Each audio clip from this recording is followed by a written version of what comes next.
We're about to start one of the biggest journeys of our lives. We're gonna ride from almost the tip of South America all the way down to the south.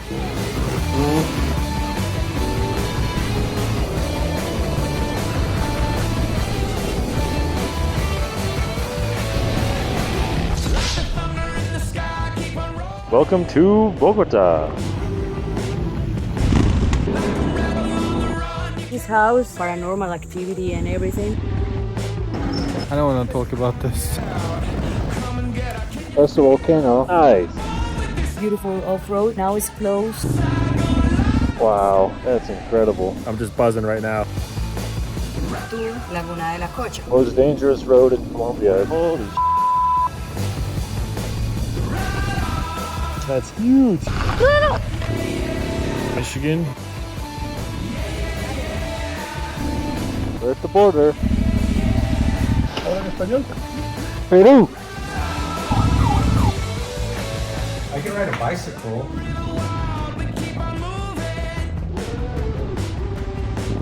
Mountain Lake, come on.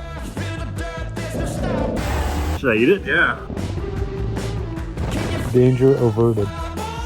This is very delicious.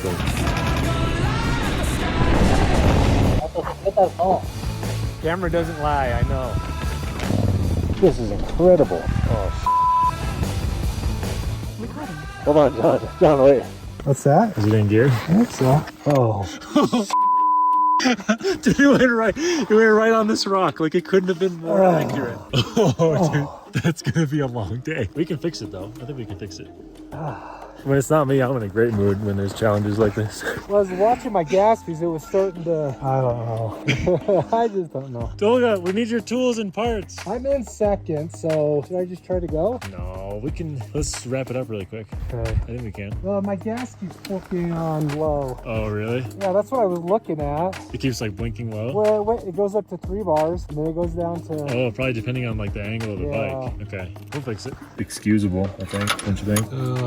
Of all things to do at this time of the night, I don't know. I was bobbing when I should have been weaving. Another zip tie? Yeah. Doesn't need to be huge. I'll give you my special red one. A special red one? Oh, thank you. My gas gauge was acting weird too. Sounds like the bike is... The 890s are like that though. It shows full, and suddenly it's like boom. That's kind of what it did. Yeah. But I mean, at least you didn't get hurt. Like, No. This is a minor challenge. You know what I'm saying? Yeah. Thanks, Lucas, for being positive. If we make it to Cimitao, if you ride a little more, Okay. we can go to Ambato, which is a big city. It's a big one, yeah. You know what I forgot? What? When you shift up, it's going to be pulling, which might make it not. Well, I'll keep it in second, or I think it's in second already. Well, that was a good practice, I guess, huh? Honestly, I think if you just reach down and Yeah, we'll be good. hit that. All right, well, that didn't work how I was hoping it would work. Bummer. So now, hopefully we can make it to a big town. Geez, this is chunky. Hopefully we can make it to a big town and get it welded tomorrow first thing in the morning. Places should be open.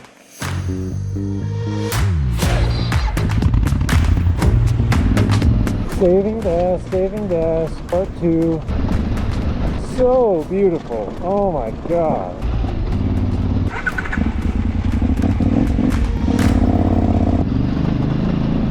Dude, this is an insane road to have to use to get from your like small village to the big town. That is so rugged.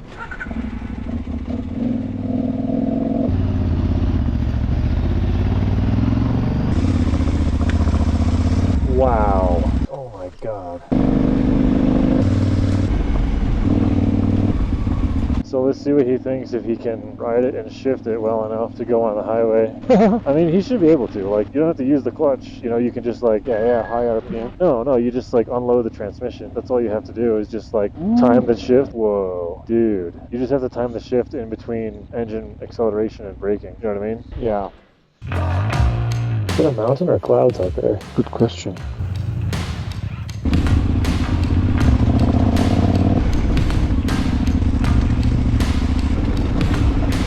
Okay, now my fuel light is on for the second time today. Need to go.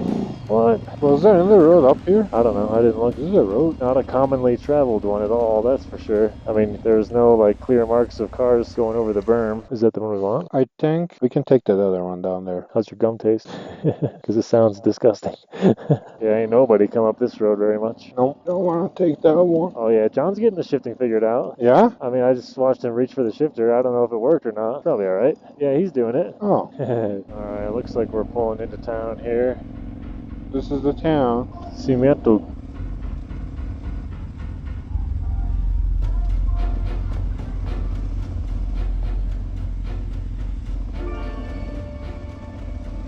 A little bit of a interesting town here. Let me see how far is Ambato. Okay. And ask John. Yeah, because I'm not sure this is gonna be a place to find an easy hotel. John, so the big town is an hour and 20 minutes away. Can we get gas here? I have like 2 bars left. 2 bars? I'm alright with going. I mean, the shifting is a little curious, but other than that, we're good. So we just need to find some gas and you're good to keep going? Yeah. How much gas do you have? Oh, you can't tell. Dude, I'm can on you? fuel light. I probably got like 15 miles left. Oh, you're not gonna be able to go an hour. No, for sure not. Yeah, I'm fine with that. We just need gas. Okay. That second gear is a little tricky. Is it? Well, not really, but How's your bike going? it's fine. Yeah? Bike's good, other than the my foobar of the day. Hopefully the foobar of the trip. Yeah, well, we'll fix it. Yeah, right. Yeah, we'll be good. What do you think of the route, though? Oh my gosh, it's incredible. You don't think it'll get any better, and it does. I mean, that sunset tonight was absolutely amazing. Gasolina. Ah, buscan gasolina. En la loma venden gasolina. A la salida a Guaranda. Oh, okay.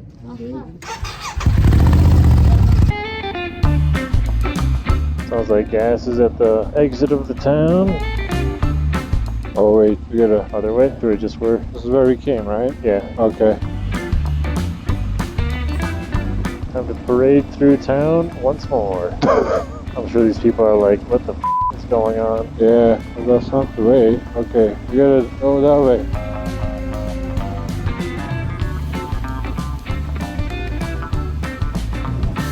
Wrong way up the one-way street. Disculpe, buenas. Para Ambato es aquí, más rápido. ¿Es aquí esto? Para Potrero. Potrero, es de aquí a 1 minuto. Oh, ok. Esta va una sola. Ok. ¿Y dónde está Ambato? Ok, gracias.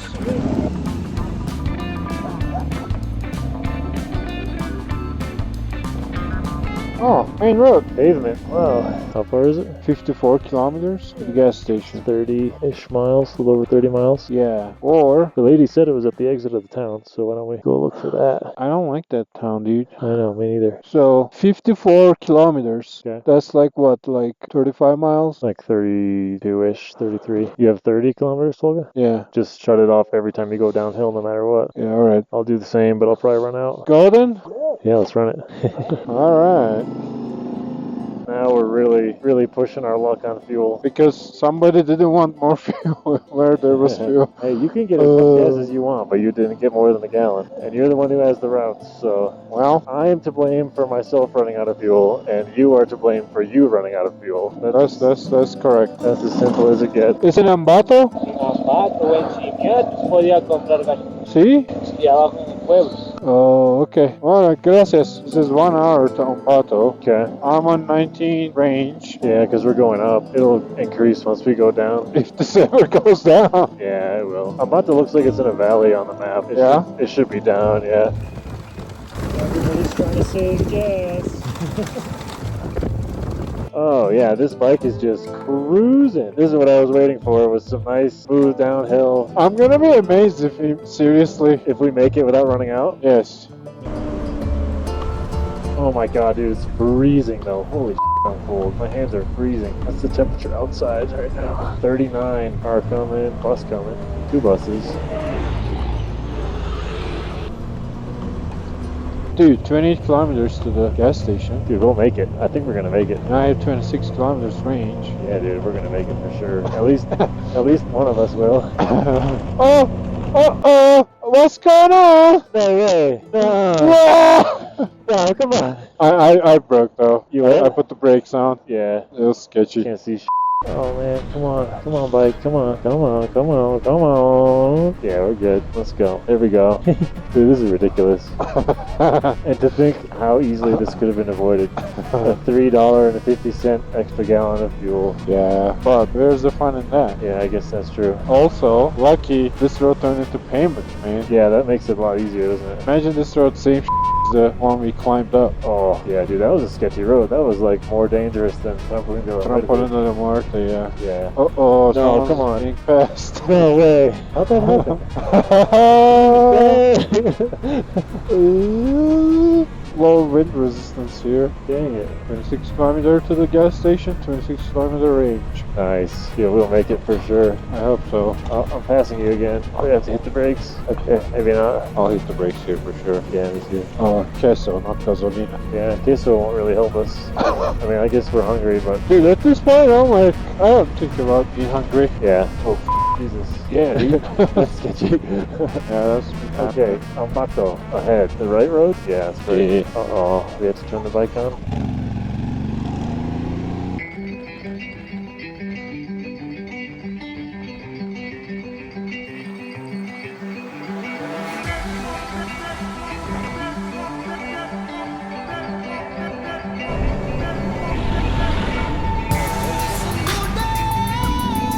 Okay, there we go. So there's the city. Now we just need to find a gas station. You got service? I do now. Okay. We look here, actually, before we go further. Yeah. Oh, so we don't pay fuel for nothing. Oh my god. Okay, I think there's one. Okay, what do we got? Oh, here Let's we go. 800 meters. 800 meters. It's still there. Oh, uphill. Oh god. Hope we don't run out going So up there. there, I see it. You see it? Over the hill. Oh yeah. Okay. Alright, let's go. Yeah! Woo! Yes, amazing. Watch them be like, oh, we don't have gas. Like, we're out.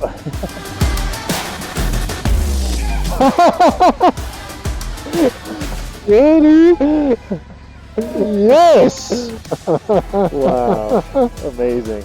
I don't know what to say about that. I think that that takes it for the most epic day of adventure riding. I mean, anyways, we don't want to spoil all of it right now, but what a junk show. It started off probably with me. I created the bad mojo. I had a get off and I ended up breaking, I guess it's the connecting rod between the clutch pedal and the shifter. So I was basically reaching down to shift. And then we started having gas issues. I don't know, it seemed like what, 100 kilometers? I don't know, way back there. And so we ended up spending hours coasting down all the hills we could coast down, turning our bikes off. I mean, it was just like, just hoping that we could make it. So, but here we are. We did it. Barely squeaked by. Fumes. We were on fumes. Yeah, dude, this was kind of epic in my opinion. Like, to make it to this gas station from all the way with almost no gas, coasting down, going uphill, and also we went up to 4,200 meters.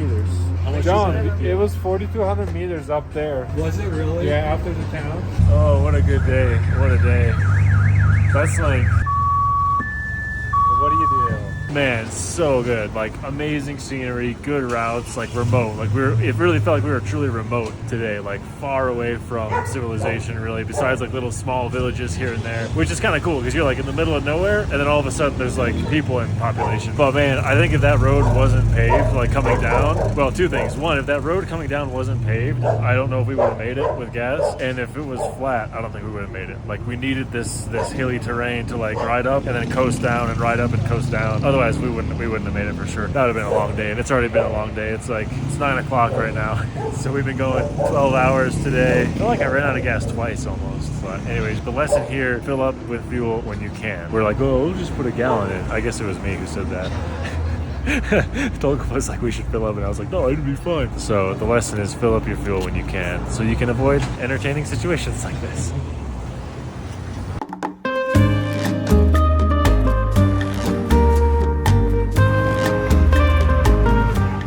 Find a spot to weld John's bike and fix it. Good morning from Ambato, by the way. Long night last night, good sleep, time to fix the bike.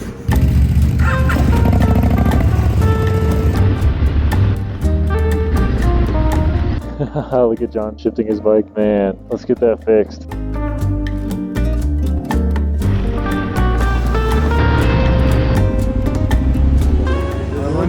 Necesito soldar. Ahí te ayudo, no. Okay. Venimos hace como 4 días salimos de Quito. Where have we been? Fuimos por todos lados. Boyacachi, Sichos.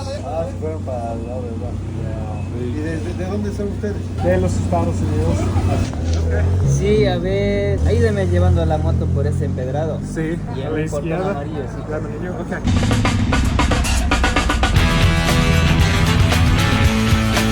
¿De dónde vienen? Estados Unidos. Todo tierra. Sí. So what are you trying to do here? My panniers are bending in the way that I don't want them to be because then my toolbox is gonna get pretty close to the tire, like it's bending this way. So I'm trying to see if they can weld a one-piece bracket here to make it more stable and if it wouldn't bend. So let's see. A ver, será desde aquí que sujete desde acá. Oh, he's looking for a place to bolt it. ¿Cuál es la idea de esto? De que no se cierre. Pero es posible cortar aquí Ya. y nueva turbinado aquí. ¿Sí?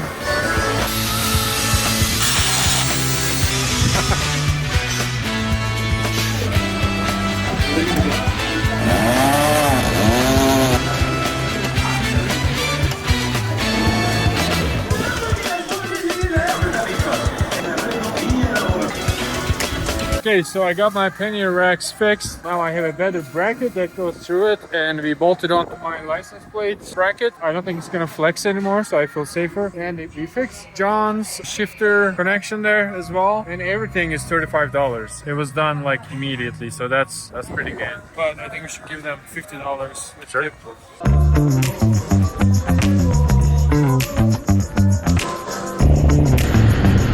All right, that's a successful little errand right there. Pretty impressive how fast you can get stuff done in South America. Ja, gracias. In the US, they'd be like, oh, yeah, we got a 2-week wait time. Just come back, you know. Oh yeah, and it would cost like, what, $300? Pretty efficient. And honestly, they did a great job. Yeah. I might have to get it soldered somehow. Okay. Just kind of, I feel like on bumpy roads, I'm fine, flex a little. I mean, it's stronger than it was before. Oh yeah, and it should look better now. Yeah.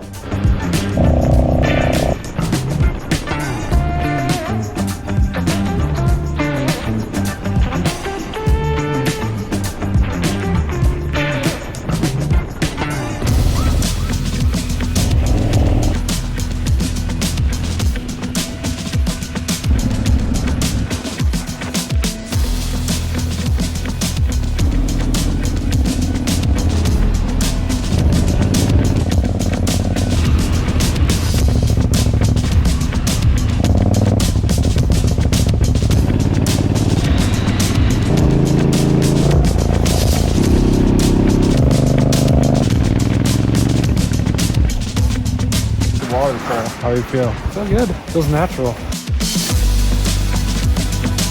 Okay, biggest zip line in Ecuador, according to the signs, the tourist trap signs that were outside. So I don't know if it's true or not, but doesn't matter. We're going with it. Anyways, let's go check this out. John, what do you think? Oh, I'm ready. Put me in, coach. I think this is going to be a fun one. If I survive, that is.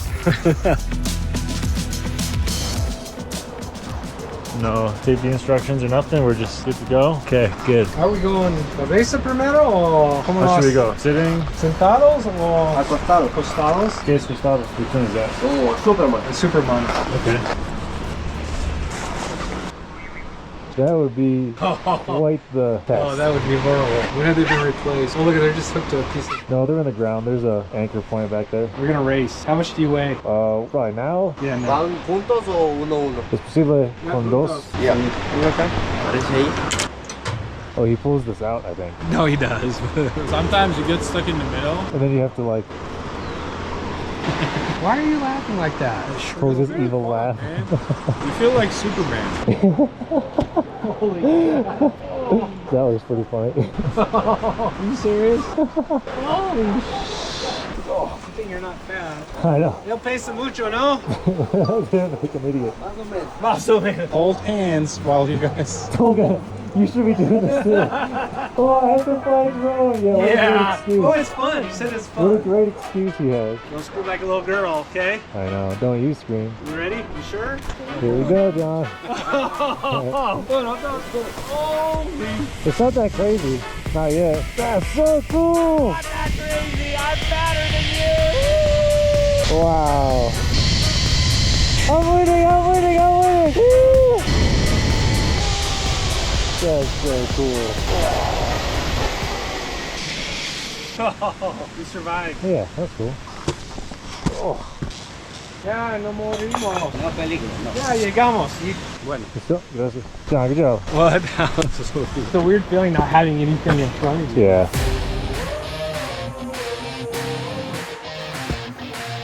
I think this is more dangerous than the zip line. Yeah, dude, this is slick. John, what do you think? Well, that was pretty amazing. I don't know how high we were up, but we were plenty high. And to come over just right over top of that waterfall was really cool. And then the hike to the return platform. Oh, I feel like I got my steps in for sure. Still trying to grab my breath. Hi, Tolga. He's over there somewhere.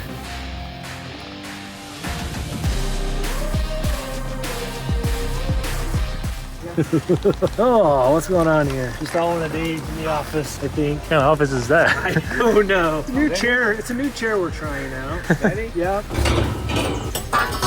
Bye, John. Bye.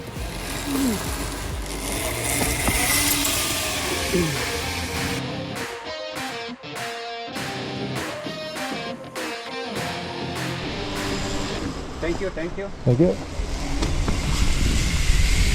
Whoa.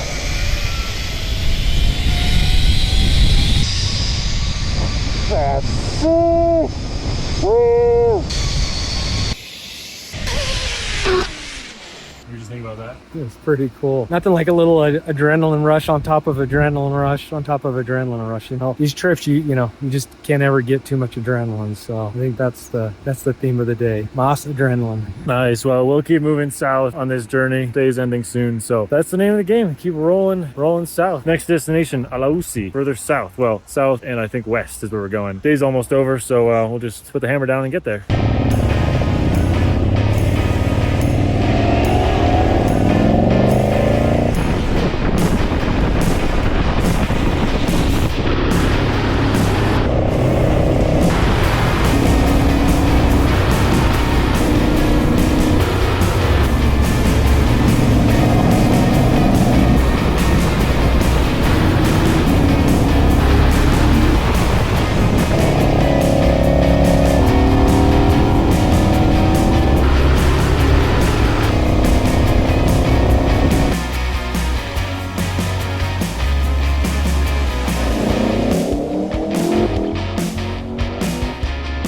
There's a guided tour group ride right there. You know, it doesn't matter how you're going out riding, as long as you're out having fun, riding a motorcycle, tour group, solo, with your friends. Just get out there and do it, man. Life is short. Fun thing. Enjoy it. You know, many people say, oh, next year, tomorrow, next week, after 5 years, 10 years, whatever. Better just do it now. You know, don't procrastinate.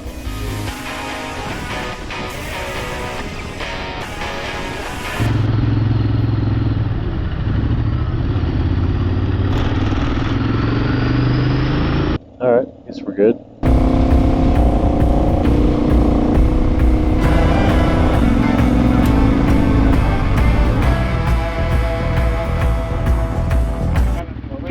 Buenas.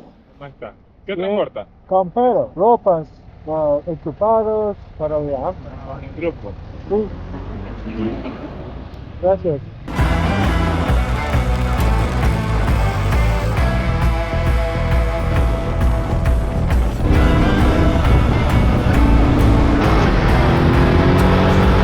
Oh, it got foggy. I should have changed my goggle lenses to the clear ones. Also, I'm going to pull over and check my rear brake because sometimes that thing has issues.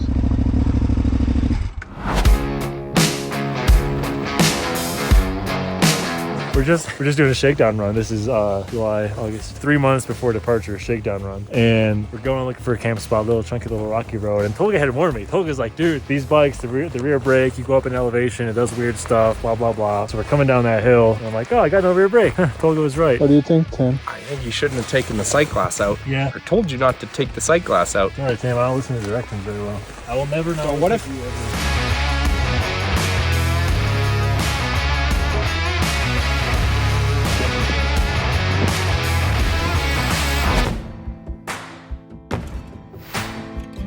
Let's keep moving.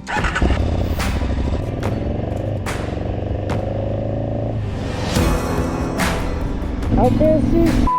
Oh my god, that was insane.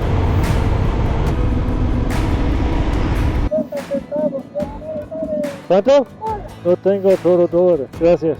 Nice little unofficial toll booth there. I gave all my change to the parking lady at lunch, so I didn't have any change to give them, or as much change to give them as they wanted. What the f*** is this road? Jesus Christ. Kind of funny though, they just sit there with a rope, lift the rope up. I think you could just drive through it if you really wanted to, but it doesn't matter. It's all there. Fine. Oh, there's another one. Whoa, that's kind of cool. Dropping into the town of Alos. How do you pronounce it? The question is, where did Tolga and John go? Because I don't know. I lost them a while ago, and now I have no idea where they went. I'll just check my phone. Maybe Tolga texted me. Luckily, I saw them. I barely got a glimpse of John turning off the highway. Otherwise, if I hadn't seen that, I would be in a completely different part of Ecuador right now. Alright, let's check. Alausi. That's what it's called. Alausi. The hell's going on? Maybe I'll prank Tolga. I missed you guys turning.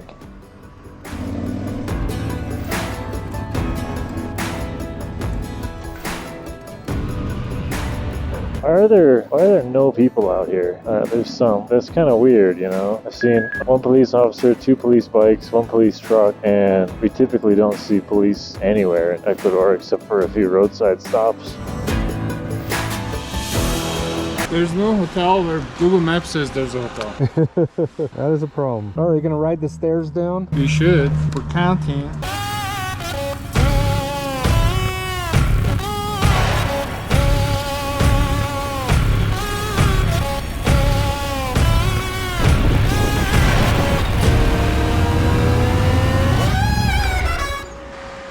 This is a weird town, like nothing is in place. I don't understand. There's a lot of cops out too. A lot of here? Yeah. I saw a lot of burned cars on the walls. Yeah. Don't worry. Don't get any dog. Just gonna bite you. No, we'll give you some. We'll give you some. These are some of the less glamorous aspects of motorcycle travel. Doing laundry in the sink. Neck gaiter gets super nasty because of all the dust every day, so clean this out. And goggles also gotta kind of clean the grease and sweat and dust out of the goggles too. So we do laundry like, I don't know, every 10 days or so. You got 6 pairs of socks, 6 pairs of boxers, and 6 shirts, and you kind of stretch that out across like 10-ish days. But this, I like to wash this a little more often if I can. Yeah, look at that. Dirty. Jeez. I mean, I was gonna shower, but don't think that's enough water. Oh well. Did your shower work last night? I didn't shower. Mine didn't work at all. I It was didn't like, Not surprised. should we go find some breakfast? Yes, sir. Should we go to the Chinese food place where we didn't go last night because we got grossed out by the condition of the restaurant? I think they changed their attitude today. Who? Chinese food place? Yes. You mean they washed their tables? I don't think so. There seems to be a coffee place down the street. Alright, let's go. John, tell us about skipping dinner. I would not recommend skipping dinner. You know, it's one of the important meals of the day. But when the food is questionable and you want to maintain your health, skipping a meal, stay solid. Skipping a meal is probably preferred. But now I'm hungry.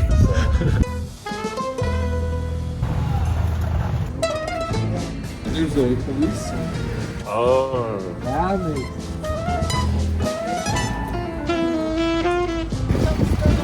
Coffee.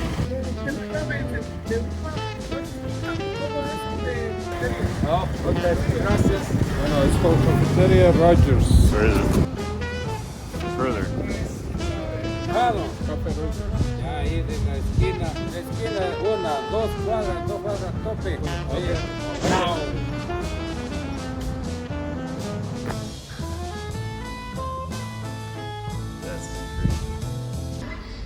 What's been going on? Dude, get that out of my face.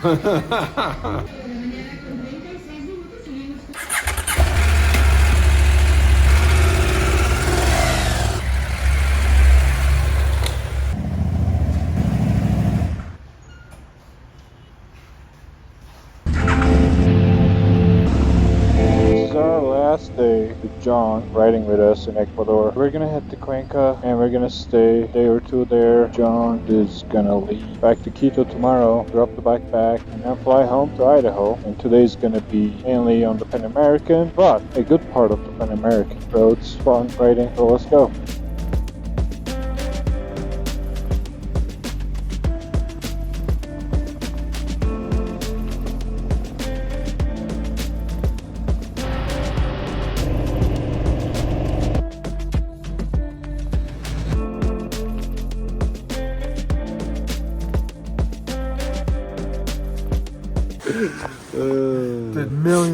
Imagine the sales they're doing. Yeah, of course. I mean, we're here talking about skincare routines, adventure riding. How about that? I'm in my middle-aged crisis. You're worried about your I skin? haven't had mine yet. What should mine be? I think mine was my around the world journey. Yeah. I was like, this must be my middle-aged crisis, and I'm doing really well about it. Okay, but now You didn't buy a Corvette or... No. But now you're actually in a middle-age crisis? Now, since 40, man, like once you hit that 40 mark, I'm like, because I'm feeling changes.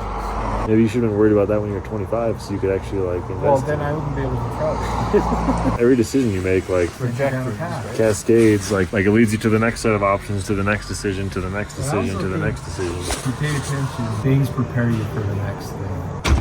Oh, listen to that Jake brake. About fun road, Yeah. very flowy. But that section, crappy road section, The whole that's road? how it was. The whole road. Yes. Wow, that was rough. I think you'll need a new bike in Lima if it goes in this kind of pace, you know? No. Because you're 990. I think you're too worried about your air filter, man. Your air filter is the most important. But you part have of a the bike. pre-filter in there. Yeah, I know. Believe me, That's what I I'm had worried the about. same intake. I ridden in Mongolia and all that crap with a lot of sand, fine Behind dust. people's Yes, with behind dust? people. Really? Behind the rolling hobo, actually, on their dirt bikes. The road hobo? Sandstorms and everything. Yes, my pre-filter was filthy, but the main filter was always clean.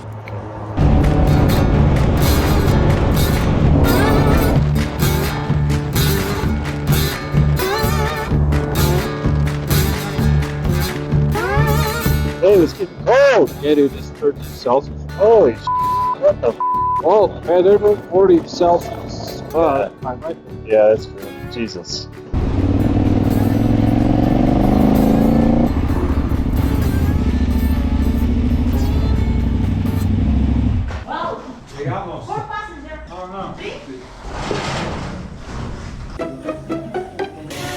Mario, when in Rome, when in Rome. It's the elixir of life.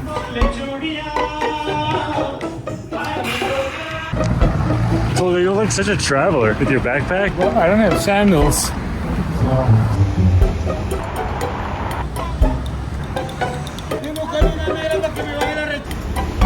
We are in Ecuador. Oh, your name is. That's a pretty wide. I'm trying to remember. You put me on the spot. I was trying to remember. We're in Cuentas, right?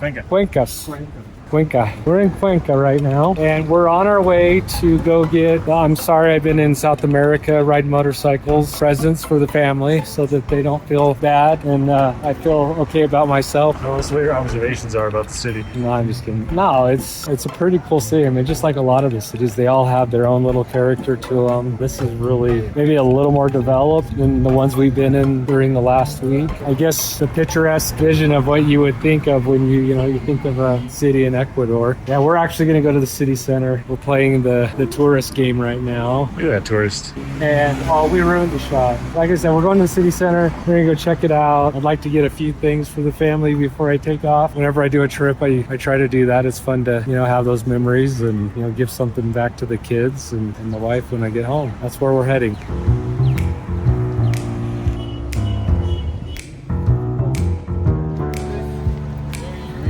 Muy bueno.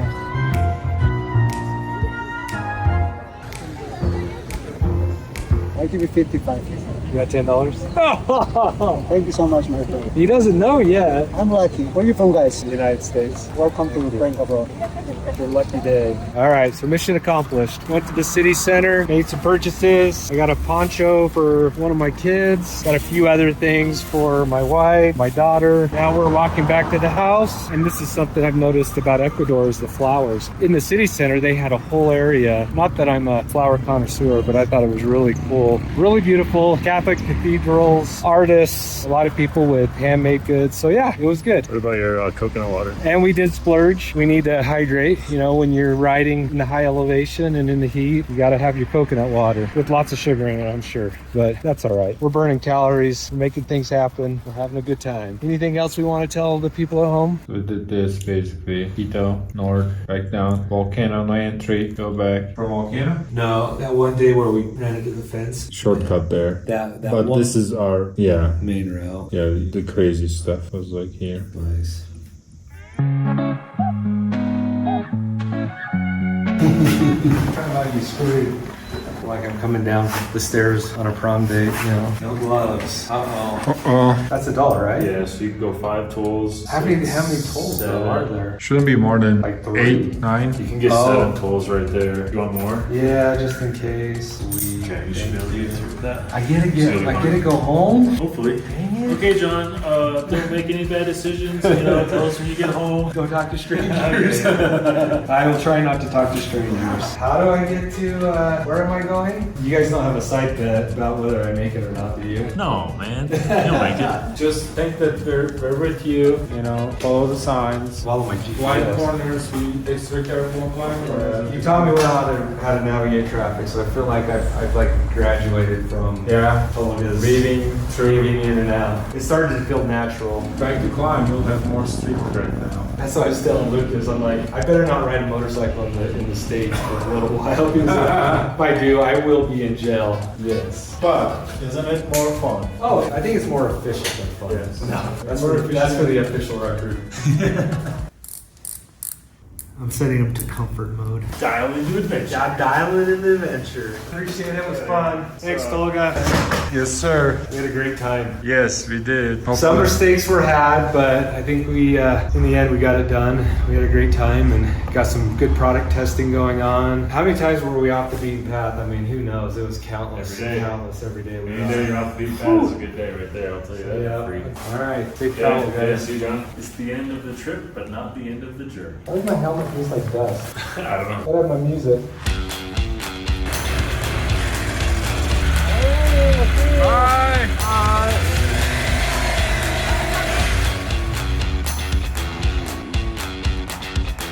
And then there were 2. Again. Yes. Yeah, it was good. I think John had a good time. Yeah, dude, that was like the best adventure riding I've ever done, I think. That's pretty cool. In terms of like routes and running out of gas and remote. Pretty full of adventure, Yeah. pretty fun stuff. John was actually a really, really good riding companion. His attitude and mood was always positive. Low maintenance. Low maintenance? No maintenance at all. Yeah. And we skipped how many meals? Yeah, we skipped a lot of dinners actually. Dinners, lunches. Just with breakfast, just with snacks and water, but it was worth it. It was pretty cool. So now what? Now we gotta work on our bikes a little bit.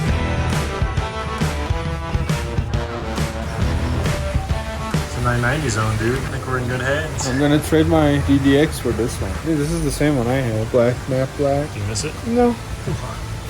This guy's about to have the same problem I had. Look.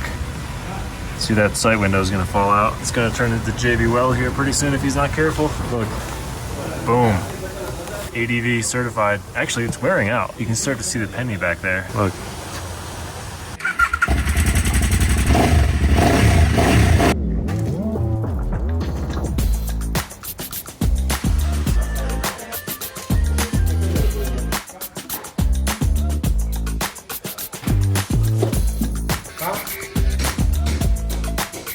That was awesome. Big thanks to Motorhome Motos here in Cuenca in Ecuador. Texted a little bit beforehand, got a tire arranged, showed up. Are you ready to change the tire right now? Yes, we are. Boom. Change it super fast. No wait time or anything. So awesome service. Thanks a bunch there. Got the pre-filter cleaned and sprayed off the bike gently a little bit, not to get water past the seals. And that's about all we got to do here for service work. Onwards, southbound. Up next, Peru in a few days. I don't know when we'll get there, but we'll get there. Clean bike after not cleaning it for a while. Dude, you were in front of all the dust. It was clean already. I don't know what you're talking about, dude.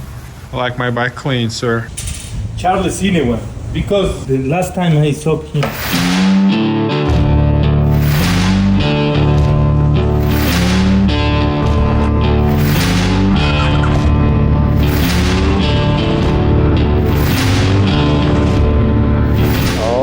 Southbound out of Cuenca, Ecuador. But before we leave, we need a good breakfast, so we're gonna head to breakfast first. Got a fresh tire on the back, freshly clean air filter, pre-filter on the Rottweiler. And then we're gonna be on our way further south towards Peru. All good.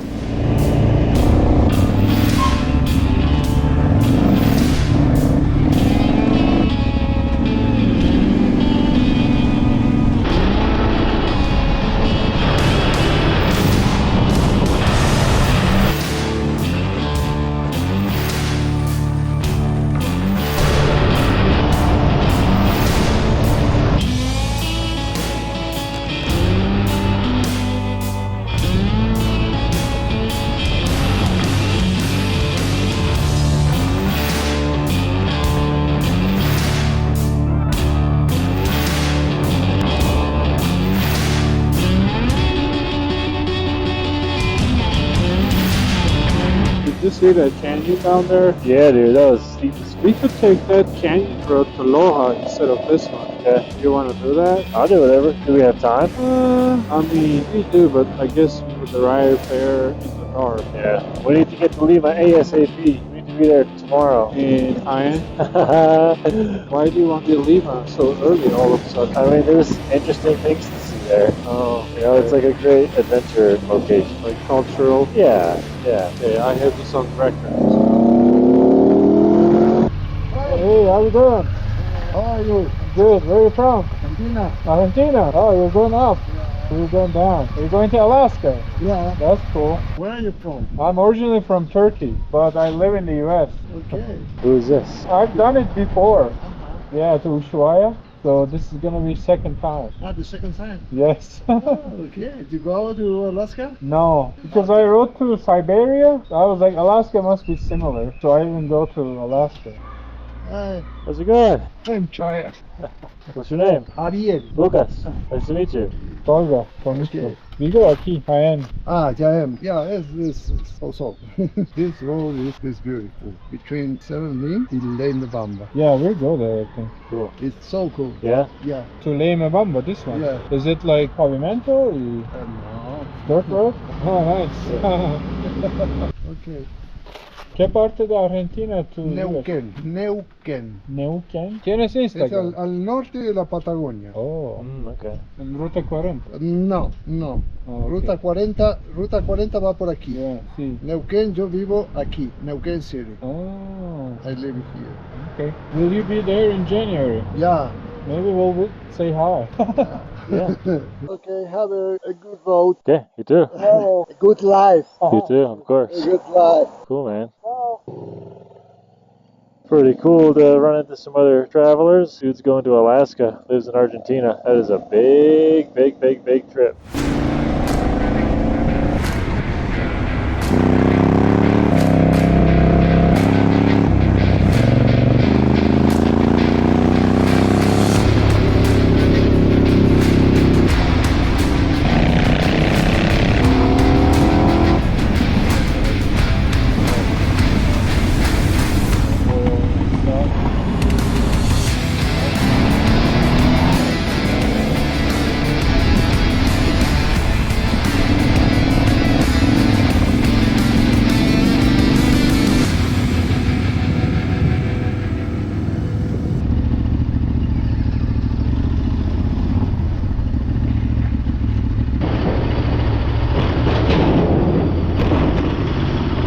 Kind of cool, kind of tropical vibes, you know? Hot. Oh, look at those flowers, though. Dang. Look at those tires. Purple flowers right there. Coffee Rock 4. Because we need to find a town. Find it? There's one here. Is that the one? No. Oh. That's in a place for sure. Hotel Atlantis? Hotel Atlantis. Or let me try to change the provider. It's a nice plaza. Oh yeah, look at the flowers. Very pretty. San Marino. There was a Google Maps hotel I saw somewhere, but Ranteroquillo. Oh, they have a garage. Yeah. Nice.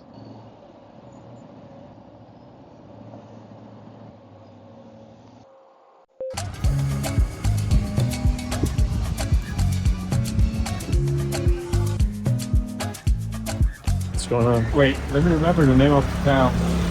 Alamandas or something? Okay, we're in Palando, tiny little town, pretty close to the border with Peru. I think it's a nice little town. Our hotel is nice, $15 a night for a room. I think we're like 45 minutes away from this small border crossing in Peru from here. So we'll stay here tonight, obviously, and then wake up and go to Peru and leave Ecuador. That's the plan.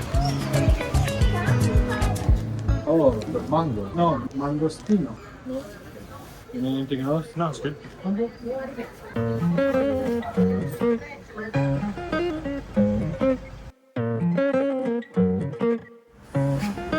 Okay, here's your $15 a night hotel room tour. Honestly, it's kind of crazy this is $15 a night. Feels like it should be more.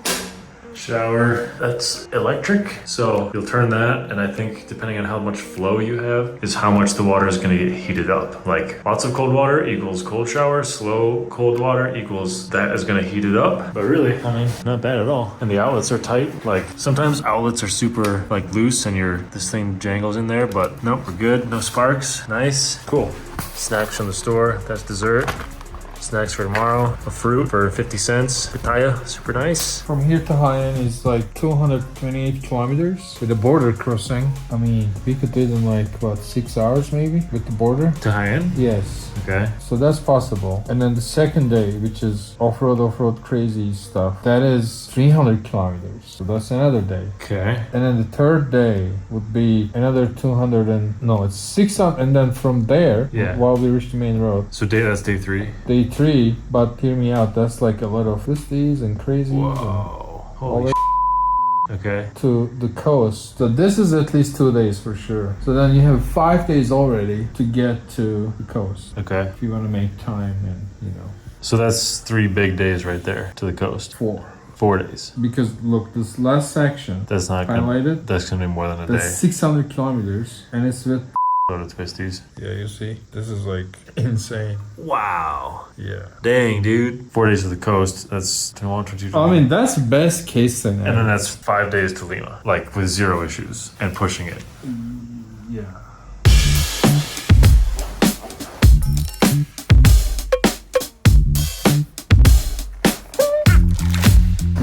Good. Very good. How much did this cost, Tolga? Like 50 cents for each one? Yeah. Man, it's so good. Pitaya. Look at that. Mmm. Good breakfast. Good morning from Palanda. After a delicious parking lot, garage, basement breakfast, we're gonna hopefully get across the border to Peru today. A smaller one than usual. We're not gonna go to like a huge one where it's super busy. We're gonna find a smaller one. Hopefully it's gonna be less hassle for us. Our paperwork is gonna be in line and we'll just get across no problem. So let's hope for that.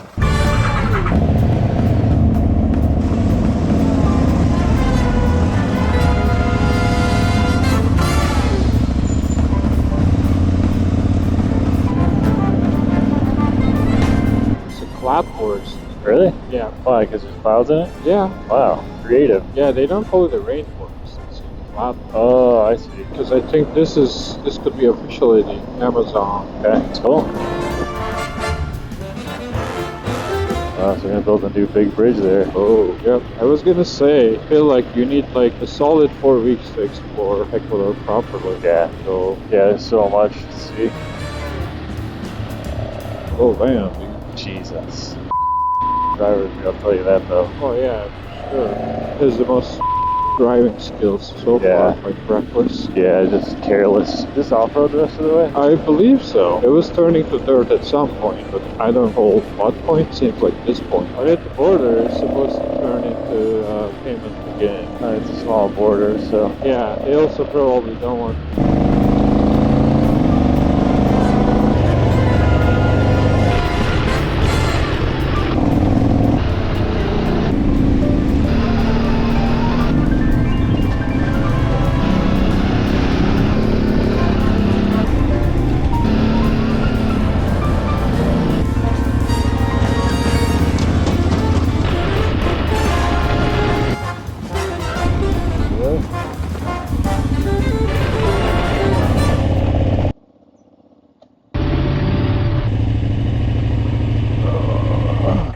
Buenas. ¿Para dónde? Perú. Perú, ¿de qué país son? Turquía. Turquía. Sí. Vamos a revisar las maletas. Ponte el chaleco.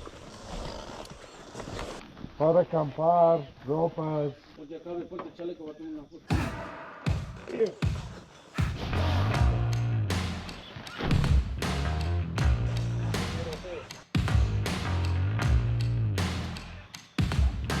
Amigo, para acampar. ¿De Turquía será? Sí, mi español es muy básico. Solo básico nomás. Sí. ¿Cuál es tu moneda? ¿Tienes tu moneda? ¿Bandera? Tu moneda, sí, mira. Usar crédito. La moneda de tu país, ¿cuál es? Turkish lira. ¿Tienes ahí? No, Turquía money. No dinero de Turquía. Ya. Bueno, I wish I had some Turkish money to give him. I guess he's making a collection. Yeah. Because of travelers. That's cool.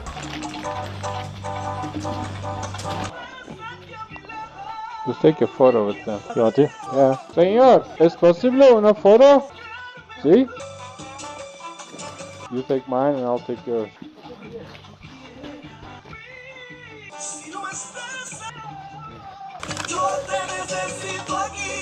Las fronteras.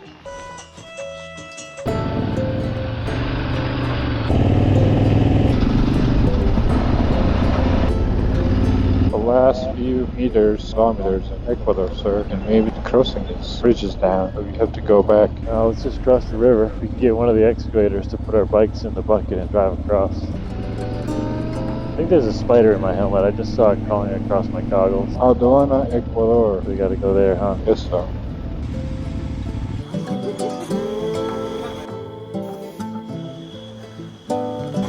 Where are they? They're sitting over there, just taking a short break at school. But I made sure that we're waiting for them, so Okay. they should be here in a few minutes, hopefully. Hot water? Talk about coffee. Oh, okay. Is it clean water? Doesn't matter, man. I don't want to get sick from it. I think she's a pirate. Pretty famous. Small border, easy, friendly people. Everybody was stoked on the 990. They just couldn't stop talking about the 990. They were like, Not the Desert X. they were like, what is that? Like, I don't know. But no, man, all good. Let's go to Peru.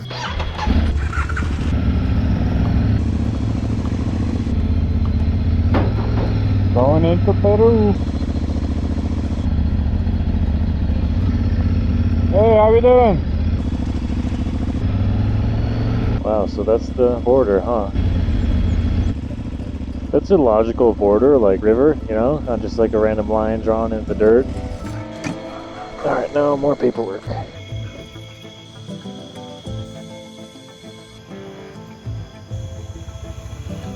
No te puedo decir, no sabría. No te puedo decir. Los Son peruanos. dos, ¿no? Sí, son dos motos. Sí, es ¿Ya mucho- hizo control? Muy lento, no rápido. ¿Y para dónde van ahorita? Ayan, 3 horas. Tres, Sí. sí. Llegas en 12. Ayan y Loyabamba, Moyobamba. ¿Qué se van hacia Tarapoto? ¿Cuál es su destino? montañas. It took longer, huh? For me, than you? Yes. Yeah, I don't know why. Oh yeah, I don't know why. Dude, it's getting hot. Yeah, it's getting really hot. Alright, I need something to drink too. Yeah, me too. Okay. What are we doing now? Getting insurance. Ecuador didn't need insurance. Here, Colombia needed insurance. And then Peru, you also need mandatory insurance. So that's what we're doing right now. I'm not sure if it's mandatory, but I think it's better to Oh, really? not to hassle with I cops. think it was mandatory, and they call it mandatory in Colombia, but I don't know. Peru, I never had to show proof of insurance. Well, we only got pulled over once, really. But you know, in Peru, the cops are a little more annoying. Really? Yeah. Okay. But what we're doing is we're just buying it from this little market right next to the border, and she's taking photos of the stuff and sending it to someone else who's actually like filling out the paperwork. So we'll see how we get it. You know, like if it's emailed to us,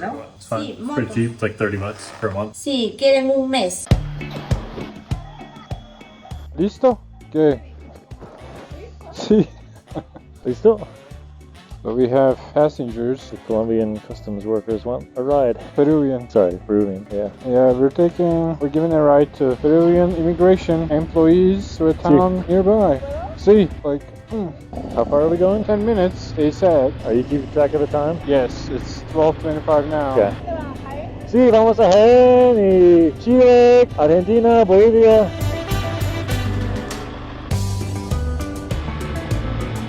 Oh, she dropped her hat. Can you pick it Yeah, up? yeah. Sí, sí, mi amigo. Okay. Era una pregunta. Alright, there we go.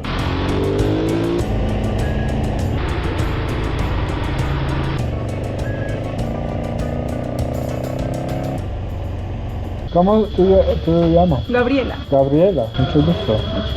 gracias por el ride. Sí, no problema. ¿Dónde vamos? Hombre. Lucas. Todo bien, todo bien. Amiga.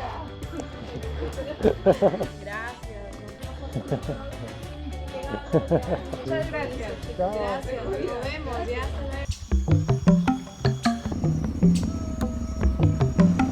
All Alright, we are officially in Peru. We've done our good deed for the day, dropping off the customs ladies to the nearby town, and we continue southbound. Jaén is a little bigger town than this, and we're hoping to get there because we kind of need to make some time heading to Lima, but we also want to have a cool off-road route experience. So we're going to balance two goals really, make time but also have a good time riding off-road. If we can get to Jaén tonight, cool. If we can go further, that's even better. So we will see. We spent like what, like 3 hours at the border? Total time to right now is almost 3 hours. Yeah, that was longer than expected for sure. Yeah, look at this jump right here. Jump it? Yeah. Good job. Yeah, I mean, we took like 2 hours to go 700 meters. Go to one office, okay, go to the next office, okay, go to the next office. So that's fine. It would have been even longer at a big border. At least it was like a chill border. Yeah, super chill. Rather than everybody was nice, nobody gave us a hard time. No.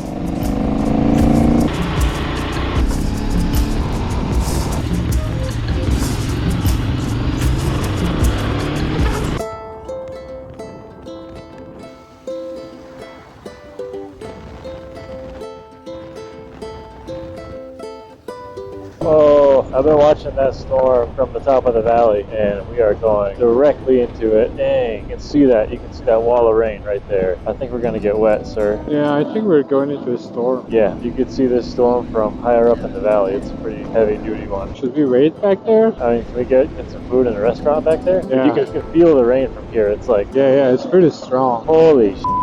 Or is there a town up ahead? Next time it's kind of far. Okay. But this could get pretty gnarly. I think so. Yeah. Get some comida then back behind us. Yeah. Let's get some food and... Yeah, I mean, we're on the edge. Like the pavement is wet right there. Yeah. And now it's dry. So we'll see if it comes this way. The wind is going this way. The road back there washed out. Oh yeah, that? Yeah. I'm recording. There should be some food around here, don't you think? Oh, that's the restaurant. Yeah. Yeah, it's about to get pounded here in like a minute. Yep. I wish they didn't have the loud music though. You want to ride in the rain or do you want to listen to loud music?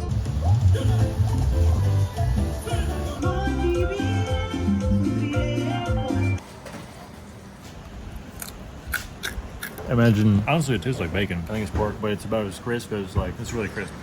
It looks like jerky, but it's like, look. Yummy.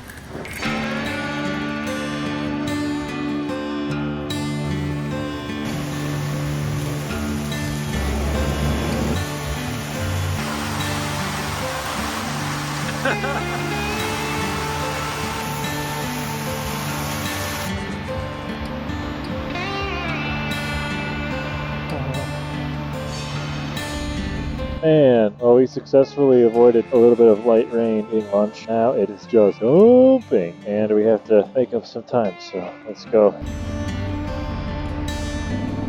Yeah, there's going to be a lot of water on the road. Dang, river just turned brown. Maybe we'll see some landslides.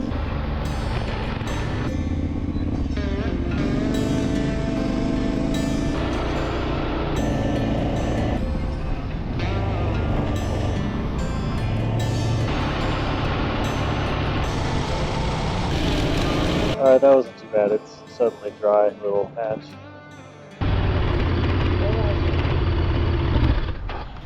Buenas tardes. ¿Dónde vienen? Ecuador, Ecuador, Perú, Bolivia, Argentina. ¿Todo bien la pista? ¿Todo bien el viaje? Sí. Sí, ¿no? Vaya, Gracias. That's nice. He's just asking, everything alright? Everything good? Alright, I guess we're good. Yeah, the other cops didn't care. Yeah, they're nice. Yeah, this is high-end. Pretty busy.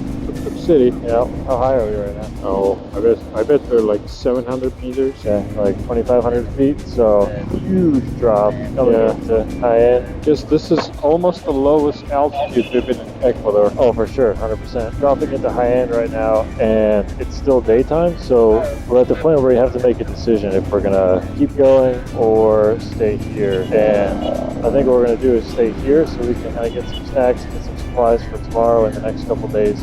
Those days are going to be way more remote, so we better kind of recharge the body batteries here tonight, sleep, eat some food, and then be ready to get after it tomorrow. I mean, there's going to be a lot of villages along the way, but there's not going to be many options for food other than cuy, which is guinea pig. Yeah, I don't really like Peru very much. Dude, there's so many tuk-tuks here. What is this going on? This is tuk-tuk central right now. Dude, that's crazy. It's like India. Well, a lot less busy, I guess.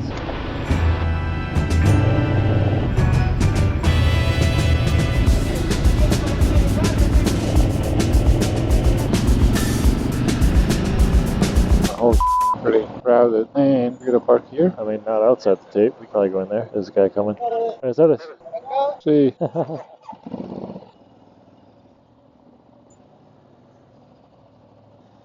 Lo hemos saltado. Let me ask if they have room this weekend.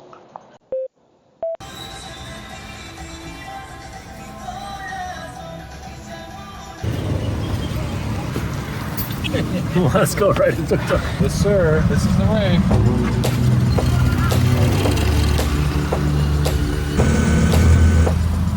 Oh, man.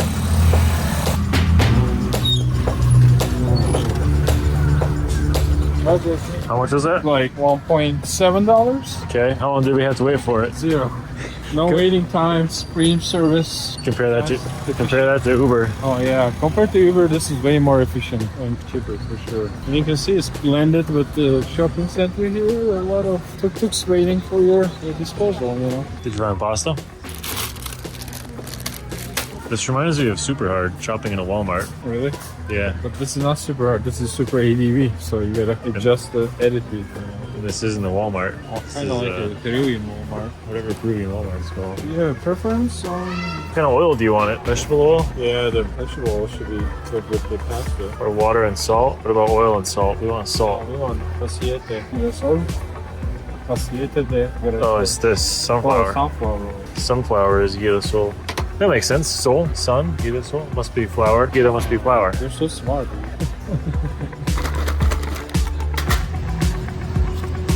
That's a successful shopping mission right there. Find another tuk-tuk. Dude, this is a more fancy one. We got the 6. But I negotiated down to 5. You did? You don't need to save 1 solar. But that's how it works. If you don't, they don't like it. You have to negotiate. Okay, well, we got the leather seats, the open front view. This thing's looking good.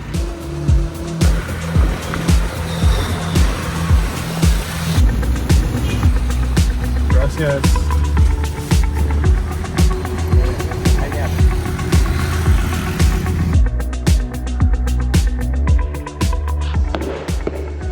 La la la la la la. Maybe let's ride without jackets. Yeah.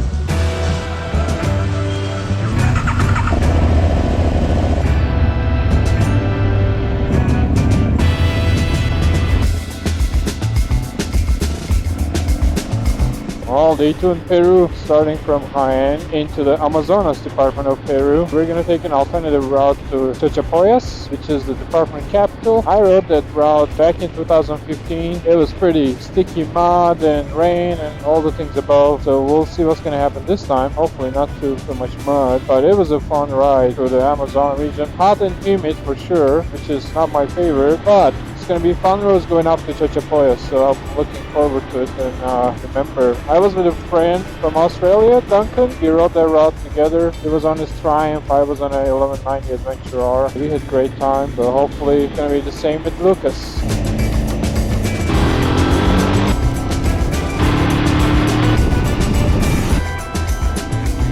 Alright, we're officially going to be crossing Amazonas region border here at some point and taking a dirt road. Wow, that's cool. And taking a dirt road somewhere on the other side of this river.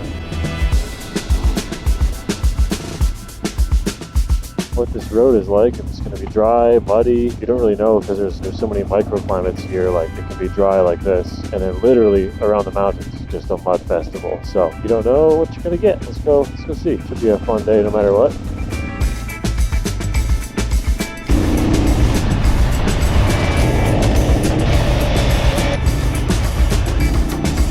Yeah, so this is the border of the Amazon region in Peru. Nice. This side of the river is Amazon, the other side of the river is Cajamarca. So we're in the Amazon officially. Yes, we are. Why are there cactuses here? Because it's at the border. Yeah, well, it's pretty cool. Yeah. I wonder if those exist in the United States.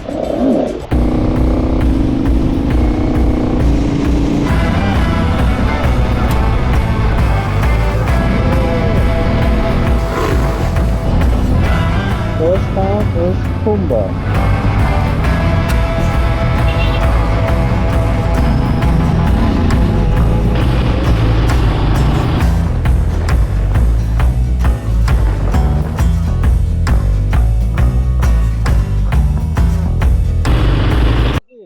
A ver.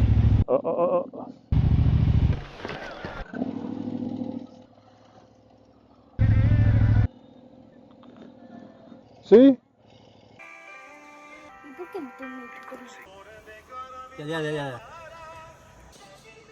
You become such a moto taxi fan in a day. Dude, it would be a lot more interesting to travel on those bikes, don't you think? It will be interesting for sure. I mean, it would suck. I don't know if it will be fun though. Yeah, put a 990 motor in one of these. I mean, they're pretty handy around here though. Oh, the Leatherman, amazing. Only this show is sponsored by Leatherman. Ciao, little man.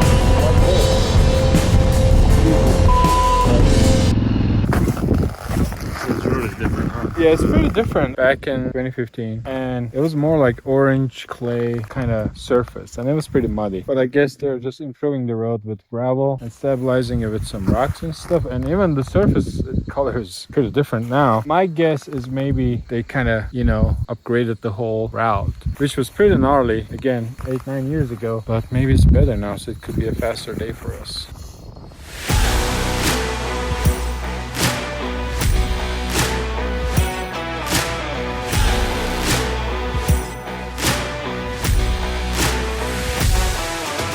So we dropped over that hillside and it was kind of dry, like kind of deserty, shrubby looking on the other side, and immediately got a vegetation change. Like you can hear the birds over the engine, like you can hear the birds and the insects chirping, and we got big leaf trees, way greener, way more vegetation, just of all kinds. It's remarkable how fast it changes. Oh man, yeah, there's so many cool bird sounds in the Amazon now for sure. Well, on the edge of it, I guess, technically. The edge of the Amazon. Yeah, look at those huge leaves down there. Wow. Loña Grande. That's where we're going.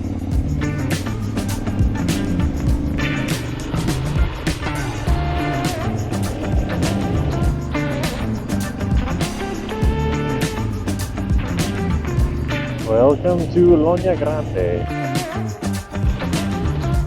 There's the plaza, standard fare South American town. It's always a nice plaza to chill out in the town, see what's going on.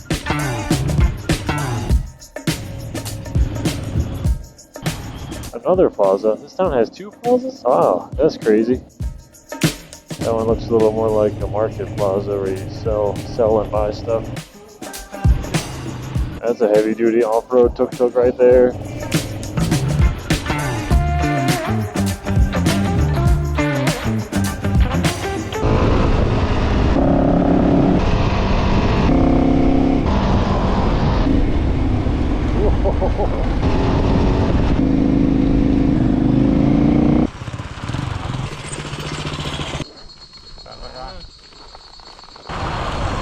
Just clean my air filter, and that's gonna look worse than that after half a day. That's why you have a cleanable air filter.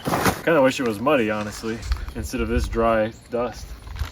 How far is it? 173 kilometers. It's 100 miles. Dude, what the 25 miles ago. Okay, let me back up. My bike has like about 200 miles of fuel range if I'm riding easy, which we haven't been today. And when I was at 75 miles, we passed the gas station. Tolga said on the intercom, "Yeah, you want to fill up?" I said, "Well, how far is it?" He said 100 kilometers, so 60 miles more. So that would bring me to like 135 miles. I can do that, no problem. That's what he said. So I said, no, I don't need to fill up. Now, there's going to be gas stations. Yeah? I remember buying fuel, so we can buy fuel. He says there's fuel in plastic bottles. So I think he did it on purpose. Top quality fuel. You did it on purpose, man.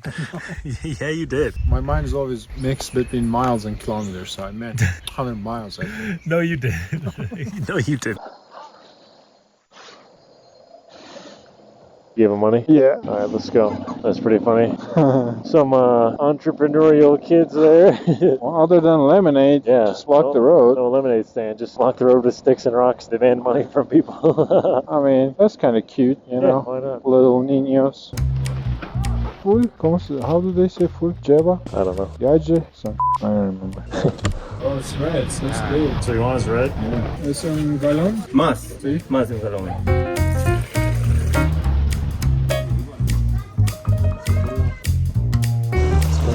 Vamos a mirar. Ajá, sí, sí, todavía. ¿Todavía? ¿Está bien? Ya. Ok, gracias. Señor, ¿cuánto horas para chachapoyas? Chachapoyas hay 5 horas todavía. ¿Con moto o con carro? Moto. Con moto, Claro. 5 horas. En carro son 7. Ok. Oh, full tank. Alright, so after our last gas filling mistake, I got 1.5 gallons instead of just 1 gallon. I'm full tank right now. I got 50% more fuel than I did last time, so that's an improvement in judgment. Well, and then we'll be fine. Yeah. We got 150 kilometers. Yeah, 90 miles. Yeah, I'll be fine.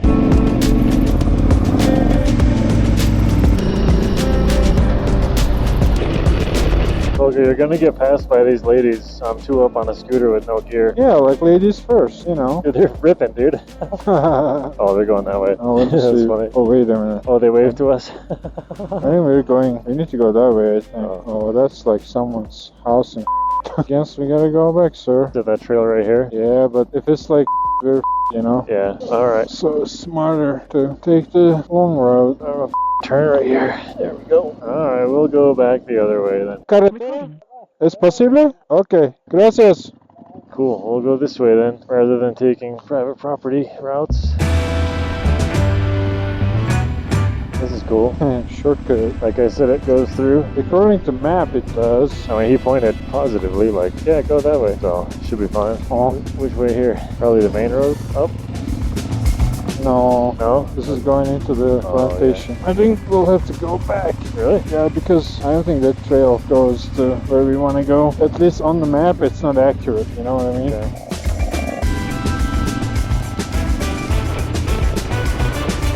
I don't think the route goes into a soccer field. Buenas tardes. ¿Dónde está la ruta para Chachapoyas? Ah, para Chachapoyas, por acá nomás, amigo. ¿Por dónde estaba haciendo? ¿Aquí? Normal, ajá. Por acá se curva nomás y sí. Ah. Nice, get some directions from the locals. They were probably confused when they saw us going up to the soccer field. Like, how are those idiots doing? Come on now. My bike's getting too hot. Oh yeah, I think we're actually going to go up across that other valley somewhere.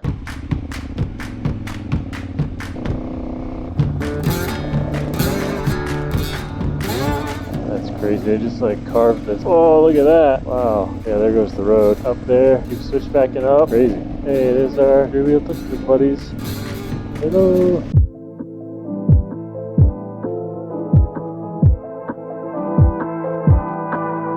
I'm tired, man. It's kind of like it's a weird tired because it's not like super engaging terrain. You're kind of like going. And we've been off-road for like 160 miles today or more. But it's cool. It's good. It's a good change of scenery, but it's different for sure. Like long green hills. Like I can't tell you how many of these mountain valleys we went up one side, zigzag up, drop down across, go across the backside of it. Like so many. It's like we're in the middle of nowhere. But if you look at the map, we're just like taking an off-road route where you can take the pavement route to Chachapoya, I think is what it's called. Chachapoyas. Place. So just good, long day. I mean, we just had trail mix for lunch. It's 4 o'clock, 4:15 right now. We're pretty solid though. Standard adventure riding day, you know? Look at that.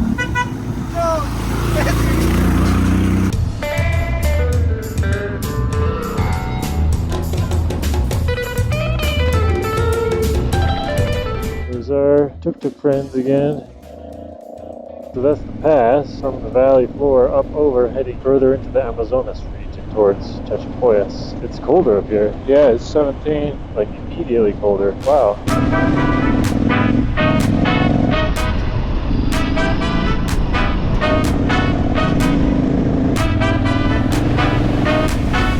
This is like high mountain pasture. Yeah, Switzerland. That's incredible. Little river in there. Reminds me of Mongolia for sure. Yeah. Oh, they're fishing. No fishing, senor.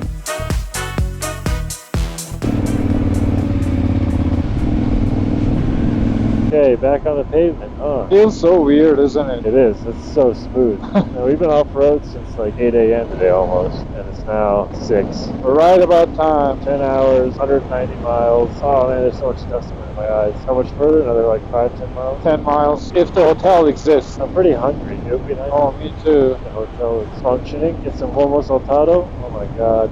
Oh, and my fuel light is on. What?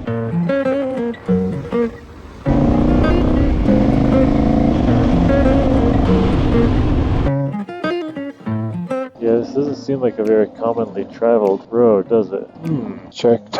Doesn't look open exactly, does it? I mean, the door's open. Looks more abandoned than anything. This is a nice place, man, but I don't know why it's I don't abandoned. know, it's kind of weird. There's like nothing, like no signs of anything. Yeah, no one. Let's just camp here. I thought you wanted lomo saltado. Dude, all I want is lomo saltado. The only thing I care about right now. Chachapoyas. There's the city lights. Dude, that road was gnarlier today. It would be a really, really, really long day. Yeah, dance for sure. Muddy and all that. We were lucky. Yeah. Does this town has anything decent? I don't know what the hell's going on. We're just staring, you know. That guy's dead. Do you think this hotel has lomo saltado on the menu? Oh, I hope they do. Oh, I've been here. Yeah? Yeah. Whoa, look at that. Dude, that plaza is bustling tonight. Wow. Everybody's out. So the hotel is over there, up that street. Yeah. I don't know where's parking. Maybe we can park over there and I can go and ask them. Yeah. I think they call it cochero. ¿Tienes una cochera? Oh, ok, muy bien, gracias.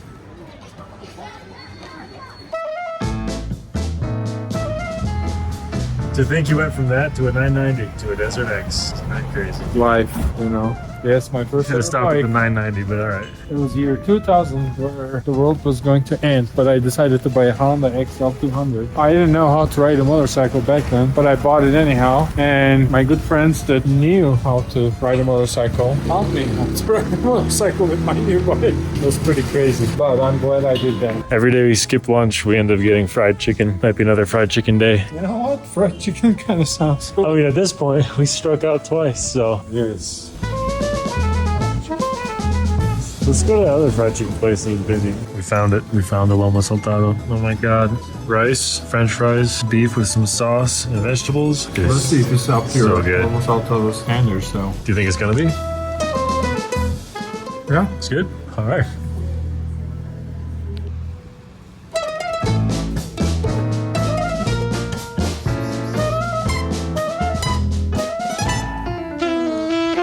That's pretty nice. I think it's like $15 a night. Can't beat that.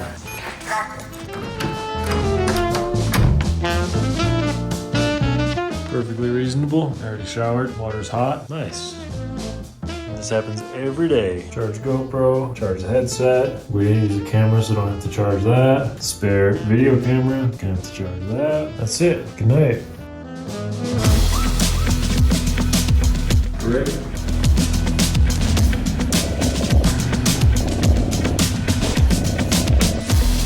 Ooh, 10 o'clock and a little later start than would be ideal. Leaving from Chachapoyas, we have a probably 220 mile day maybe, but supposed to be super narrow, kind of sketchy paved roads. So easier on the body than yesterday was, but maybe not that much faster. That's the question. We don't really know how fast it's going to be. Pavement should be faster, but if it's narrow and sketchy, we'll see. But temperature's nice, cool. I don't know, maybe 65 degrees right now. Not too much sun. What is that? Why are all the dogs on the roof?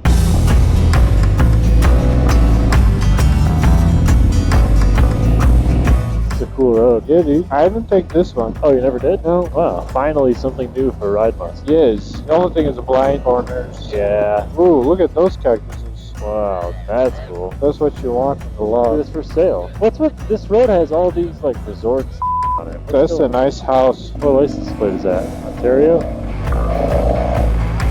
That's cool. Nice. Well, maybe we'll see them somewhere. Dude, holy sh**. Yeah, all those death roads are pretty overrated. This might be more dangerous than the Colombia death road. How many times have we said that already? Quite a lot of times, actually. I mean, it's not just the Colombia death road. There's other death roads that are overrated around the world. But, dude, that's crazy. It's gonna get crazier, actually. Really? Yeah. Wow. There's a hiking trail going all the way up to those ruins. Whoa, that's cool. You wanna do it? Nope. I don't like hiking that much. Did you see the sign for like the leopard or something? What was that? There was like a sign that was like, you know, drive slow, some kind of cat zone, and the cat was like a leopard. Maybe Puma? Maybe. I know there's Puma in Chile. So, oh, here we go. Yeah, that one. Exactly. What is that? What is that? El gato patagonal. So what Like is a wildcat? Maybe. So why is it? I mean, it's painted like a leopard. Oh, style.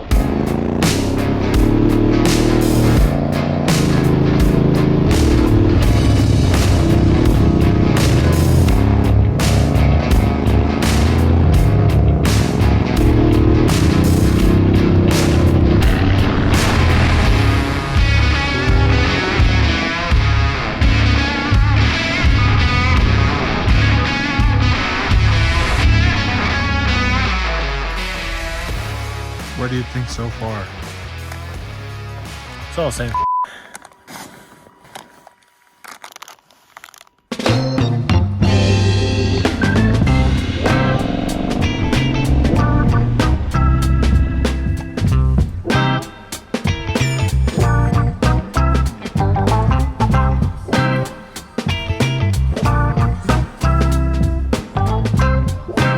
Good chicken noodle soup, my friends.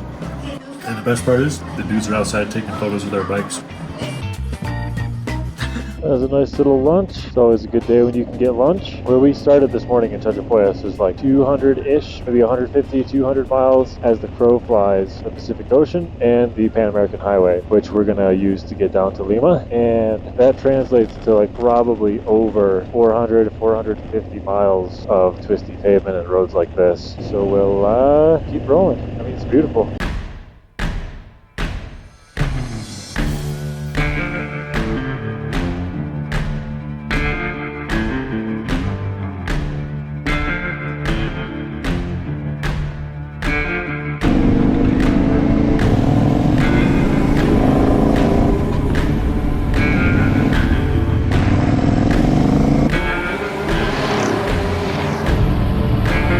How high are we now? 900 meters. So we dropped how many meters? Oh, almost like 600. Wow. So we're now like 7,000 feet lower than we were. Look at how green that river oasis down there. Holy sh**.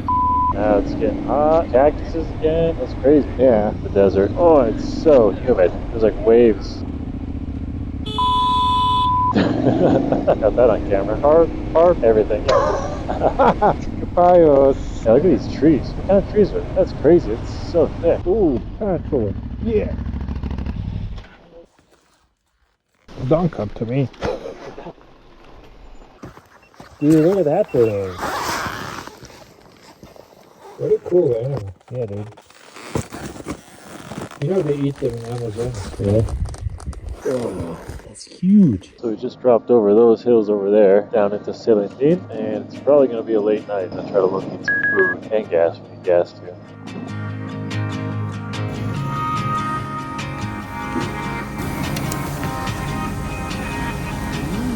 You know, rellenito. What does it taste like? Junk. There's two things I like: gas station snacks and riding at night in South American countries.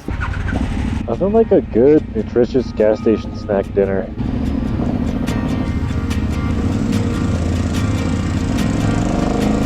So onwards to Cajamarca.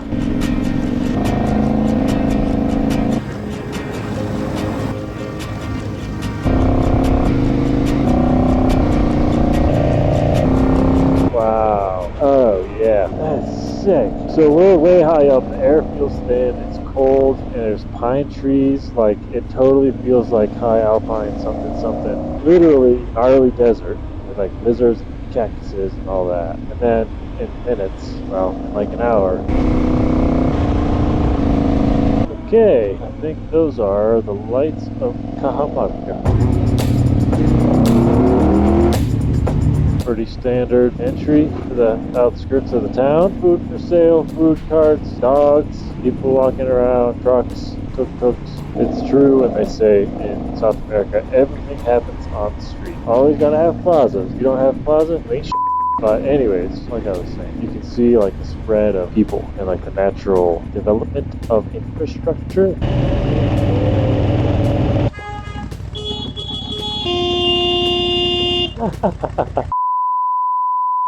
moron. Is he trying to park over there? Yeah, there you go.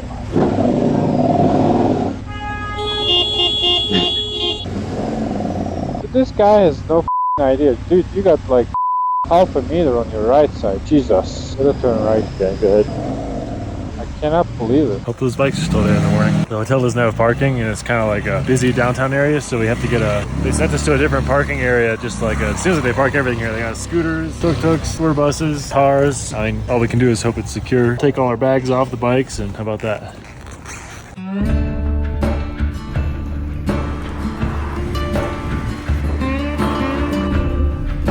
Gracias.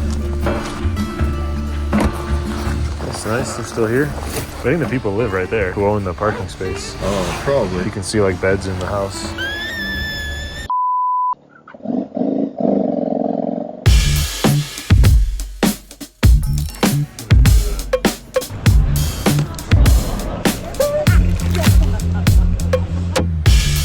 So the question is, why are we going to Lima and why so urgently? We're going to meet a really important guest there. We'll tell you who he is later, but we have to get there in a certain amount of time. We got to take a break, work on the bikes, do some logistical things like that. So we're about to burn highway for like 2 days straight just to get down to Lima, kind of on the Pan American Highway close to the shore of the Pacific Ocean. But the question is really, how do we get here? Like, how do we get our bikes here? How do we end up in South America in general? Because it's like across, at this point, we're across the equator. We're like on the other second hemisphere, the southern hemisphere of the globe. So how do we get here? I don't know. Let's find out.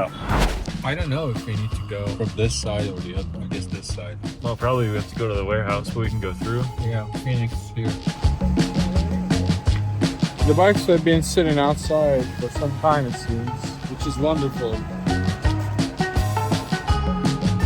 You want to check if there's water in here from rain? Good? Yeah. Yeah, looks fine. We got a little bit of rain in the tank bag. Holy. Yeah, dude. Ship your bike with another company, that's for sure. Like, what the man? I don't know why, but my pannier strap is ripped off for some reason, which wasn't like that. You're gonna do the other one tomorrow. Tomorrow? Why?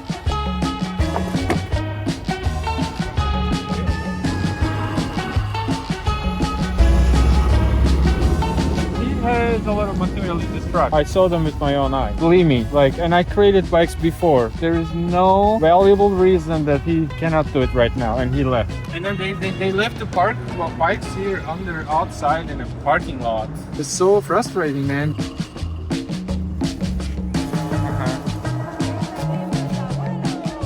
Very productive day. Okay, we just spent 5 hours trying to get bikes crated. That didn't go as smooth as planned, but we're gonna come back tomorrow and hopefully everything can be finished up then. So the crating guy said he needed more material. How do you can spin it when it's... No! Come on, Tolga, you gotta learn how to use mine. Crating guy said, remember, he doesn't have enough materials to finish the job. There we go.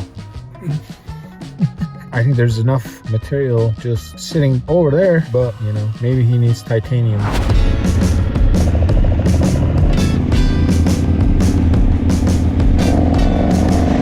I think today's a Tuesday. Chaotic as all ever. Tuesday morning in Cajamarca. And we are on our way south, well, actually west right now, in order to get to the Pan American Highway and make up some serious ground to get to Lima, which is the capital of Peru, today and tomorrow. Hopefully we can do it in 2 days. Kind of had some fun, cool routes dropping south out of Ecuador into Peru, but that takes time. Not the most efficient path, but it's cool, it's fun. The whole point of adventure riding, honestly.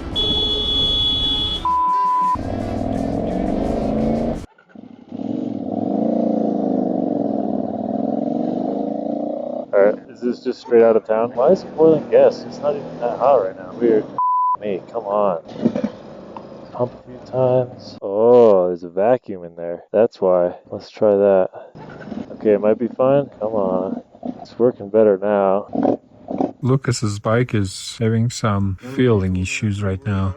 I think that was yesterday. You're like, oh, you're too worried, you're too worried. It's boiling, yeah. Come here, look, you can see. That's exactly what's going on. Right there. It's down from the top.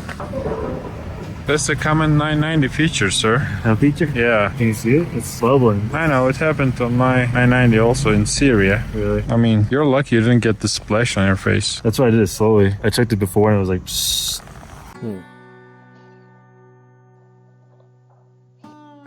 There's not like gas leaking out. No? That's really strange. It's not nearly hot enough to be boiling.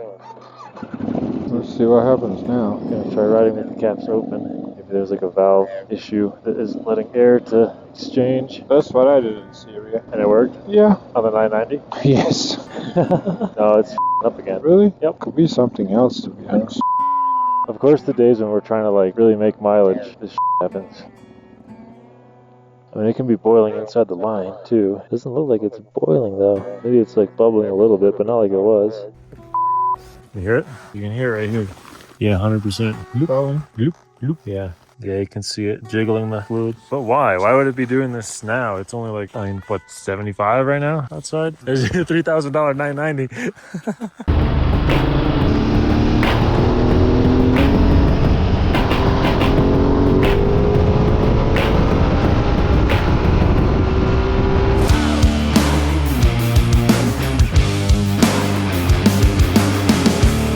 Well, no chicken strip for Tolga here.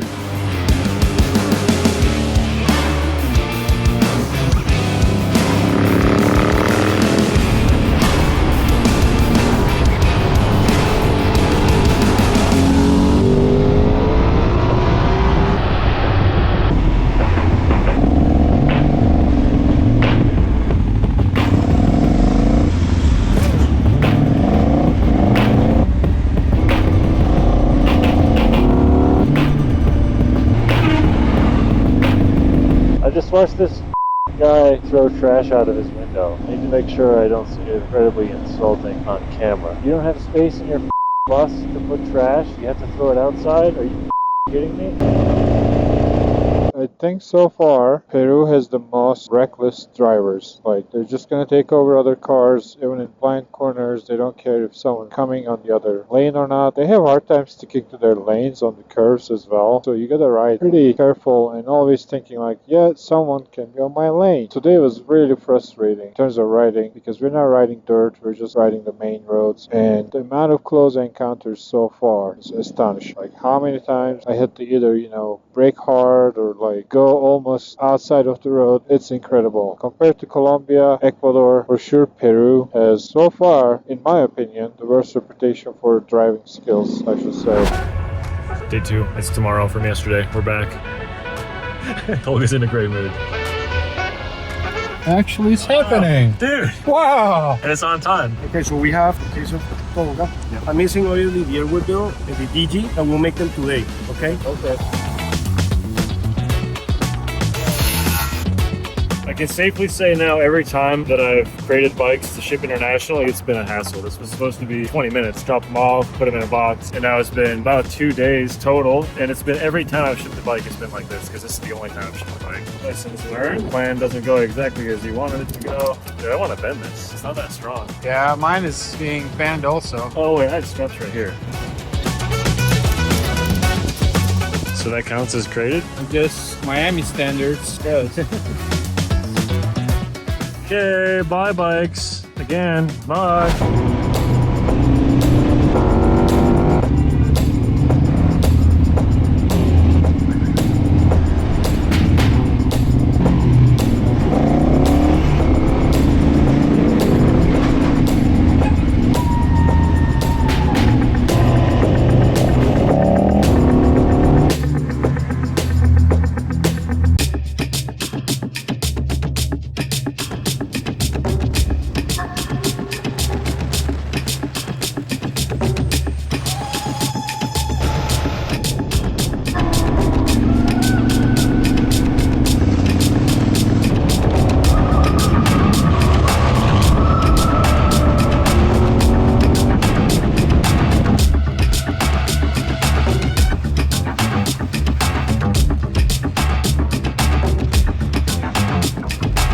Okay, so I'm at the Airbnb at Medellin here after 3 hours of flight, after 2 days of trying to ship motorcycles from Miami. I'm in Colombia, and actually I have time off, 15 days or so. So I'm just gonna be hanging out with my friends, ride around, work on a game plan until Lukas shows up. But yeah, I'm at the Airbnb. It's pretty nice. It's like $25. It's pretty decent, got everything I need, bed, couch, TV. I mean, I don't watch TV. Nice workspace, simple kitchen. It's pretty good. So we shipped the bikes. I don't know how long it's gonna take for bikes to show up. I mean, we were told 5 days, but I'm a little, skeptical about it. But it's all good. So tomorrow, first thing, I'm gonna meet with Juancho, my friend who picked me up just now, and he's gonna borrow me his Honda Africa Twin until my bike shows up, so I can get around. So that's good news.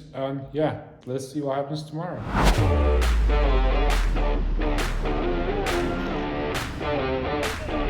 Lima traffic is a concentration of all the drivers in Peru in one place, all together, all at once.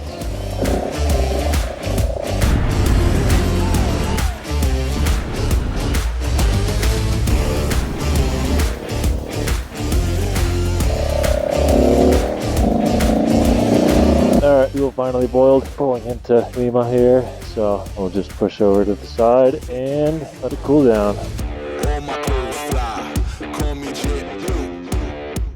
Alright, got the bike going again, and as long as I stay moving, hopefully we can keep it cool enough. Come on. This way. There we go. How about that? Disclaimer is, Climb does not support or endorse or recommend any of the riding acts seen in this video. I wonder what the... First of all, I wonder if this is the second, I wonder what the ticket is.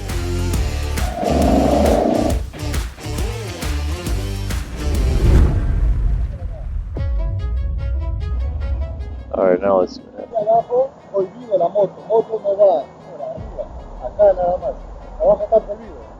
Okay.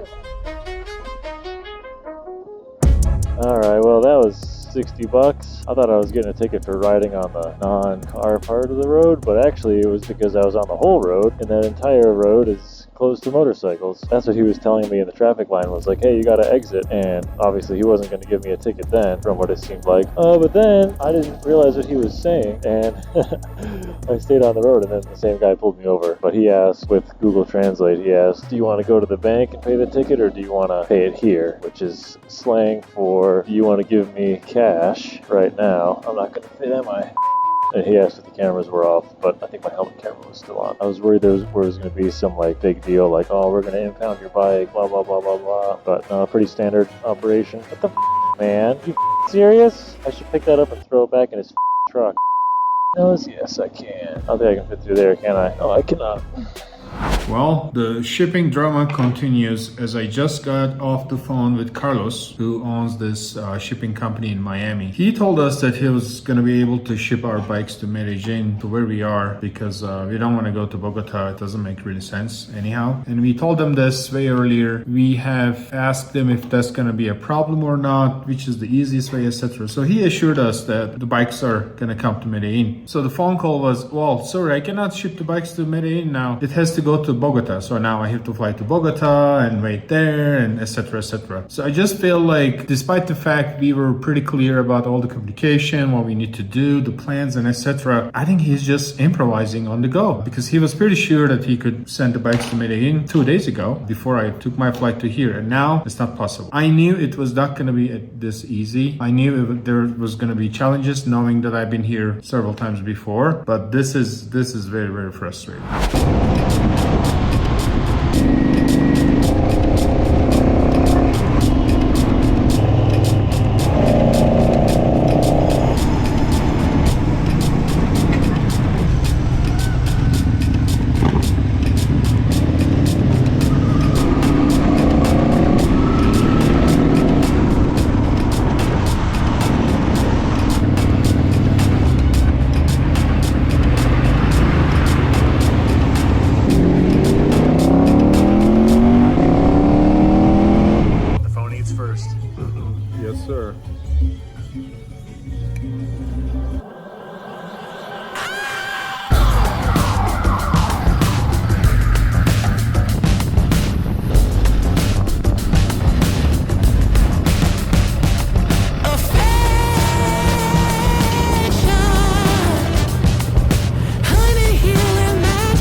gonna be fun. Yeah, why not, man? It's not about the bike, it's about the adventure soul.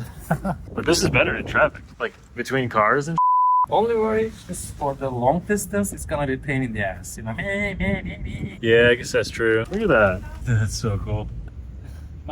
Likes pineapple, sandía, watermelon. Now you put it lettuce. All right, we made it to Lima just a couple days ago, getting set up, getting adjusted. I got some tires changed over here at the Touratech shop. Ivan and the team are super helpful. So really nice to have resources like that when you're traveling like this. And we just got really bad news that the person we're trying to meet here, whose name is Justin Summers, he's the founder of KLIM. We just got really bad news that he can't make it. Something came up, so he can't join us on this part of the trip. We were gonna ride for like 7 days, 10 days, like all through these super epic mountains in Peru. But we're still here, we're still going on. The journey's gonna continue south, even though we're technically gonna go north next. We also have our good friend and photographer Kadir, who's been a lot of KLIM photo shoots. A lot of those iconic photos you might remember seeing from KLIM content were taken by him probably. He's here now, we're getting a rental bike for him, and then we're just gonna go stay on this mission of cruising around Peru and heading south. So we're just gonna get Kadir's bike set up here, the little BMW 310 GS, and sadly there's Justin's 1250 that we were about to rent, but it's all right. Things happen, so we're not gonna stress too much about that. And then we're gonna hit the road. Let's keep this mission moving. It feels like sunshine the way that it warms up my cold heart. Sweet as sugar and a light that leads you through the dark. A friend to pick you up in brokenness and pain. Lord, let your love and kindness fall on us like rain.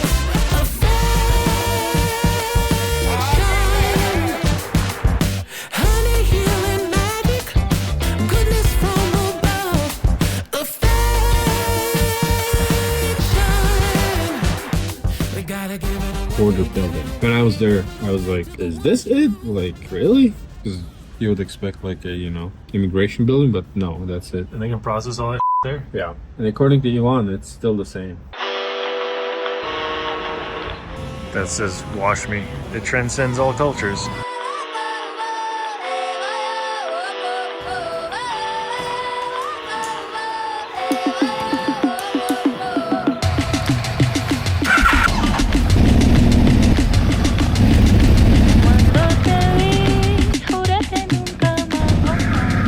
Uh-oh, 990 setting off more car alarms.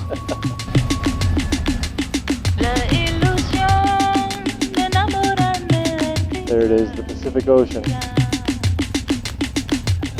So low. Oh yeah, we have to adjust it. Yeah. Okay. Impossible, man. Gracias. We'll adjust it. If you're not working on your bike 25 seconds after you leave the garage, you're not actually adventure riding. This is hard ADV. All right, now we're underway.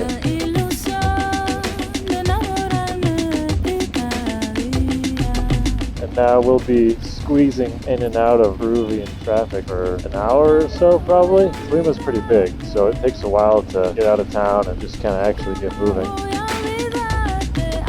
Rental bike setup challenges. Race motor going here. Turn right, great.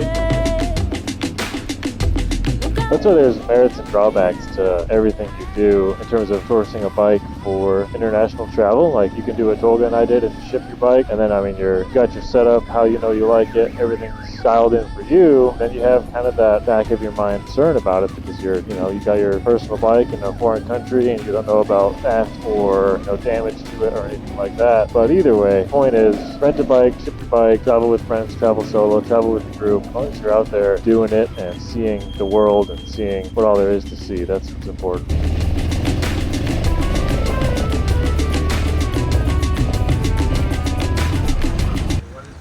So we don't know when we're going to need tires next. I've never used these before, so I don't know how long they're going to last, and we're going to be kind of remote for a while. So we just stopped at the store here and we paid for the tires in advance, and we can talk to the owner and have them shipped to a town where we're going to be, because you don't want to carry tires on your bike. That's like super heavy. It's pretty unreasonable unless you're really in a pinch. So anyways, let's head into the mountains. We got that stuff sorted. I think we're good to go.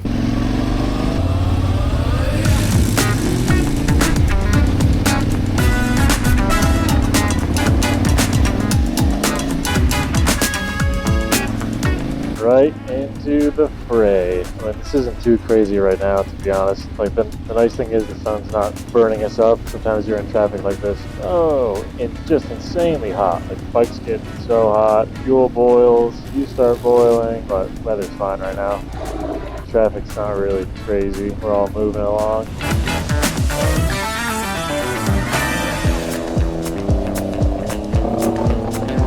Oh yeah, check that out. A special lane for motorcycles. You don't have to pay tolls here in Peru. It's amazing. Oh, a little tight. Oh.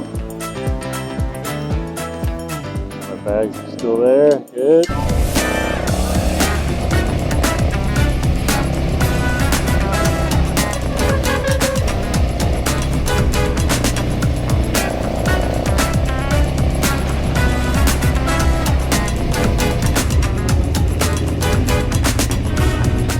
I think that's the exact same road that we tried to do this in 2021. But whatever, this is where we just act like a dumb tourist. I apologize. Tolga, I think we did this exact spot in 2021. Oh, that's the one? I think this is it. It would be nice if they put a sign over there. Yeah, I didn't see any. Google Maps doesn't tell. Oh, we're gonna go through the neighborhood, man. Oh, yeah.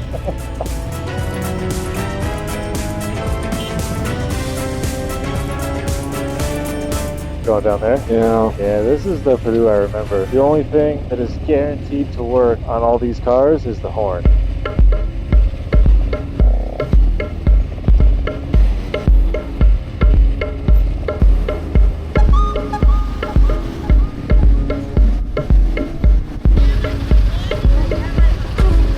Alright, so we're trying to leave Lima, which is always a hassle because of the terrible traffic. The idea is to get to Cerro de Pasco. It's kind of like northeast of Lima, so we're not going to be on the coast. We're going to head to the Andes mountain range. And from Cerro de Pasco, we'll head further north, kind of do like a loop around the Huascaran National Park and kind of explore, and then get back to Cerro de Pasco and then head to Ica. That's the plan, but so far it's really a little annoying with panniers as usual, but we'll get soon. Okay, my bike just quit. Is it gonna run again? That was weird. Why would it be boiling fuel so much? Like, that doesn't make any sense. Not cold out, bike temperature's not hot. Plenty of fuel in the tank. It's not like the fuel level is low and it just can't hold that heat.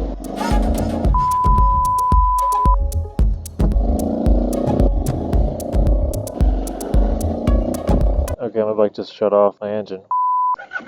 Come on, man. Why? Why would it be doing this? And why would my fuel be boiling in this weather? Like, it's not even hot. Maybe there's an issue with the fuel pressure regulator. This is minus whatever days to the big trip. Here's my bike, ready to go. Here's Lucas's bike that needs some TLC, I guess. Look at that seat, wow. This is going to be happening a lot in the future. It's fuel pump, like, make the fuel pump go signal. Oh, it's an electrical problem. That's what it seems like. So watch this. I believe him. And you scared my baby. Oh, sorry. So I just idled it for a second here. We're in California getting ready to ship the bikes, and then it died. It started idling down, and then it would quit and stall. I'm like, that's weird. That's not a good priming sound, though. We missed not a good priming sound. It sounds like it's having trouble. What? You hear that? Yeah, that initial cracking is weird. It's weird. That's my throttle position sensors. Really? The crackling sound? Is that? That's not normal, man. Come on, man. I'm serious. Don't do that to me. You shouldn't trust that bike. The most reliable thing on like KTM adventure bikes to fuel light. Fuel light. I choose not to believe that it's actually like low on fuel. You should choose that it is and manifest that, because that is a much easier problem to solve. Well, yeah, but an electrical. We want problems, man. I know. Tolga wants problems, so. Ooh, get it. 91. All right, let's see. So that was like just about 1.5 gallons. So it was not empty.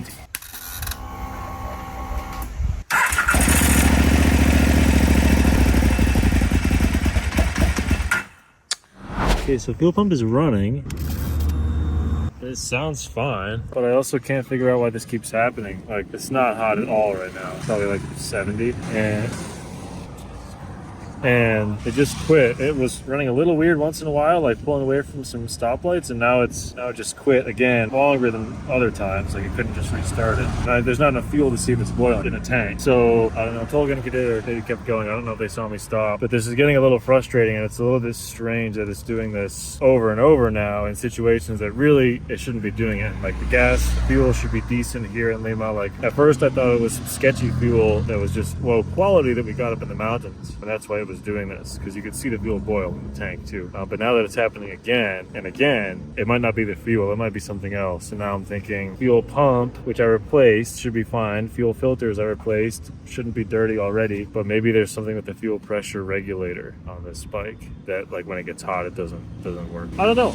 I don't really know what the next step should be, because this is going to keep happening when it gets hot, probably, at this point. So I need to... Why is there condensation in there, man? Jesus. It's a big process, but maybe I need to get the fuel pressure checked when it's hot, which I don't know how you're going to do that, because it takes so long to take the bike apart. It's not going to stay hot. Man, this sucks. Well, Lucas is having bike problems, so he's a mile away. We're waiting for him here on the corner, but I think his fueling issues are getting worse. And I don't know if it's better if we could get it sorted out before we leave Lima, so let's see what happens. Okay, let's see if it'll idle. Guess we'll just ride ahead a little bit, see what happens. I also don't know which way they went. Nope. This is a problem for sure. Okay, because now it's working fine.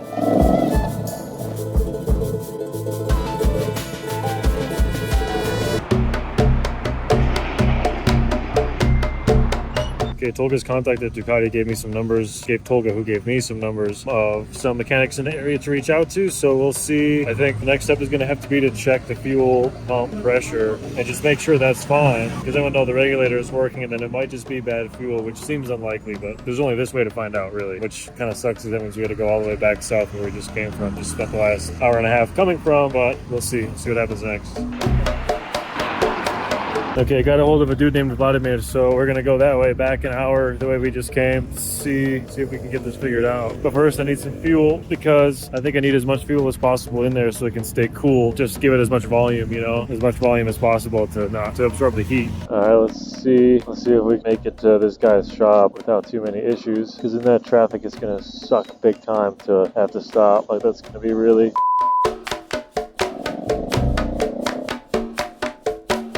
Okay, let's go see where our dude is. Just his house or something? I don't know. Let's see. Whoa, there's a lot of 990s and 950s in there. Could be a good sign. Hola.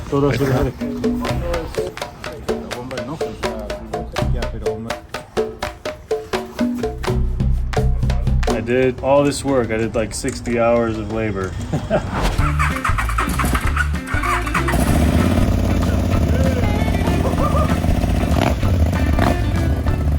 That's your seat thingy. Seat thingy's back here. There's a lock in right here. It goes across there to lock my little valuables compartment. I gotta order some parts for it, so I need to just basically start stripping everything down. So we'll see. It's always a work in progress on these things. You gotta figure out what kind of weird stuff the previous owner did. Like, look at this. We got some little rheostat gizmo heated. Oh, the light came on. So all kinds of things to see what's going on. Caliper, because the whole thing is moving over. I think the spacer on one side is correct. It's just this other one that's wrong, but better just to be sure. So good. You can help? What are you doing? No. Rocky. Yeah, dude, there's like 4 different torque sizes just for this. It's Austrian engineering, man. I think every crash bar bolt is bent. Man, there's so much stuff I gotta order. Well, when you buy a second-hand 10-year-old adventure bike. Yeah, but the bar's good. Pounded big time, obviously. Is it dripping something? Oh, why are we dripping something? Oh, the fuel line. Uh-oh, the hose is cracked. Yeah, you need fuel lines. Because it's old and cheap. That's what happens. She got a new bike. Where do you find the crash bars on this? You gotta look into Power Parts catalog. No way. Really? So the fuel, if you tip the bike... Oh, yeah, no, it vents right here, too. I might have just messed it up. Oh, you need to order a new tank now.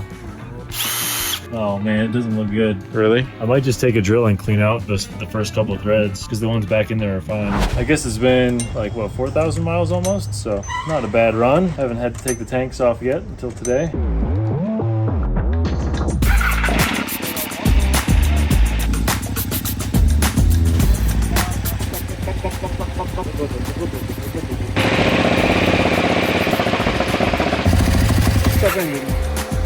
Okay, well, he's actually telling me not to worry about it. He'll work on it. We're gonna go find some lunch. 2:30 right now, and there's a chance that everything's gonna work out just fine today because he's gonna put the original fuel pump that I took out back in. He says that's better than whatever's in there right now. So my whole idea of fixing this so I wouldn't have to worry about it ever again is backfiring, which is fine. That happens. I feel kind of bad leaving him like to work on it. To be honest, I should be doing it with him, but he wants to do it, so telling me that he's got like ATM training and all that, so should be fine. That's 11 years ago. 11 years ago, complaining about this exact thing. Awesome. And I think your service intervals are pretty bad. Like 5,000 kilometers. Oh, that's fine. 3,000 miles. Mine is 15,000 kilometers, so I think I'll just film. I'll just film. Yeah. A lot of oil changes to film. Surprisingly amazing that you're on your adventure bike, Lucas, just before a hard enduro race. Well, my hard enduro bike is prepped. Oh, it's ready? Yeah, it's done. We're like 3 months from the trip, and this isn't last minute for this bike. I'm not stressed. Close to a pound. It's probably 2/3 of a pound. Yeah. Don't do many dusting, man. Whoa, dude, you have the DNA filter. Let's see. You gotta look into the throttle body, though. Yeah, you don't want that, boy. Oh, no. No. Whoa, that's crazy. That's so smart. I don't know how these things work, man. Oh. Where's that from? Oh, here's this. No, here's the extended. This is what he's talking about. So you can drain this. You can drain this tank without pulling the fuel tank off. Is this a side stand protector? Your location. Yeah, that's what that is. Yeah. Oh, so we had. Dude, this is a little victory. Yeah. What's this? Why is this the little cylinder? It's the filter. Yeah, this side there's the oil filter. The oil filter cap is on this side. Is that the oil filter? But what is this for? I don't know. Dude, I feel like we're a bunch of monkeys trying to figure out a puzzle to get food. Okay, fast forward, back from lunch. Let's see what's going on. Hola. Preocupante, pero quiero que veas cómo estaba armado la bomba. ¿Ves esa abertura que hay? O sea, no asentaba bien, ¿cierto? O sea, ya no está torcida. Sí, ok. Ya no ajusta. O sea, esto, mira, con el movimiento, eso está ahí. Oh, wow, ok. Eso debe quedar ajustado, ¿correcto?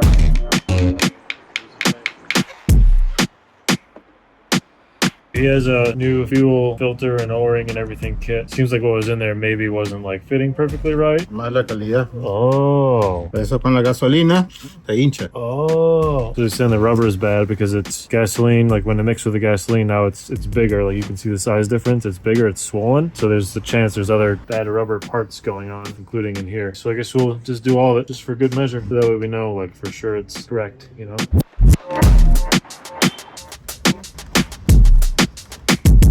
Okay, he doesn't think we're gonna have any more fuel pump issues for the remainder of the trip. The rest of the bike, he can't guarantee that, but we will go from here. It feels good to have that sorted out. And it's 8 hours after we were gonna leave Lima this morning. So now we're just gonna get a hotel, sleep, and leave tomorrow, super early in the morning. So we're making progress in a way, even though it doesn't feel like it.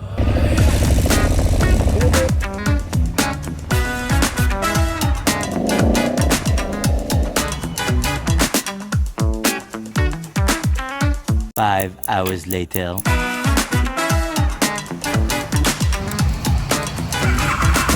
Okay, attempt number 2, leaving Lima towards Cerro de Pasco. I didn't hear my alarm, so Kadir and Lukas had to wait for me for 50 minutes, which is not cool. So I feel bad about it. We were supposed to leave at 5 a.m.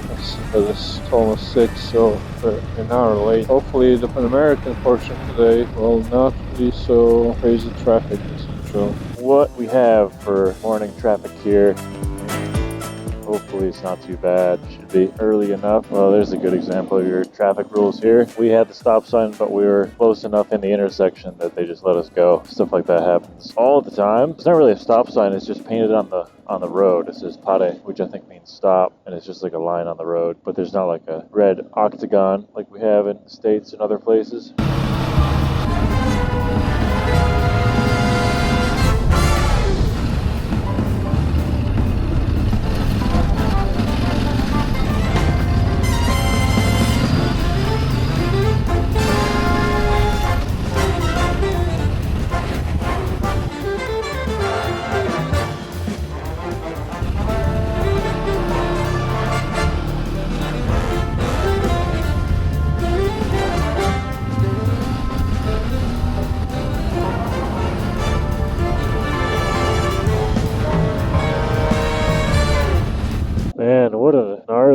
place to live. 15,500 feet, roughly. Their lungs must be just crazy here. Pretty epic terrain, that's for sure. You wonder why a town was settled here. Like, why this spot in the mountains, you know? Kind of desolate, except for this town.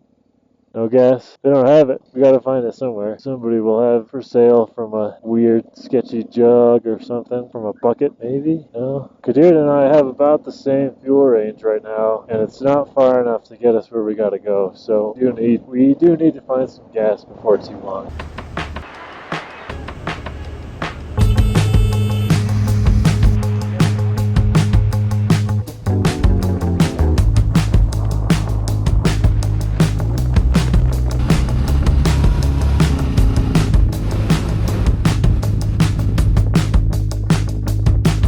That is insane. 3 hours from Lima and we're at 15,300 something feet right now. Now, this is higher than we've been, I think, for the whole trip. The air's staying, the bike is like beautiful though. Look at this, like the snow-capped peaks. You can see hints of the old pass, the old roads here and there. Like, this is gnarly country.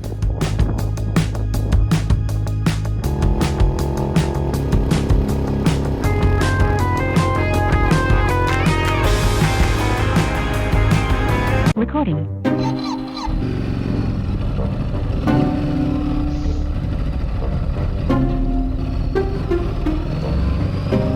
Oh, we're good. Give it gas when you're trying to shift it.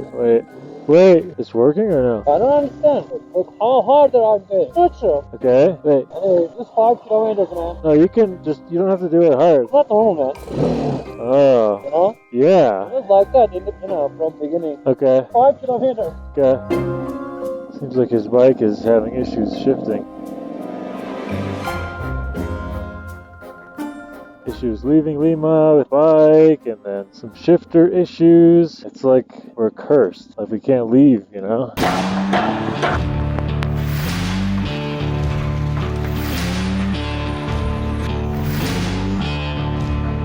Alright, and my bike just quit again, but it's not hot. There's no way the fuel is boiling. Shit, they're leaving. Damn it. Pump priming?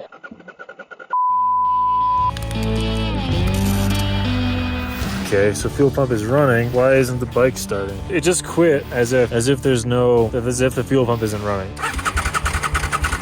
And I literally just said on the helmet camera, like almost joking, like, oh, maybe we're cursed. Fuel pump's running, but it's not firing up. Let me pull to the side here. All right, I need to smell the exhaust and see if I can smell fuel coming from there. I mean, it's not like obvious fuel smell. There could be some, but it could just be like left over. Maybe the fuel line popped out, like the quick connect thingy, that could have popped out. I wonder if I can see it. Oh, I have to drop the tank to check that.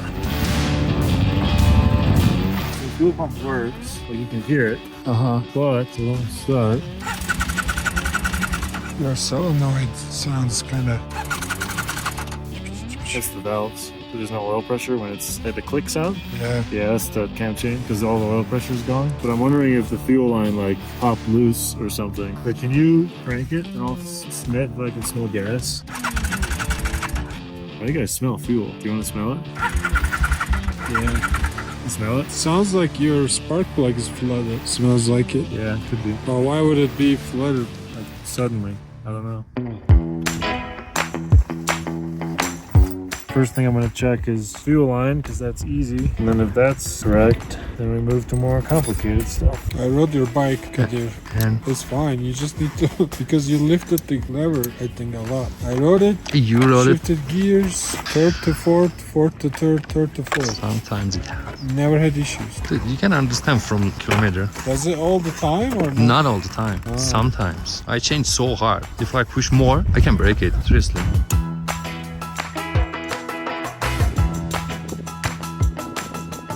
Yep, I think that's it. Look, can you go down there and see that?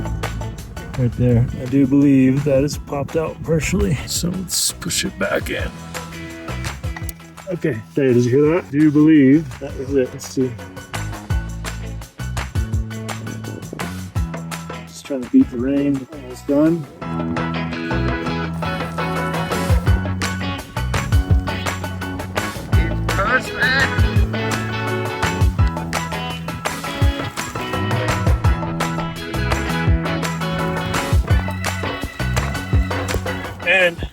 For the continuity experts who are going to call it out, yeah, we did switch sides of the road just for some photos. So, all those posers, that's fine. Alright, let's get this show back on the road. Okay, it just died not freaking half a mile past where we just were. Same exact symptom. I wonder if that line, I wonder if something's pushing that line and it's popping out, or pushing that button. Oh man, get off this road and see what the going on. Tired, man. Slept like 6 hours. Didn't sleep well. Don't want to hold up the group. I hate being this guy. There it is. Popped out again. I need to figure out why it's doing that. Jeez. Oh, you see that? This pin comes up and it keeps it from going back all the way. I just push the pin in and now it slides across the hole. You hear that? Yeah. I think that's it. That must be. The pin? Yeah, like the lock wasn't fully engaging this whole time. I would still put a tape around it. Or maybe a zip tie behind the button so the button can't be pushed. Yeah, that's it. Oh yeah, that's your fork for sure. I'm not sure, but no, that's fork. No, this one too. Water? No, that's brake fluid. That's probably because we're really high. That's why. So, like, the pressure's imbalanced because that has like sea level air density, which is way more air than it is up here. This one's not normal. No, that's leaking for sure. I mean, it'll be fine. It's just gonna leak, you know. It sucks that it's on your brake side. Hopefully, it doesn't go on the brakes. I hope so. We worked already. Yeah. Tolga might have a scraper, like a. Use that. There might just be a piece of dirt in there. Is the old X-ray? Yeah, we'll try that. All right, nobody's mad. We're all good. This is just part of the deal here, I guess. Now we see if it actually stays. We kind of zip tied underneath the button so the button couldn't be depressed, and then taped over that so the zip ties wouldn't move down. And now we see how long that lasts, or maybe it's gonna last forever. Do you have an air bleeder on your forks? Yeah, I need to bleed down. Yeah, it might not be a bad idea. I did mine and there was a lot of air. Yeah, this is by far the worst surface. So far, this is the worst. Yeah, like giant potholes. Oh god, very annoying. I mean, it's not hard to ride, it's just... Yeah, no, it's not hard, but it's really uncomfortable. So much vibration, so rough. By far the most road. And maybe wait a little bit, you...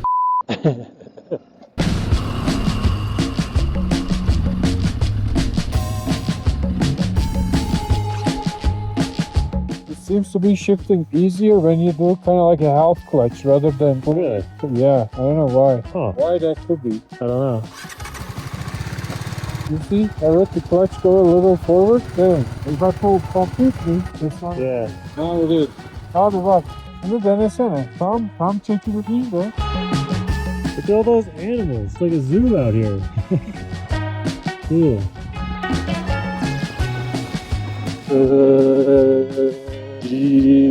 This might be the worst road that we've ridden so far. It's just so grumbly, like you can't, it's not technical, you don't need to stand, but it's just rattling everything. It's so rattly, like so uncomfortable. Got like 2 more hours of this, I think. Jeez. Feel bad for the people who have to drive this in a car, that's for sure. That would be really uncomfortable. This is interesting. Oh, fuck, I'm falling.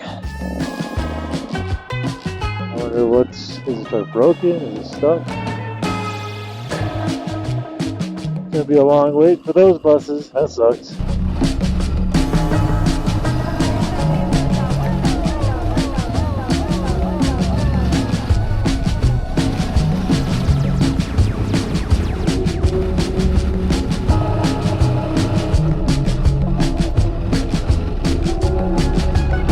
Oh, back to this grumbly dirt road. We were on pavement for a bit, and I thought we were through, but here we go again. We had a couple pastries and some soup. Well, I didn't have all my soup because it was too salty for me, but that has been the meal plan for the day, so I think we're all kind of tired and ready for the day to be over. Kind of put beat down on ourselves today. Oh man, my back. I'm not old enough to complain about my back, but it aches from this.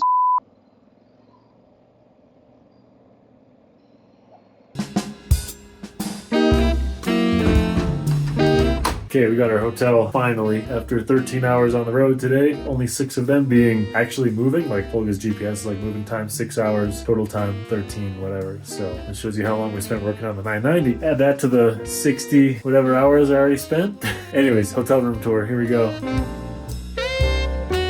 standard. Looks good. Not sure what that's for, but no hot water. And we didn't really sweat that much today, so I just got the edge of the towel wet, and it's basically like an advanced wet wipe. And you can just kind of wipe the dust off your face before you go to bed. And then over here, there's a lot of bugs kind of crawling around the room, so I don't think I'll sleep in there. I'll just throw my sleeping bag on the bed, but it's fine. And we got chargers. We got a plug that works to charge the things. I mean,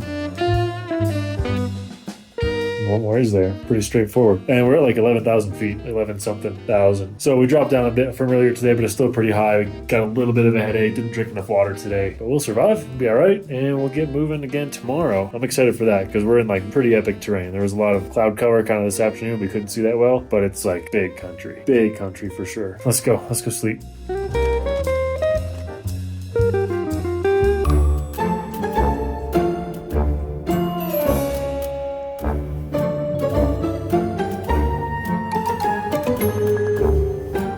This town is crazy. Look at that. Everywhere you look, it's just huge peaks. So this is a standard breakfast in the mountains in Peru. Some scrambled eggs, bread, coffee that we don't really know if it's actually coffee, coca tea for altitude. That's it. So, I mean, we're just brainstorming some ideas to make the most out of the situation with the current distances and time frames and all that we have in hand. And we're trying to figure out what is the best way of executing this. So, but the first thing we need to know is if he can do it or not. Then we're gonna move on to the next step of ideas. Of course, yes, sure, yeah.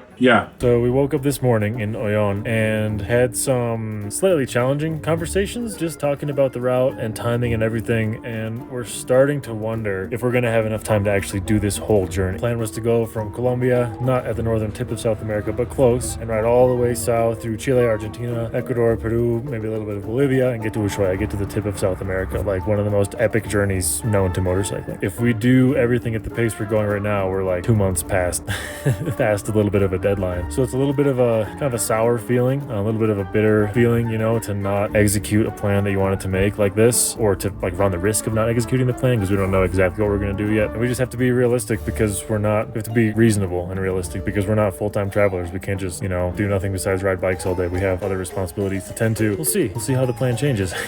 Oh man. Today 16, 1, 2, 3, 4, 5, 6, 7, 8 days. 8 days to Cusco sounds reasonable to you or not? How far is it? Like the fastest path? How many days is that? 5? No. More? 5 days? I don't know. 1, 2, 3. But imagine we would spend time in Ica, yeah. 10? 8. 1, 2, 3, 4, 5, 6, 7, 8. Okay. Like 23rd, 24th then. Okay. Kadir's rear brake is too low and it's maxed out like on the adjustment on his 310, the rental bike. So we're gonna try to shim like a foot pad. I don't know if this is gonna work, but we're gonna try.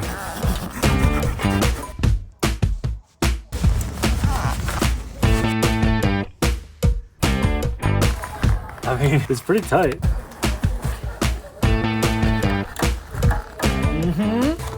Yeah, there's a bunch of sand in there. Look at all that. Let's see if we can squeegee it out because Kadir only has one brake. It's on the left, and that's where the fork is leaking. This probably won't work, but at least we tried.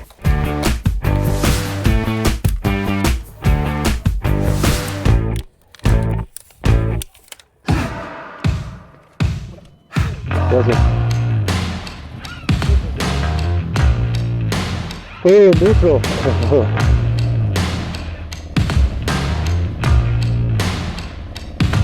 Okay, we're on our way out of Oyon, and we're going to head north a little bit, and then we're going to cut over and start heading south a little earlier than we had planned in the interest of time. And we're actually at just under 12,000 feet right now. Yesterday was a crazy high day, like 15,500 feet, 14,000, like remarkable. Dang, look at that. Cool. And what we may do today is, as we head north and then east and then southeast and drop into like actually the Amazon side of the Andes, because we're kind of in the middle of the Andes range right now. So we're going to drop over onto the east side there, and we'll see what the day has in store for us. Just switched over to Kadir's little 310 GS. See how it's running. It was kind of having some shifting issues yesterday, it seems. So we will wait till it gets fully hot, nice and up to operating temperature, and then see what up. These are sketchy mountain roads, not because the surface is dangerous, but because it's smooth, and that means buses, truck, locals, like they can just drive super recklessly around all these blind corners. So you really don't want to have a head-on collision here. our friend Tim Burke actually head-on collision somewhere in like northern or north central Peru, and had to have his bike like shipped with trucks and take a bus, and like sounded like a huge logistical nightmare to get it to the Touartech shop where we just were actually to get it fixed. But anyways, that doesn't happen for us. Little barbed wire safety fence there, nice. This is kind of similar terrain to Ecuador, like reminds me of some sections we rode with John a couple weeks ago. So this is a good example. Coming up right here, you can see there's a truck with a convoy warning on it, but it says 1 unit, which is the bus.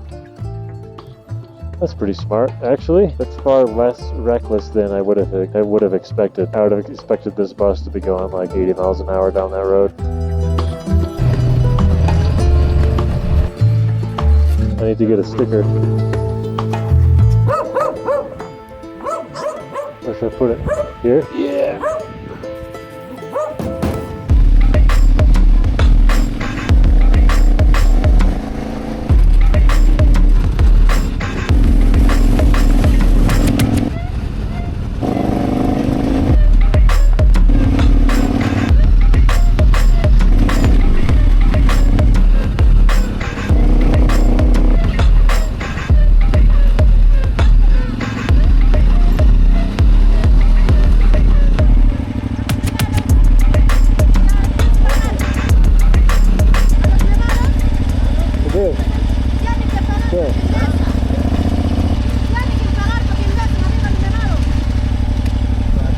What? We have to pay. Why? You can just go. Okay.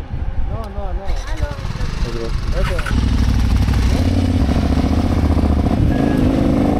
Okay, we just went through that little couple ladies there, and one of them said something about paying. Like, oh, you have to pay, blah, blah, blah. But I don't know if that's legit. Tolga just breezed through it. It didn't stop him. And then she got her phone out as if she's going to call someone. So let's see what happens. Plan is typically to act like you don't speak Spanish. They just get tired of dealing with you and let you just go. But we'll see.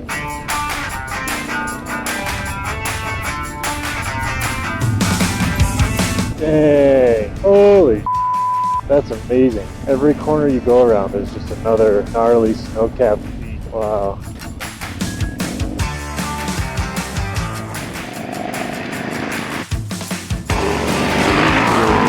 That's so cool. We're gonna get a better view in a second.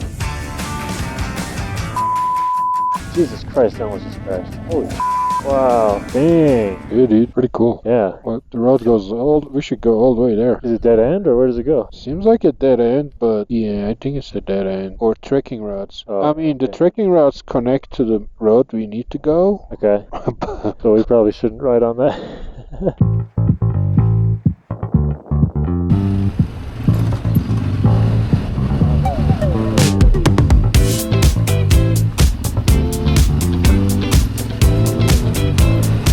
Dude, that's crazy. Yeah, dude, this could be the most epic scenery, road, birds, lake, rocks, the peak. Look at the peak up there. Holy cow. Yeah, dude, this is pretty good. What kind of birds are those? They're like lake gulls. The road goes up. Wow. Hey. Holy cow, dude, the road goes on. I think we should go all the way back and then start working our way. Yeah. You know what I mean? Yep.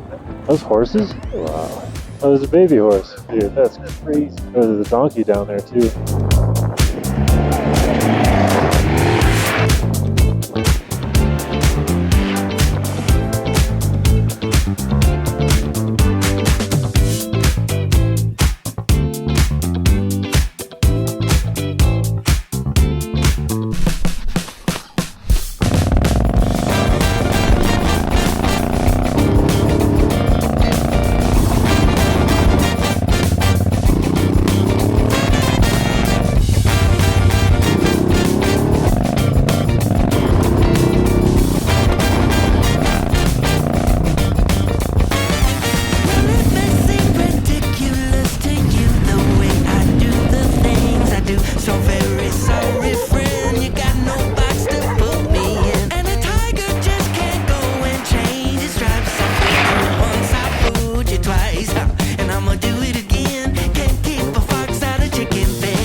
Dang, dude, this is wow. I'm gonna stop right here. Ooh, see the lake. Yeah, dang, boys. It is what it is that I'm marching in, and I can't be tied down. I got eyes that like to look around, and I'm a man who needs to go my own way, baby. So don't you go and try to change me. Tell me I can't, and you know I will. Tell me don't go and I'll keep moving. Baby, tell me I can't, and you know I will. You can tell me to stop, but I'll keep grooving. This is from when we didn't pay the ladies back there. Okay, just like a toll, 15 soles, which is like, wait, what is that? Like $4 total? Al norte, entonces al sur. Okay. So we paid him 15 soles, got 2 access tickets, so hopefully there aren't issues having 3 bikes and only 2 tickets, but whatever. Pretty painless procedure there. 5 soles por una foto. Tolga told him he's got to pay 5 soles for a photo. That's funny.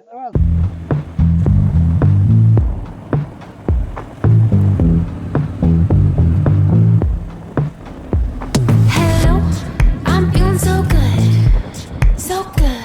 Did you bring the water bottle or did you drink it this morning? I only have my. Yeah, I had some water. Yeah. Because the town is still closer than. Where we're going? Yeah.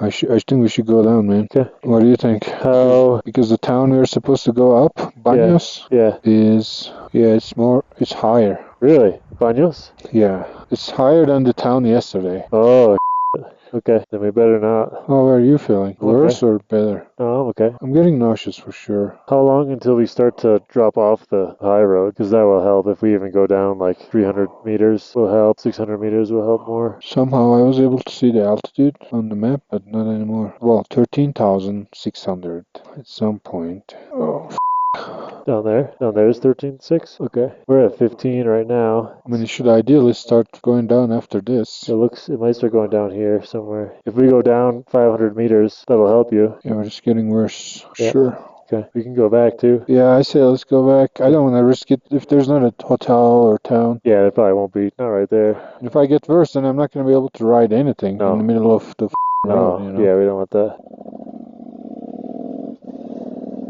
I wonder if our buddy Edison at the hotel that we stayed is gonna let us back in after we tracked mud all through his rooms. I mean, it wasn't that bad. So okay, we're going back to Oyon. It's all right. These things happen. Staying healthy is way more important than really anything else, to be honest. And hopefully, we'll see if Tolga feels better.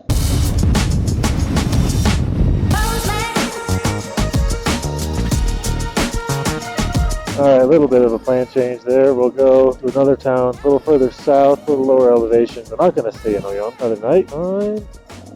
Tolga had a really, really bad episode of altitude sickness. Also high up in the mountains in Peru like 2 years ago. Like violent vomiting and nausea, headache. It was really bad. The rest of us like put our earplugs in and kind of slept through it. And he was able to go further down that night. But anyways, long story short, Tolga's had a bad experience with this before. So his fears are warranted. He doesn't want to have that experience again because that was terrible. So we will go down.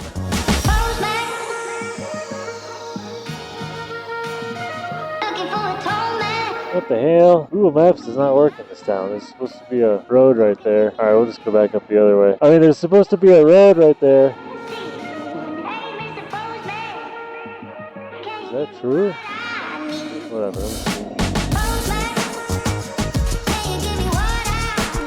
So many hostels and hotels and stuff like that. Why are there so many? Such a tiny town. I wonder if it's like a thoroughfare to a more touristy area or something. I don't know.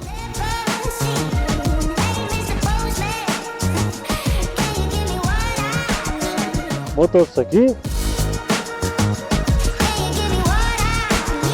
So this is the parking area, huh? I mean, I could have looked for other hotels, but Yeah. I was like, pretty fucking tired and nauseous right now. So.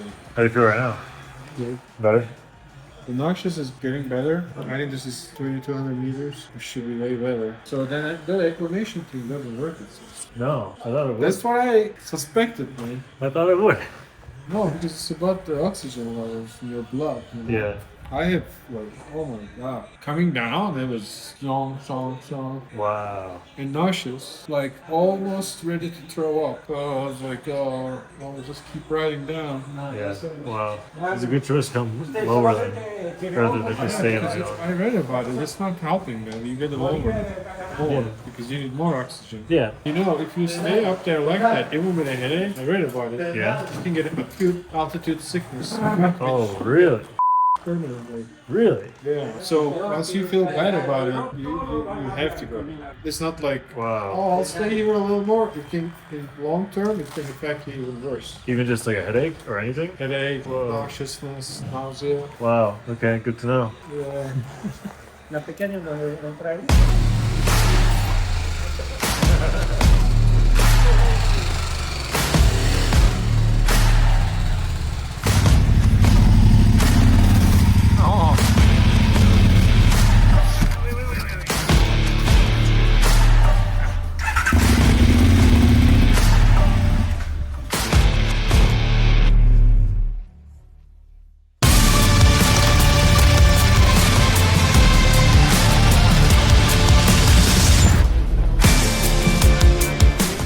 Thank you. Have a nice trip. Thank you.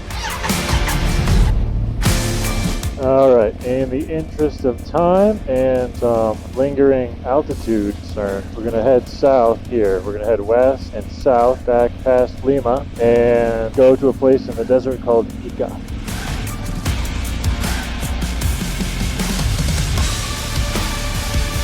Oh, totally forgot his luggage. All right, hold on. Anyways, gonna try to make up some time and distance here and head south. That's the moral of the story here. And we're taking the route we're taking because the alternate route, there's only kind of two main ways to head south from where we are. We can head west and south along the shoreline, or we can head east and south up in the mountains. There's only two ways to go through it because of the way the mountains form. So the route through the mountains is like 14,000 feet, which we're a little worried about for the sake of altitude health, which we didn't expect. So I don't know why this is happening, but anyways, we got to do the route we're doing for those reasons. I wonder how long it would have taken to notice that.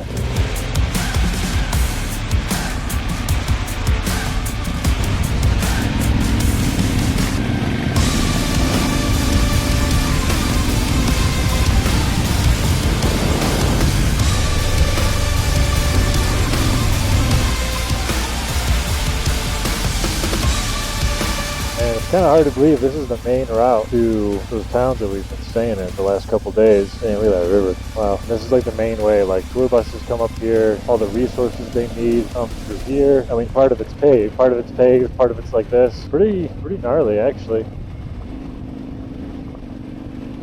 Do some sweet dirt bike riding out here, though. Dang, that's for sure. There you go, back on the pavement.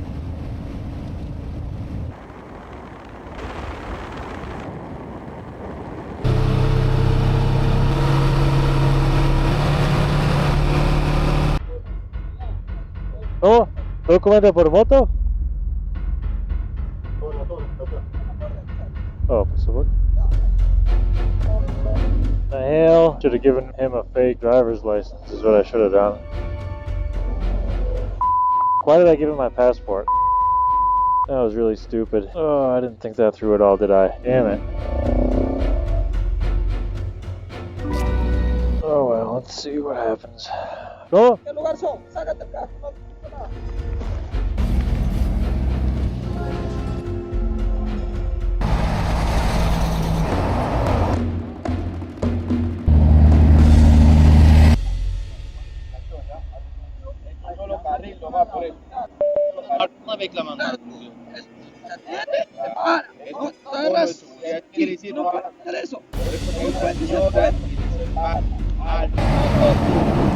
No puede ser, se maniobra, esto sí, no puede ser, sí, no solo.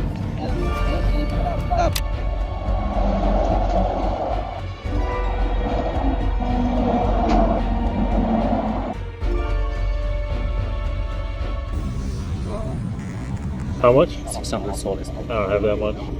But it says you have to go to bank. If I understand correctly. Can't just pay him right here. We can offer, and they may take a bribe. I don't know, yeah. But we can just ask, like, why don't we pay you?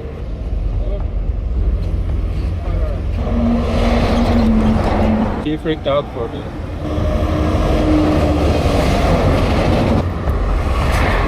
Like $200. Okay, well, I can be partially blamed for that, not having a fake copy of my title accessible in a place that's different from my passport. Did they ask for your passport? I was reaching for my title, and it's next to it, and he saw it. He's like, oh, passport. And then I knew I was... Because I gave my fake title, and I see, like, oh, you gave the passport, because I was like, oh, maybe we should just... I know, because my fake one is in a different pocket. I need to put it in my tank bag. That's why I give them all the time. Yeah. Same thing happened to me with the other cop. He was like, do you want to pay at the bank or do you want to pay here? Like, I'll pay here. Alright, so lesson here is if you can have a fake copy of your driver's license, even better, but have a duplicate copy of your bike title and all that and registration and stuff in your tank bag or somewhere where you can give to cops in situations like this so you don't give them your passport when they see it with all your other documents like me. Don't do what I did. Be smart. Be a little more creative about it.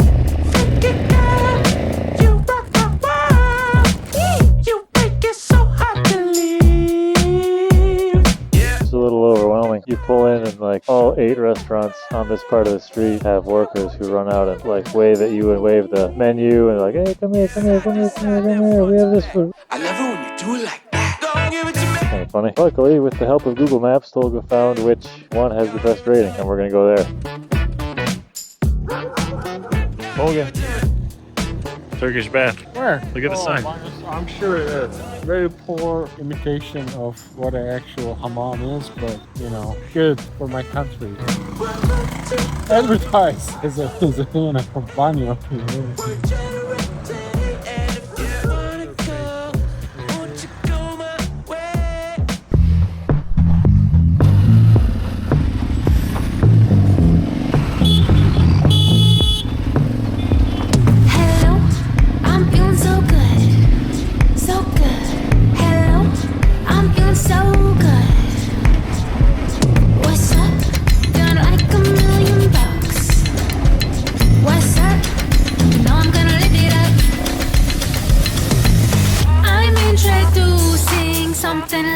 Never seen. I'm introducing a new thing. A new thing. We got that new thing. A new thing. We got that new thing. It's beautiful. He's talking about the 990 for sure. Of course. Well, we just made it to Ica, which is kind of a strange little like desert dune touristy kind of town, and it's not actually super hot right now, so we're gonna go and explore some of the desert and see what we can find. It's kind of a cool like Star Wars Tatooine looking area in a way, so we're gonna check it out.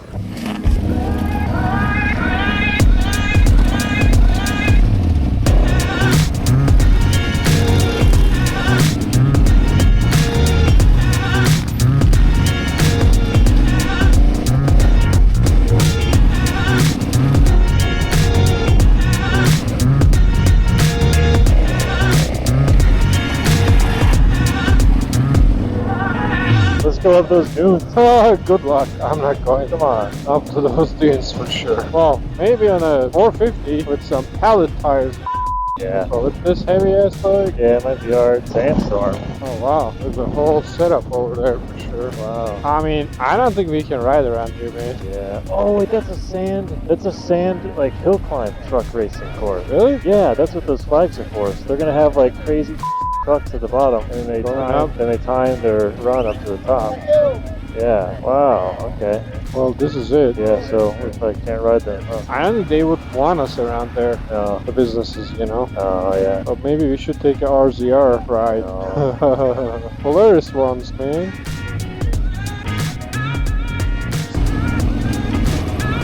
Yeah, I think it was.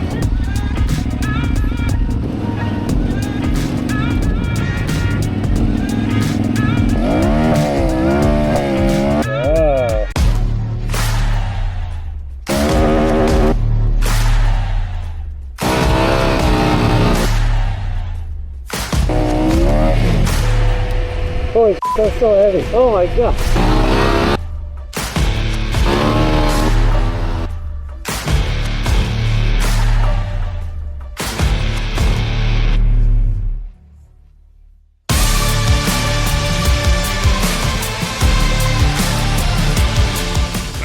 fun. We didn't make up that much ground, we just played around a bunch.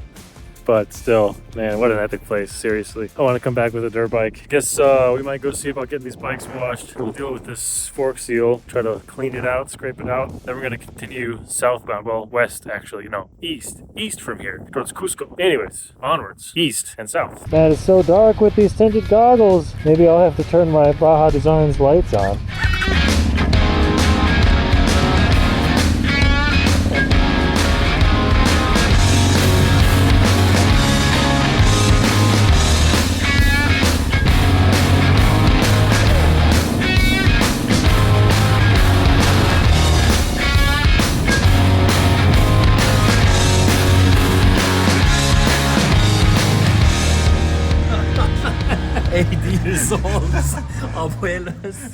Dude, it is never quiet at any hour. Holy sh**. No, man, I don't want to go there. You'll go there? Mamila tiene que ser así. Usted sabe cómo es con los bebés. What is it? Toda su mamila tiene que ser así. Usted sabe cómo es con los bebés. ¿Ok? How long is that gonna go? Forever. Dude, we need to sleep. Come on.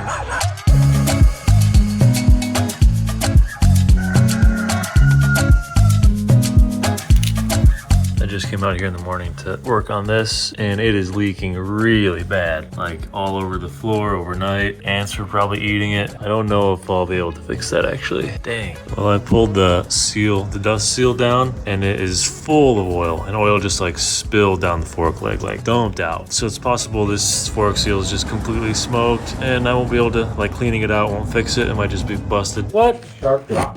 Is it cut open? Yours is not so different. Oh, wow, dude, it's like cut, like, yeah, proper. Dude, the 990 power. Oh yeah. Dang, dude. The sharp desert rocks. Well, we can get tires in Cusco. Yeah, he's shipping them tomorrow. Okay. If I can reduce it to a slow leak so it's not like blasting fork oil all over my bike, that might be enough just to kind of milk it out for a few more days. But not ideal for sure. For some reason, can't find any like people who confidently know where to go in this town to get it serviced. They're like, oh yeah, maybe this might be better off going back to Lima, but we've already left and gone back to Lima like 3 times, so I really don't want to do that anymore.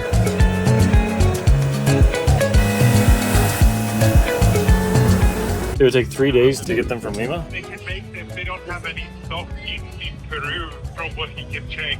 Really? Okay. But there's also another guy. I can send you both those numbers. Sure. And you guys are on your way south, right? Yeah, we're gonna head east towards Cusco now is the plan. Okay, they're gonna go on up and start acclimating, and I'm gonna hopefully get fork seals sorted tomorrow. But I don't know. I need to kind of verify that the place has seals. If they don't, make another plan and maybe go back to Lima, because it's gonna be a big problem if we don't. So Kadir and Tolga, they're gonna head up, and I'll see them in a couple days, hopefully. Bye. Bye, Lucas. Maybe you should have had fork savers on your forks, sir. Comment down below if those fork savers actually make a difference and if they're good for the forks long term or if they're bad. Long term, I don't care long term. I care about not trying to find fork seals in the Peru or wherever I am. It's stuck? I think there's sand in it. Lube it up. Well, I already did that with my bike, so my bike's not having that issue. Good job, Lucas.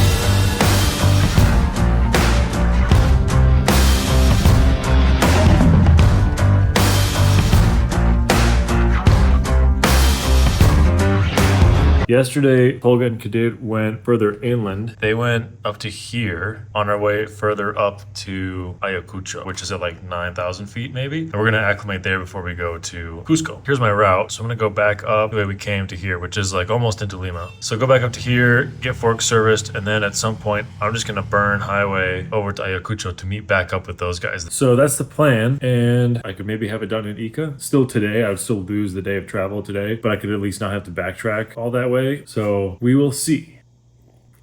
I mean, we're barely on track. Are we? Yeah, let's wrap up with that. We are good. Let's roll.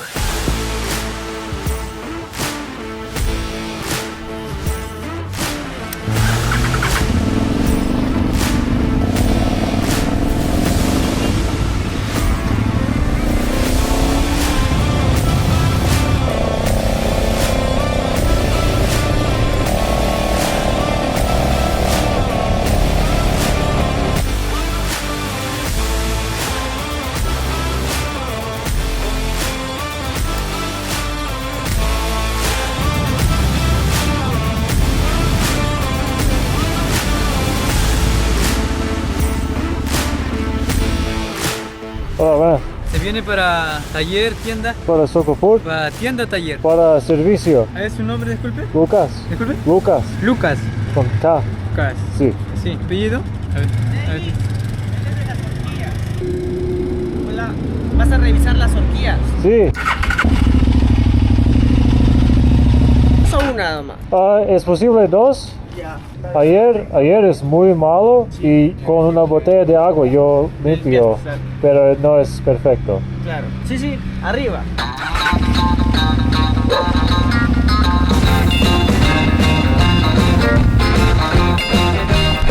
Hola, ¿cómo estás? Lucas, ¿no? Sí.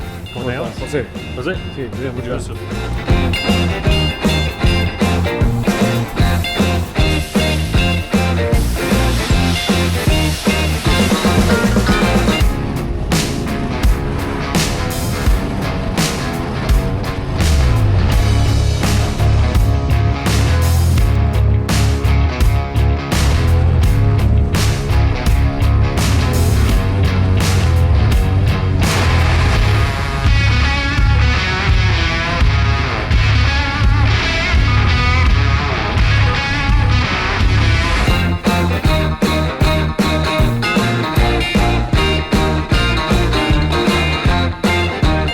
Pues 2015. 2015. Wow. Esta moto era de un buen amigo mío que la compró para entrenar. Estuvo entrenando para hacer el Dakar 2016 y tuvo un accidente muy fuerte. Se golpeó la cabeza, no hizo nada. Y después la moto se quedó acá y la usan sus amigos porque la moto pertenece, o sea, él la compró porque él era corredor de acá de Socopur. Entonces, pues, ¿cómo se llama? La moto la hemos estado usando después otros corredores por acá. Y bueno, está reparada, todo está para hacer cualquier carrera, en verdad, está listo. Wow. ¿Y quién usa ahora? ¿No? Ahora, bueno, la última vez la está usando César Pardo, que es un corredor de acá de Perú, que hace motocross, enduro. Ok. Wow.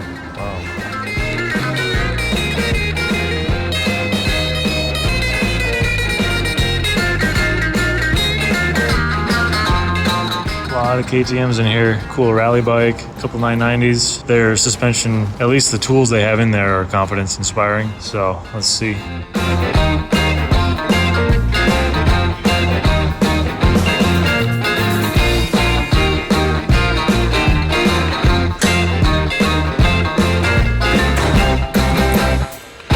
Rebound clicker isn't spinning, so I'm gonna get a ride. I'm getting a ride right now to the hotel, which hopefully has a room. I haven't checked yet, and they're gonna mess with it tonight and tomorrow morning and see if they can get it fixed, get it working correctly. And at first they said it'll be done around 2 o'clock. It's 5:15 right now, and this is a multi-day project now. So we'll be back in the morning.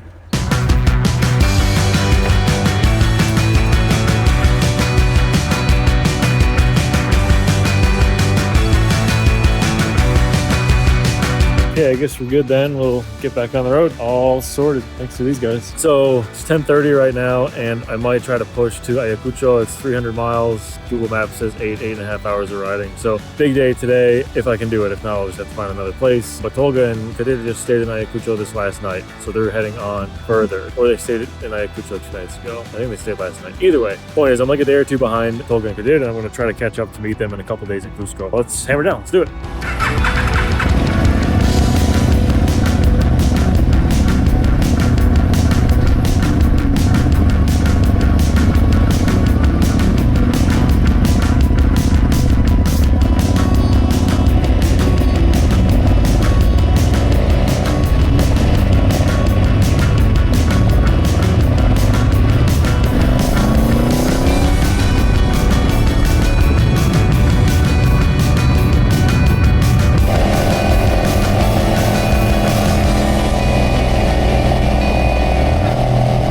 Let's go find that insurance. See if this office is open. See what's going on. Come on, cops, don't me. Man, it's so annoying.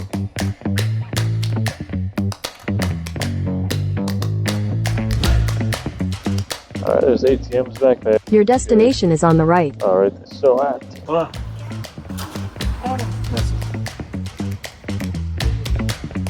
Been waiting for over an hour now. This lady's gone. While I was waiting, I went to go eat some food and change money. Came back No, you're not ready yet.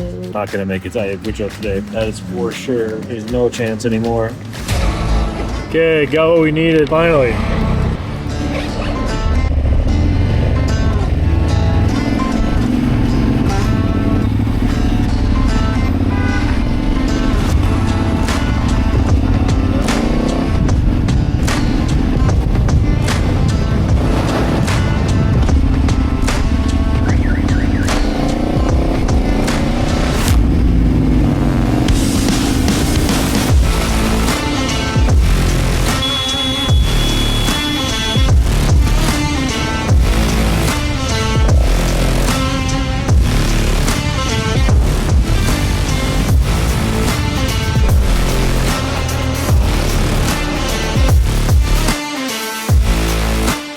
Now I'm suddenly way more worried about police stops because get you for anything almost. I don't know. Maybe they just really like the 990. They're like drawn to the 990 for some reason. What you doing, buddy? Anyways, maybe they're just really drawn to the 990, like moths to a flame. That's why.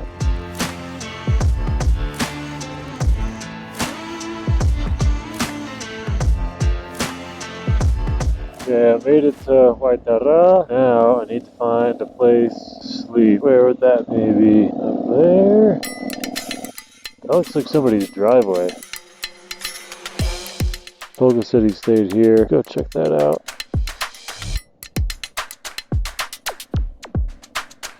Okay, that hotel wasn't easily findable. Buenas, una pregunta. ¿Tienes una cochera? Sí, ok. ¿Tienes una habitación? Ok, gracias.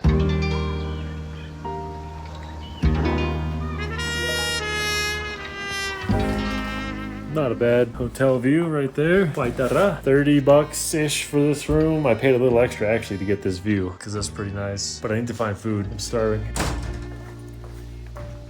That's cool. Cactus. Man, I love cactus. I saw the food options in town and they're looking like a lot of guinea pig, which I don't like guinea pig. If you like it, congrats, but I'm not a fan.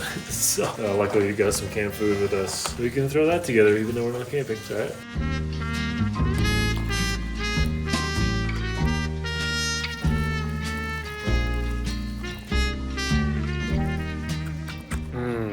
So good. Oh man, still dry inside.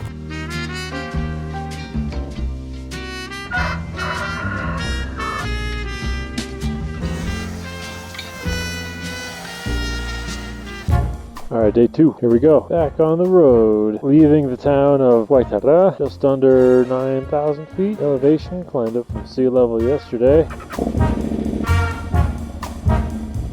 Got a long day ahead of us here. Try to catch up to where Tolga and Kadir are. I'm like a day or two behind. And hopefully we can make some good progress today. That's what we want. Progress.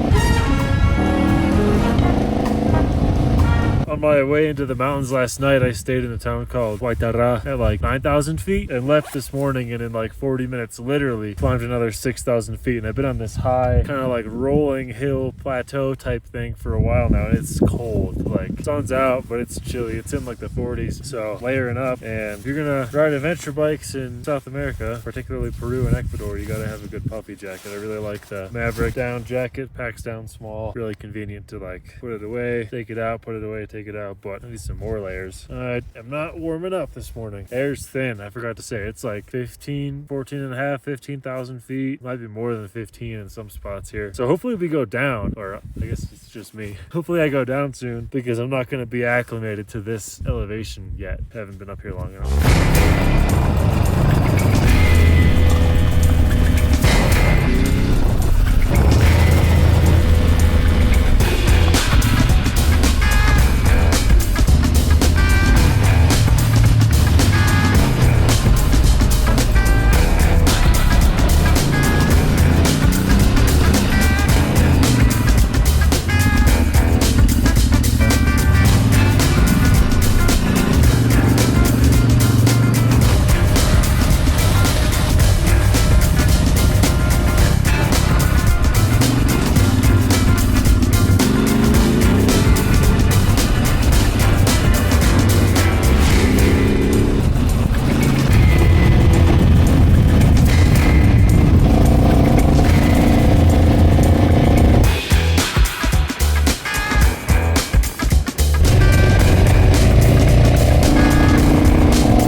In 200 meters, your destination will be on the right. Alright, pretty straightforward day. Highway, highway, highway. A lot of twisties. Your destination is on the right. That's it, huh?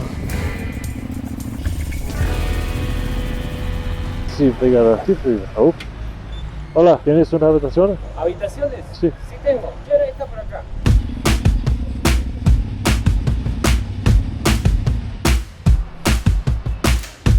And we made it to I think is what it's called. We're gonna go locate food because I'm starving. 9,500 feet, continuing our acclimation process before we get to Cusco, which is like 11,000 or something like that. Let's go eat.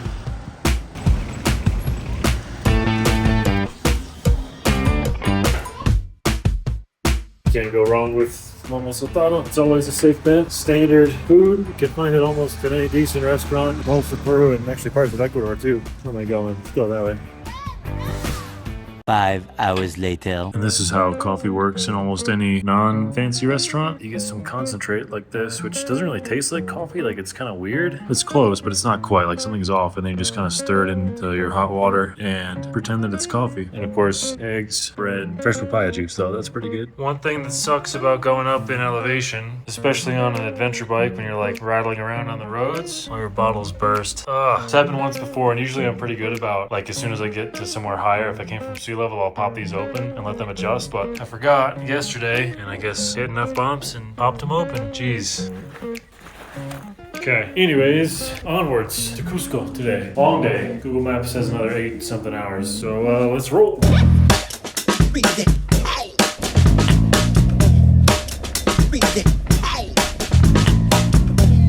¿Todo? ¿Completo? Sí. Full. Yeah, this bike runs on regular, whatever quality regular is. Sounds red, so that's cool. Yo tengo otro tanque. ¿Hay dos? Sí, hay dos. Oh, it's red.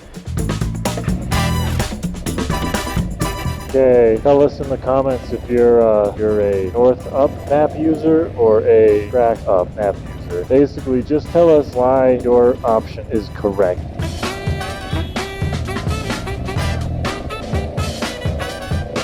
Okay, now I'm scared to go past these cops, but I can't just sit behind them all day. Alright, I guess it's fine. Oh man, this bird just flew out and I smoked it. Dang, sorry little buddy. Some kind of hawk, little bird of prey type of thing. Too bad. Hopefully I don't get some bird disease on my hands.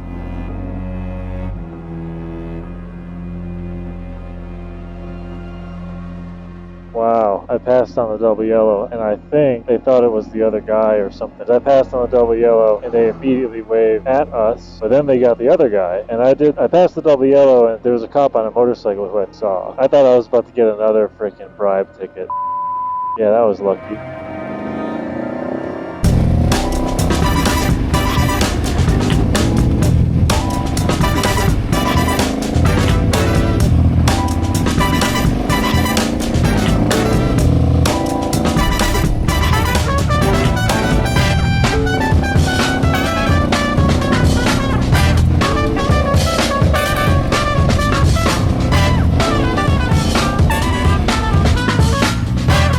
I think we're going the wrong way up this here.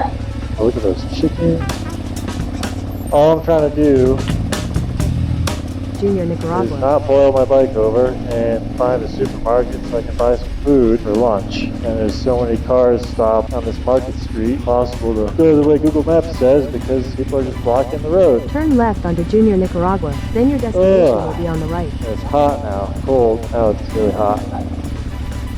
These people just stopped for no reason. Yeah, look, buddy's just loading up his car, holding up the whole line. That looks fun.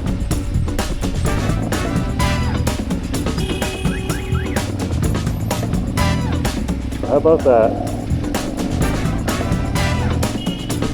Okay, so, I mean, I guess it makes more sense to stop really quick and buy what you need and jump back in the car, because there's not really any parking spaces, but to me it's kind of annoying. I want to buy some fruits or avocado or something for lunch. Come on, dude. What are you just talking with your buddy over there? Let's go. Maybe there's avocados up that street. Oh, it's heavy. Come on. Ugh. Hola, buenas. Un avocado? No hay. Oh, okay. Un tomate? Tres? That is an extremely expensive tomato, but whatever. No, no, un tomate. Sí, solo uno. Sí. Gracias. Okay, never mind. It was like 15 cents. Oh, there's avocados. ¿Falta? Sí, quiero dos, por favor. ¿Solo dos? Ok, está bien. ¿Es listo para comer ahora o no? Sí? Ok. ¿Cuánto? Gracias. Man, they're gonna get smashed. Dang it. Alright, I think I got lunch sorted. I'm completely sick of eating chicken soup, which is caldo de gallina here, and rice and mystery meat. So I got all the food groups. Green, red, white/yellow, and brown. So we're good. But the market was cool, as easy. Just like all the produce you kind of need right there on the street. That's nice. I like that. I forgot it's also Thanksgiving today in the States, or I guess North America. So, do they celebrate it in Canada? Anyway, it's Thanksgiving today, I forgot. So, happy Thanksgiving.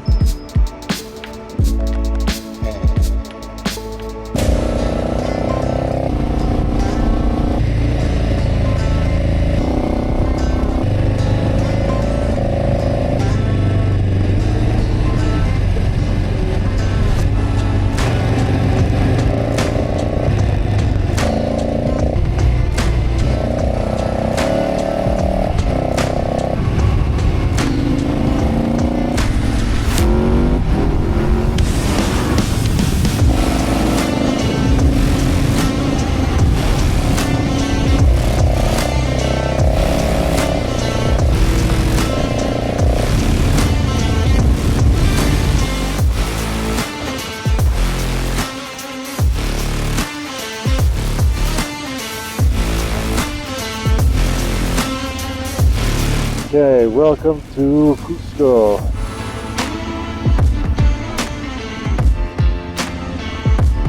Time to reunite with Tolga and Kadir.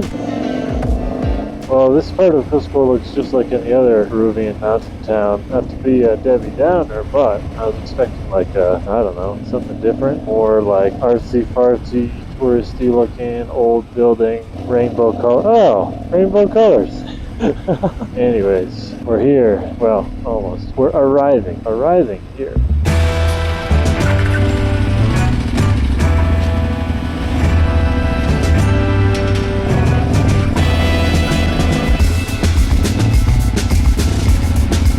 Okay, this is more like what I was expecting. Some old kind of colonial town looking tourist vibes. Yeah, there we go. Big ass church, check. Plaza, check. Lot of tourists, check. Alright, we're good. Expectations are being met. Crap, and there's cops. Here we go. Watch me get in trouble. Oh, they're just rescuing up. Oh, there's a bunch. Get them all. You guys want to come rob me? Yeah? Come on.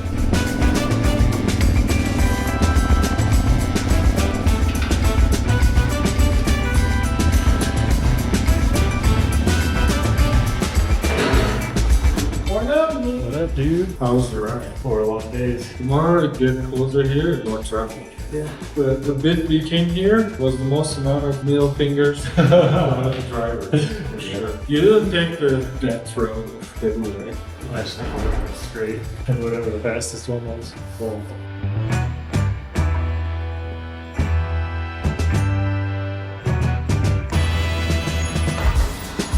Dang, that is a touristy zone, my friends. I feel like a tourist with my phone out. ¿Tienes masaje, señores? Yeah, it's like massage stores, like gifts and trinkets and everything. It's such a polar opposite of those like small, non-touristy towns we've been staying in for like the last long time, really. Massages? There you go, there's your massage. And look, LA Hiking Club, there's. Oh wow, the LA Hiking Club. Something wrong with me? No, it was or hot. is it that hot? Like, holy want to get something? Okay, anyways, long day. Cusco, we're here, reunited. Air's thin. I don't know what we're doing next. Well, right now we're about to go to bed, but what's next in the scheme of the trip? I don't know. We'll see. Oh man, what do I say that isn't gonna sound bad? Another day in the climb shop. We're trying to get some Dunlop tires on the... Are these Dunlops? Yeah. We're trying to get some Dunlop tires on the adventure bikes. We're gonna test them out before we do anything big with them. And they look sick, by the way. But we got a tire changing machine there. And I don't know if we can show it, but we got a hard parts development team working over there with other stuff watching it. And then we got the big ass air compressor that is taking a lot of juice and it's tripping the breaker. So we run it, fill it part way, it trips the breaker. We take a break, do something else, run it again, get some more air, trip the breaker, and we're trying to get enough air pressure to clamp the rim to spoon the tire off the bead. So it's been 2.5 hours since we got here and this is our condition. Status is not great, but we're inching forward, inching. Lucas is using the tire change machine for the first time ever, I think. This particular one. Shout out to ADV Moto and PBC Auto, where I worked as a young lad and did car tires in the summer to make enough money not to die.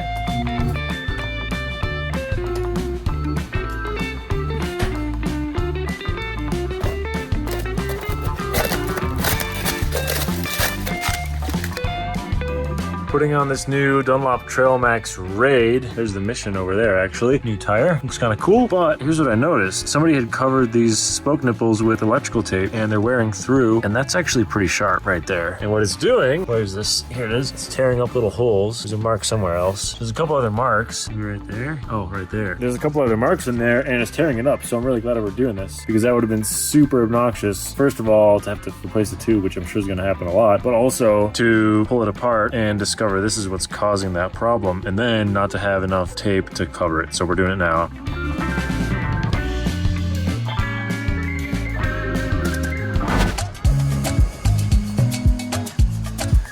Okay, welcome to Cusco, where I feel very self-conscious to be talking to the camera selfie style like this, because it's loaded with tourists, and talking to selfie camera like this makes me feel even more like a gringo tourist than I already am. But anyways, I've actually been dealing with some gut problems, some like minor food poisoning for the last 3 days, so I haven't done anything meaningful at all. But there's a lot of cool stuff to see around here, but I haven't seen any of it yet. No Machu Picchu, no... Man, I'm so self-conscious about doing it.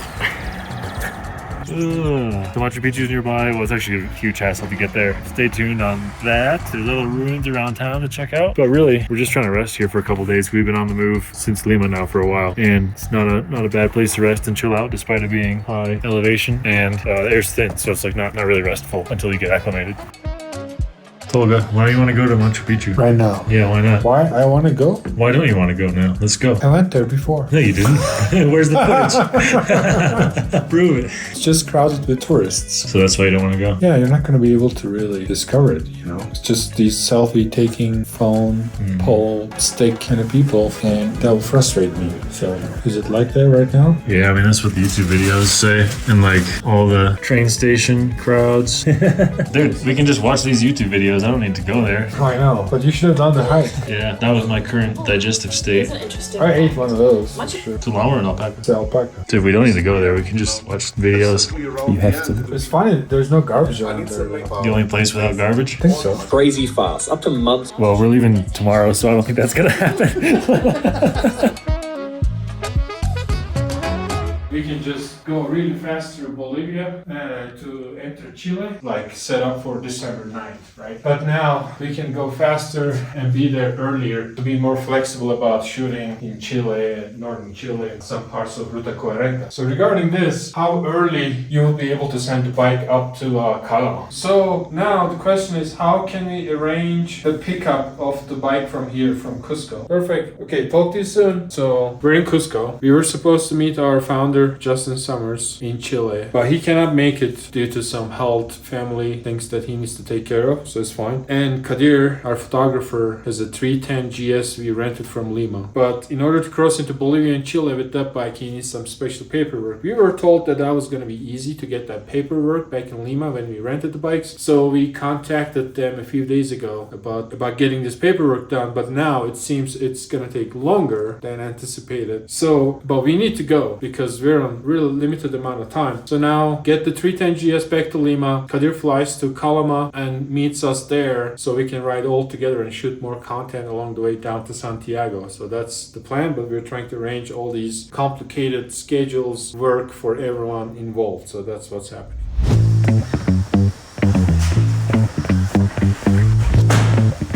Now that I've spent the last 4 days on the toilet, we are leaving Cusco. Gonna head south towards Bolivia, but I need to see if I can get a visa somewhere on the way, because it seems, at least people online say, you might get hassled at the border. If you're an American citizen going into Bolivia, it's gonna be harder to get all the paperwork at the border, so better do it before. So we gotta make a hit stop along the way. Today behind the camera. Bye. I'll see you in Chile, I guess.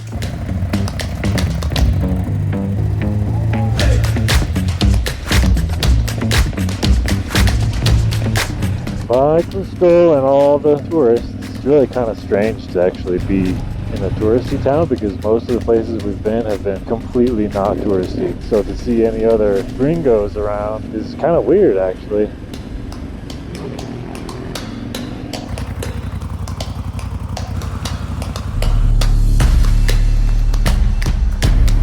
¿Y otro tank? Tiene dos. Ok, gracias.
You got that on camera. ¿Eso es gasolina o qué está chorreando?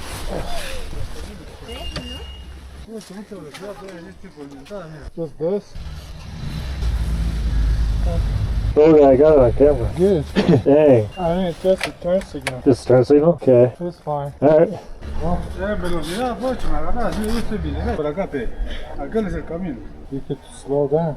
Si hubieras venido fuerte, Pocho, me hubieras asolado todo. My turn signal. Guy's complaining about the damage to his car, and Tolga's like, well, my bike's damaged too, so what do you want? Alright, nobody's hurt. Slow enough speed anyways, plus his car's already damaged from other That is a very common scenario you hear about in Peru. In fact, multiple people who've ridden around here and who live here actually warned us specifically about that situation. So I guess we got lucky. That was a slow speed.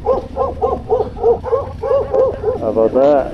Whoa! Good thing it was slow. Well, I broke, like... I know, I saw it. You can see the skid mark. I started braking the moment I see him. Yeah. I didn't really realize that was like there was a road coming from that way, you know? Yeah. This tires are slippery also. I think this surface is weird too. Look. I know. I already slid my rear, but it wasn't sliding on asphalt. Yeah? This concrete seems pretty slippery. Yeah. Peru. I mean, it could have been worse. It just kind of tipped him, you know, like... Yeah, it was pretty minor. Not like... Imagine going full on. Oh, yeah. I would probably fly over his car. Yeah, you would dent your wheel or dent your forks or something if it was a big enough hit. Yeah, I was like, what was I thinking? I thought it's just like one-way road, right? Yeah. Like there's no cars supposed to come from there or something. I mean, good that he didn't make a big fuss. Yeah, his car was already damaged from other I was looking at his car, he already had other dents and so it's just a little bit of rubber and his license plate was bent. It's all pretty minor, but got it all on GoPro.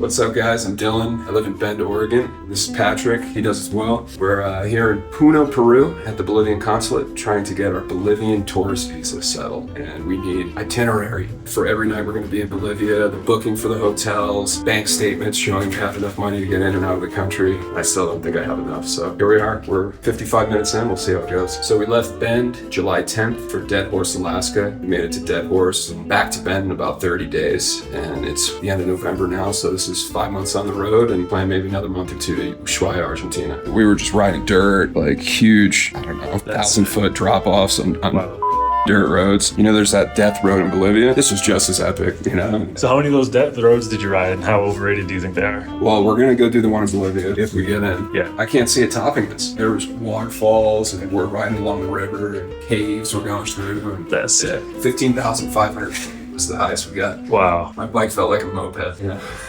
Second gear, I'm like, yeah. So I think I've probably been thinking of this trip for 10 years, and every year we did a little bit bigger. California, all the way to San Diego, Yellowstone, and this always felt intimidating with border crossings, you know, Spanish, countries you're not familiar with, but after I've been down here 5 months, I haven't felt in danger once. It's been nothing but pleasant. Maybe once, but if you're thinking of doing this, go for it. You'll make it work. You don't need to plan, you just need to decide to go. So it's been an absolute treat. Cool, man. Well, good luck. Yeah, dude. Yeah, those buses are freaking. Man, they were super helpful. Dylan was super helpful actually helping me navigate that paperwork because it's not clear unless like you know someone who's done it before, which sounds like he did. He could then tell me like, well, you gotta have your itinerary, where are you going, do this, do that, find some hotels with free refundable bookings, like book those just so they have something. So that was really nice, really helpful. I'm on my way to the bank, get money, or actually no, I'm on my way to the bank to pay and then come back to the consulate, prove that I've paid, and then they should give me my visa after that. But it's a bit of a process, but so far it's been smooth. It just takes time.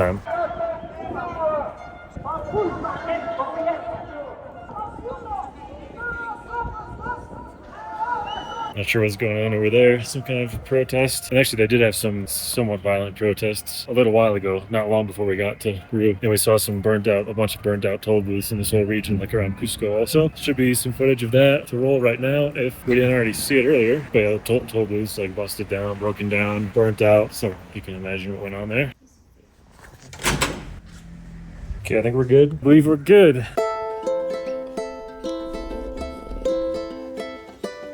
Okay, my visa's sorted, but now it's 12:30, so we just ate lunch. And it's 5 hours according to Google Maps to La Paz, but you gotta count a couple hours for border crossing hassles. So it's gonna be a long day, I think, because we're not really leaving till now, 12:30. And Tolga's probably gonna get through the border super quick and easy. Me, probably not so much. Hopefully there's no issues with any camera gear or anything. And we have to do all the paperwork for the bikes too, so it's not just a matter of like getting our passports through, it's also a matter of getting all the bike paperwork done. And sometimes they have to inspect it and check the VIN and check all kinds of stuff. So anyways, fingers crossed for a smooth crossing into Bolivia.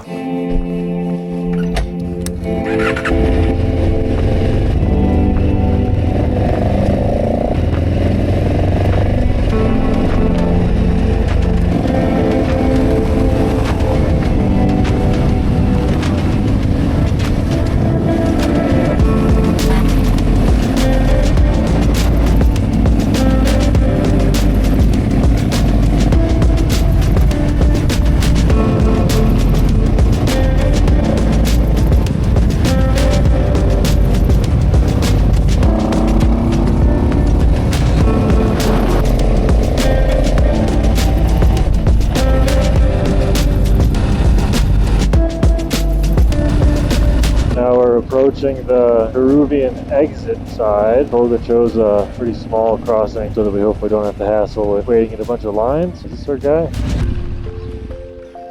So hopefully it's chill and easy. ¿Y necesito aduana por mi moto en Perú o no? En Bolivia o aquí. Okay, gracias. That's easy. Then we have to go to the aduana. This is very old, bro. Okay, gracias. Empezando a llover. The import control office is a truck. Miren, está bien la placa. ¿También? ¿Ves celular migración de salida? ¿Pasaporte? Now us and the bikes are out of Peru, but now we need to go into Bolivia, which is where we're expecting some challenges for me. It's the gringo convenience tax that you have to pay. It's not really more money, I don't think. Well, I guess the visa costs money, but it just takes your time and your patience.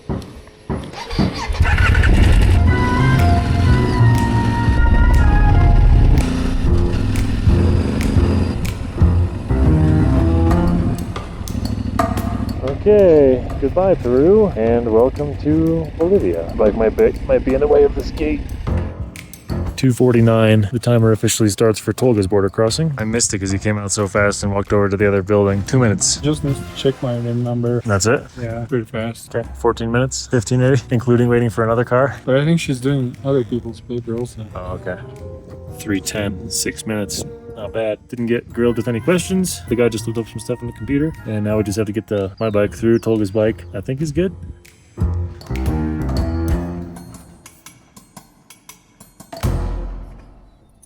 Okay, muchas gracias. Estamos bien entonces. ¿Ya está listo para pasar?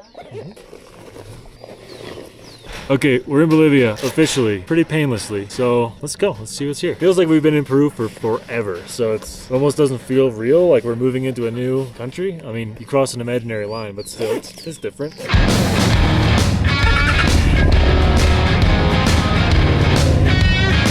All right, we can officially say welcome to Bolivia.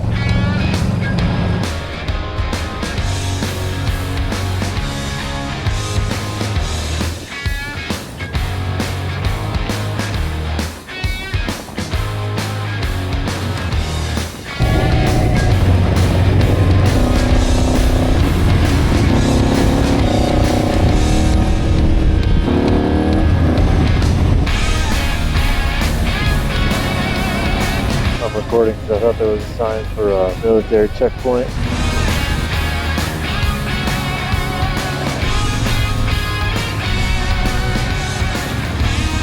Oh, we're taking a ferry. Buenas. Ah. Que llegue movilidad. Cachito, por favor. Movilidad. Auto. O, ¿cómo se dice? Car. Ah, Car. Tú. sí. ¿Cuánto? 20 es cada moto. Para dos. No, one. 20. Ah. Okay. Cachito, por favor. I think it's 20 for each. Alright, we could fit on there. Tolga.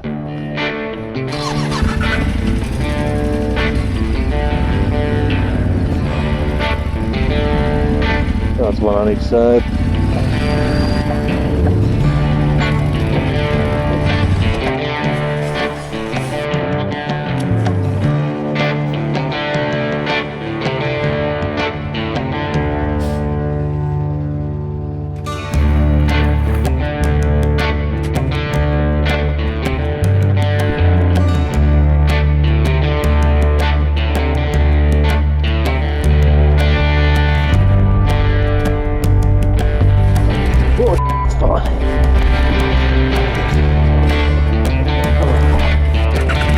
This needs to be in gear, huh?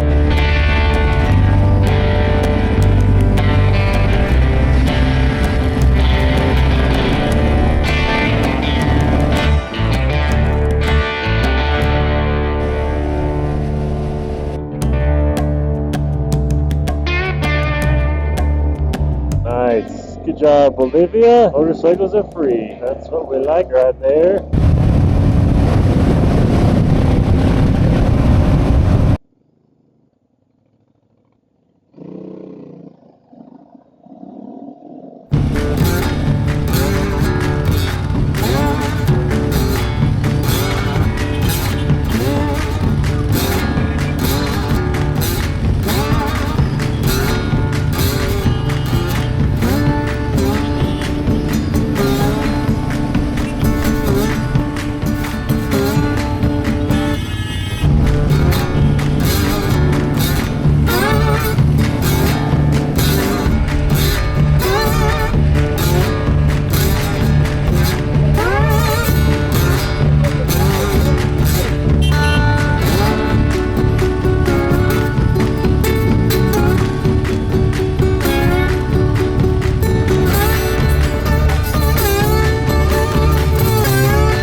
We stored our bikes in a high-tech security facility right across the hall, which is this door. We're supposed to ring a bell. Yeah. Yeah, that's it. And then now the gates will open. The bikes are still there? Yeah, should be. Hold on. Los motos, por favor. It was pretty quiet, honestly. No earplugs again last night. That's 3 nights in a row, no earplugs, dude. Yeah, it was pretty quiet. Yeah, I'm really thankful for that. Yeah, better than Peru. Gracias. So eat, buy some water. Yep. Oh, it's good. Buy some water. Buy some beef, cold water. I'm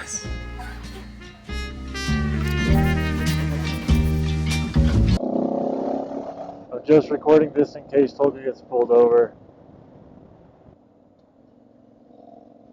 I guess he's not. Never mind. But now I gotta pass this cop. Those Peruvian cops made me scared of the police. It's really annoying. See what happens. Alright, no lights. Guess we're good.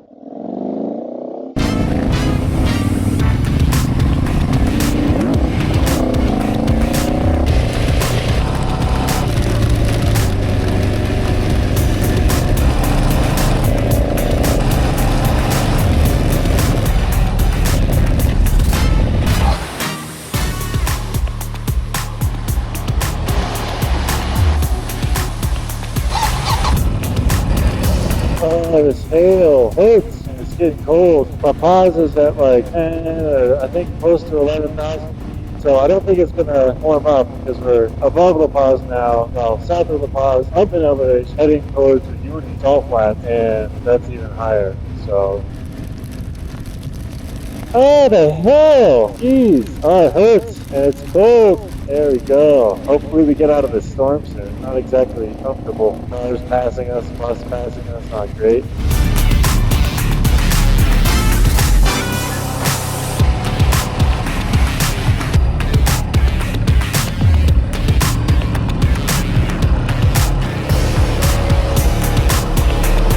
There's a town, but yeah, it looks like a big town. Okay, how far is it? I don't know. I can go maybe 30 kilometers top. Oh yeah, me too. This is just like a U.S. interstate highway. It looks like Idaho to me. It does, dude. It looks like Wyoming. When you go west or east out of Wyoming. So many potholes, so. Yeah. Is there anything else? I cannot check. Oh, okay. Reception is. There's another little village coming up. Maybe we need to ask somebody for gas.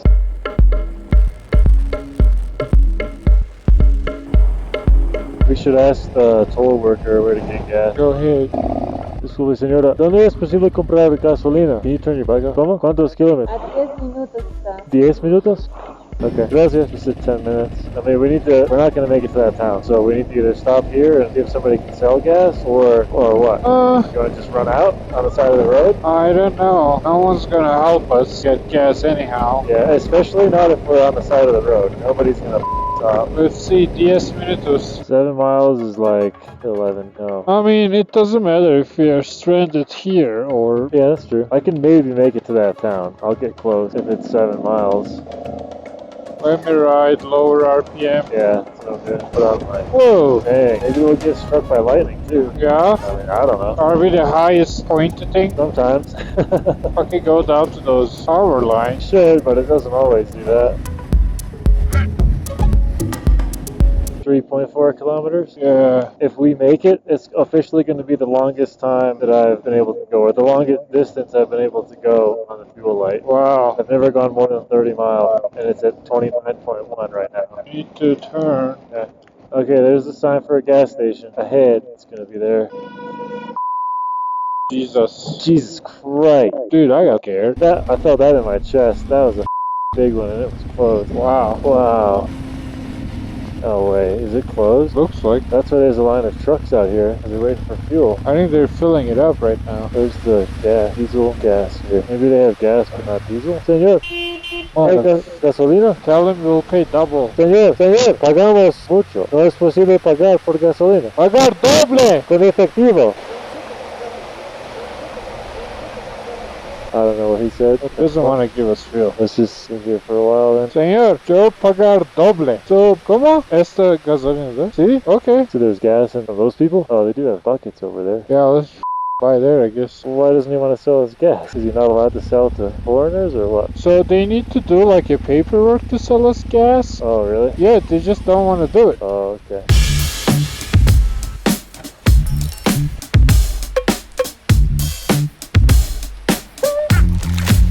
Hola, ¿tienes gasolina? Gasolina. ¿Tienes gasolina? ¿Sí? Ok. ¿Más? ¿Cuánto? 60 boliviano. Ok. ¿Tienes más? ¿Sí? Ok. 3. Sí, es 2 motocicletas. Ok. Tengo una, like, 2. Ok. Sí, tengo? Ok, 3. Is that enough, Tolga, to get us to the next place? I mean, she has 10 liters, but she can give us 3 10 liters. Oh, okay. 30. Oh, okay, yeah. Want me to hold that? That is some weird looking gasoline. Well, best option right now. Better than getting stranded. Oh yeah. You're going over the side. Oh, come from the other side. Wait, here. Just 10 liters each one? 10 liters? Yeah.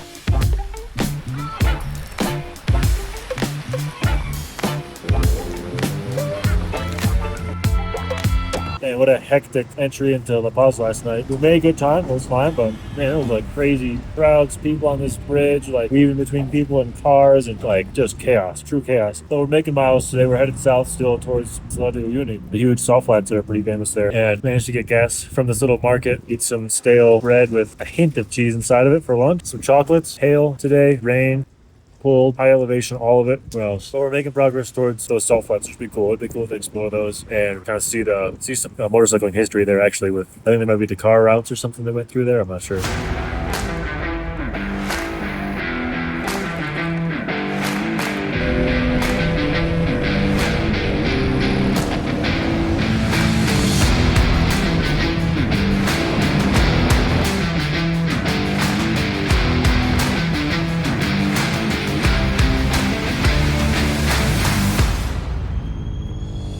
Can't reach up there. Oh. Got it. Okay.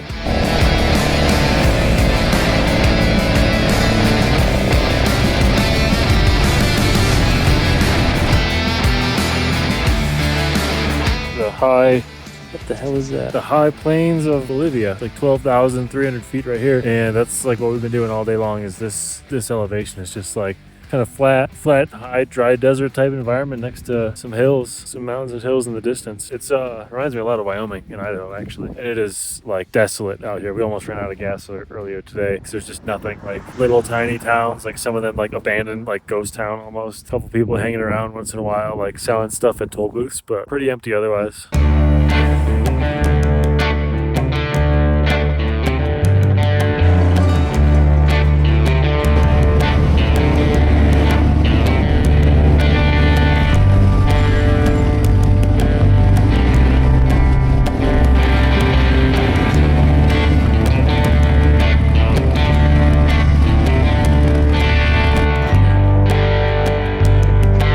That was a long day. 300 something miles, running out of gas. Check. Standard adventure bike day. Let's go explore the salt flats over here as well. Tomorrow. Not right now, tomorrow. Okay, we got export, power of attorney, title, bill of sale, passport copy, and we mail all this stuff. We mail all of this stuff to the shipping company, and then they handle kind of the paperwork process of this. So we give them all this information. They work with the U.S. Customs, so we don't actually have to know how to do those things. We just give these documents to them, and it's pretty simple. You just kind of work with the shipping company to tell you what you need, photocopy this, copy of that, original this, and they sort that stuff. So pretty thankful for that process. We'll see how this goes for border crossings and all that, because I'm not sure which is going to be the easiest step, is foreign border crossings or exporting from the U.S.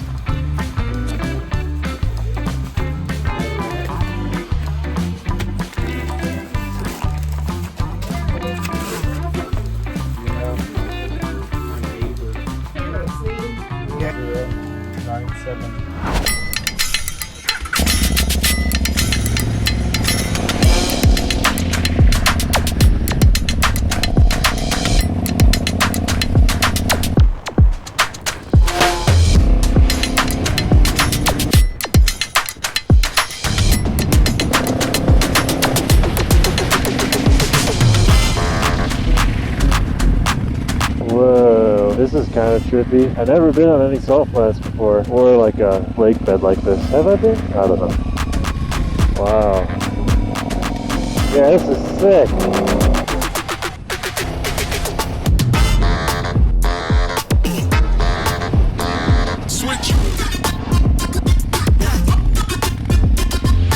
Pretty crowded. That's cool.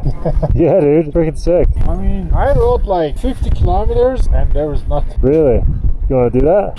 There was some sort of islands. Okay.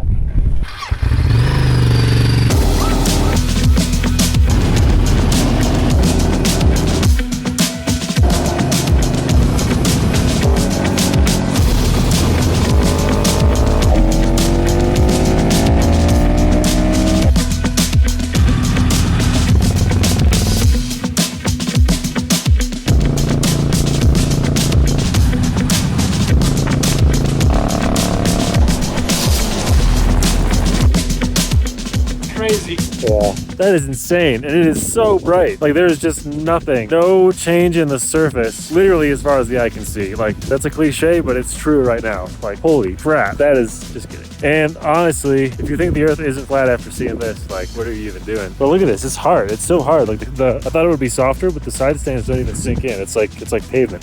Huh. And like, those are kind of sharp, like sharp edges. Wow.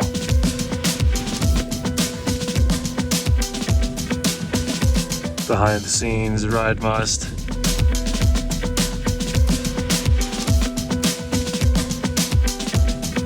That's so gnarly.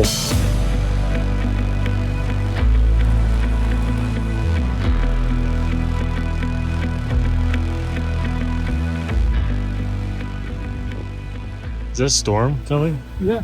Oh, it's over there too, look. Oh, you see anything on the drone? It says like high wind. High wind warning? Yeah. It's coming for us for sure. I mean, they're not packing up with a lot of urgency, so maybe it's fine. We should just hang out here and see what the storm is like. Could be nasty. I wonder if that goes to town. Oh, maybe. You should ask these people. I want to see what the storm is like. We can just hide behind the car sign.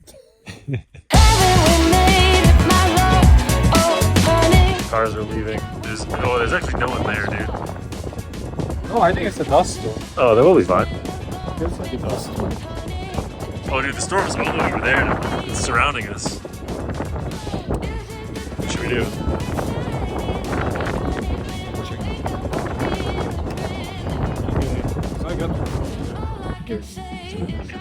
Wind is picking up.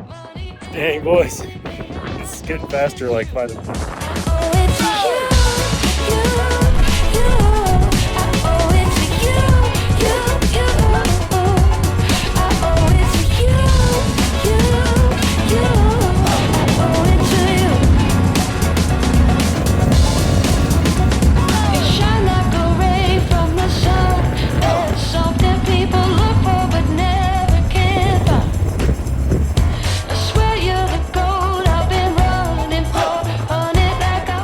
The dust storm is here, and we're just trying to take photos in the sunset. I took my helmet off for a second, like I'm doing right now, and you can't see it on camera, but this dust is like salt dust, and you can taste it in your mouth, and it burns your eyes. Oh my god! There's no way this is good for you. There's no way.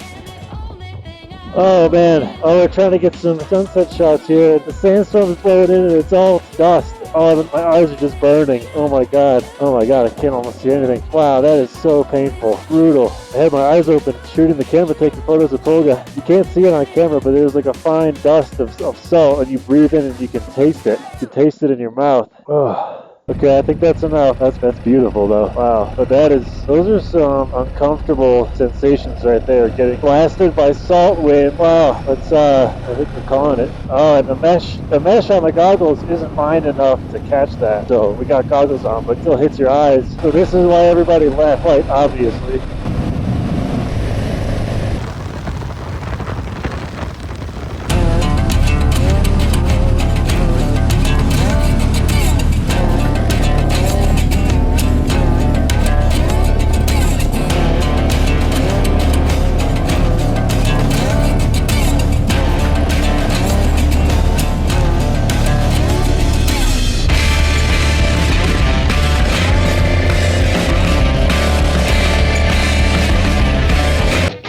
Okay, well, we're leaving a uni now, and we're about to start 2 days where fuel is going to be kind of scarce. I don't really know how much range exactly, like 300-ish miles or maybe a little bit more. Both of our bikes can do like 200 to 230, maybe 240 if we're pushing it and we get lucky and we go easy on it. So if we had bigger bikes like GS Adventures or something, which would suck the whole rest of the trip, except for right now to have a big fuel range. I mean, that's the sacrifice we're willing to make. We want to ride fun bikes, you know. Anyways, so we need to find a way to carry more fuel, which is going to be Coke bottles and convincing people at the gas station to fill those bottles for us and carry them on the bikes. And if we run out, there might be like a tour operator somewhere who can also sell us fuel, but we'll see.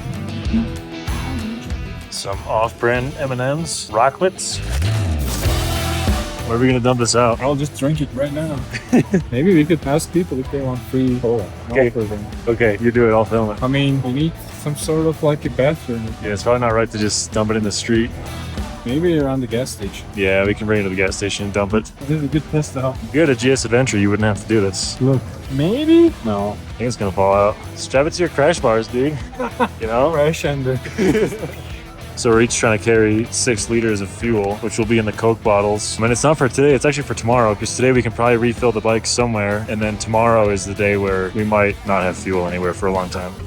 I think that will work because that taper in the bottle lets the strap kind of hold it there. And then if it bursts, it's going to be like out the back and I don't have to worry about it really. I'll put my third one up here. Okay, that's the setup. 6 liters. Tolga's got the same. Water to rinse the Coke out before we put in the gas. We'll see how this setup changes. See if these fall out. See if we got to arrange something else. It's going to be shaken up.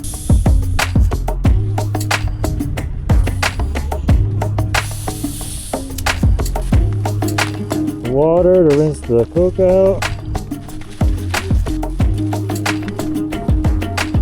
Good enough. They don't want to sell us fuel because we got foreign plates, and the other gas station doesn't have power, so they can't sell us fuel. Maybe if we just like park here, then they'll be forced to give us gas. Tolga. Yo. Yeah, he doesn't want to sell, huh? No, they just don't want to do the paperwork. I mean, I don't know any other gas station here. In this town? And just try the other one? Sure. Same from 9 years ago. Yeah, like you gotta so annoying. See what happens. There's some bike stickers. Okay, that's good. No tengo también. ¿Cómo? Es salida. Cerca aeropuerto. No tengo luz. Sí, es no funcionada. Aquí no posible. Señor, pagar doble. No? Sizin ben. Sizin beyninizi kapalı beyinler.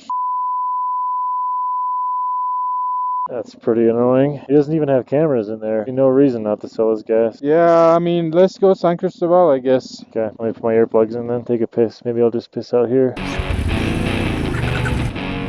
Okay, none of the gas stations in Uni that have electricity right now are willing to sell us fuel. So we're going to try to go to a town called San Cristobal, which is on the way to the west, southwest, and hopefully we can get fuel there and top off our bottles and do all that before we really get into the remote areas of the desert.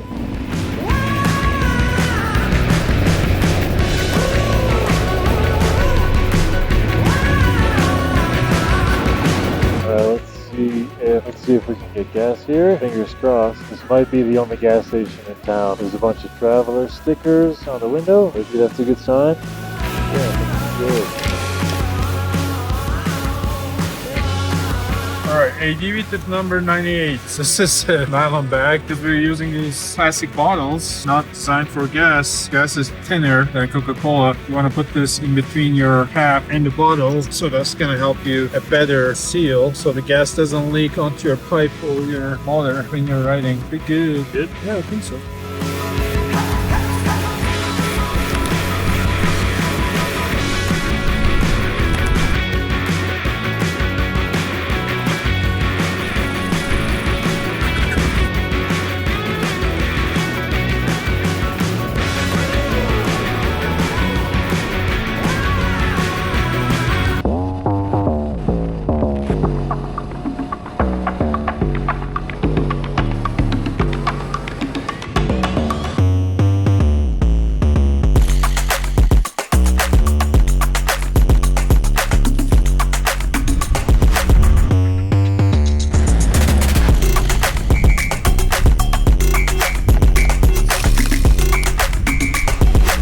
Clogged by a fuel filter? What just happened? A huge bug, flying bug, ran into my gas tank. And he was thirsty for gas. Yeah, like, boom, right in there. What do you think is gonna happen? I hope it's gonna dissolve. Oh, he's gonna die for sure. It's another case of the road getting paved. Like, same thing you saw in Colombia and Ecuador and everything. I mean, they have to. I don't mind pavement if it's just easy. I mean, if it's fun, I like it if it's fun. But if it's just straight, then... Yeah, but if this road was like the road we rode in Peru earlier, it was so grumbly and like that was just horrible, man. That was brutal. Yeah, it was pretty annoying. Like the pavement in Nevada de Ruiz now, yeah. Yeah, right, that's nice. That's smooth. That's like a racetrack. Pretty fun. Actually, it was pretty more fun than when it was dirt road because it was like a surface also. Yeah, it's like kind of rumbly, like rocks. Oh, look at those walls over there. Whoa, that's cool. This is my favorite Bolivia day for sure. Yeah? Yeah, dude, it's like kind of a cool, remote, but pretty chill environment. Like, and no trucks. Yeah, exactly. There's no crazy bus drivers on the road and everything. Yeah, the desert is cool also.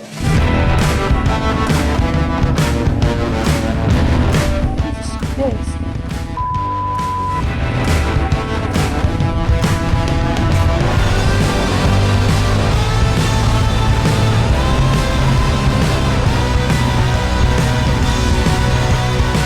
Wow, so there's our first official test fit for the setup. We haven't actually test fitted this exact setup yet, have we? No. It kind of doesn't look like a lot of stuff if you consider the scope of the journey. It doesn't look like very much I will stuff. just have a duffel bag, daily clothing, daily shoes, solitaire bag, laptop, hard drives and stuff like that will be in the duffel bag. That's it. I actually have this empty now. What are you going to put in there? I don't know. Maybe some Turkish breakfast items, you know? Okay, and then comment down below which bike is cooler. Dude, this bike is so heavy. What if I drop it right now? Dude, this is hard.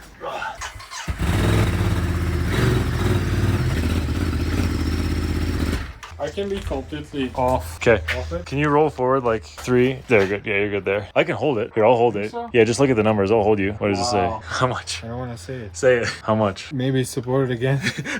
790. Pretty heavy. And you're not wearing any riding gear either, dude. That's over 800 by a lot with full gear. Yeah, 790. Wait, but you get off and let's see how much just the bike weighs. Yeah. Got it? Wow, I think it's 600. 594. So this bike was 530. Yes. So you only have like 65 pounds of stuff. All 3 bags plus tank bag is only 65 pounds. That's not bad. That's pretty good. Minus fuel. There's a little bit less fuel in the tank, but still, dude, that's pretty good. Yeah. Let's see the 990. Go down around the... Ride around the property? I don't think that's good for Airbnb ratings. The neighbors were riding their bikes. Me. Do a 90-point turn with this terrible turning radius on these bikes. Oh.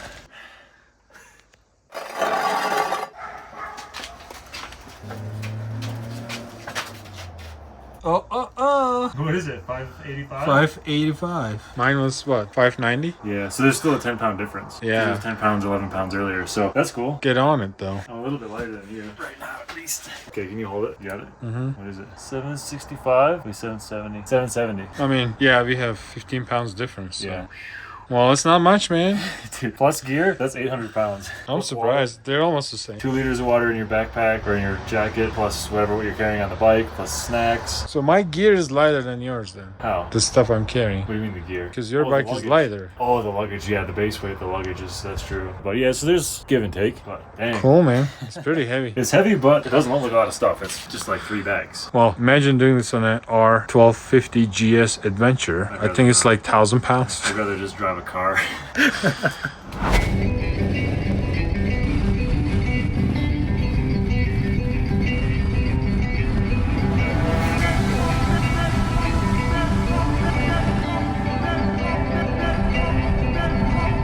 Dude, this is gnarly silt. Wow. Dude, I don't want to breathe this that long. Wow. Oh, more silt. Yep. And I'm breathing so much of this sand. The air is so thin. We gotta breathe. It's hard not to breathe. Oh, my poor air filter. Dude, my air filter is the last thing I'm worried about right now. Yeah? Yeah. Wow, that's brutal. Good? Okay, checking the route.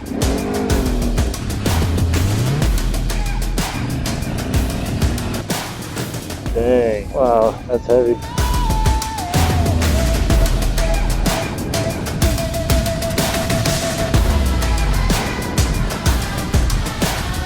This is connection up Camino Aurora. Where the Camino Aurora, Camino a los 80, Camino Aurora Alto. Go backward, goes all the way up, goes all the way up. And okay, I guess this is supposed to go there, but let's see. Is there gonna be an intersection or something? According to Gaia, yeah. Maybe we'll have to camp tonight. Uh-oh, all this Yeah. no shelter.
Dude, it's so remote out here. Yeah.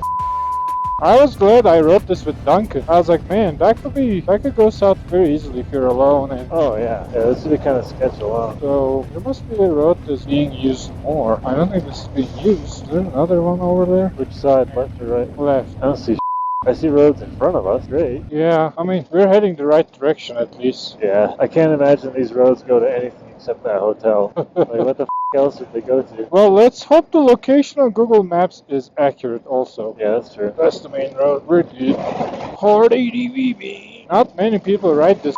Okay, this is being used for sure. Yeah, that's why the guy asked me, like, so the dinner will have to be paid also. I'm like, yeah, makes sense. 3 kilometers. Oh, Jesus. God damn. What happened? Yeah, my bike started to, like, twist sideways.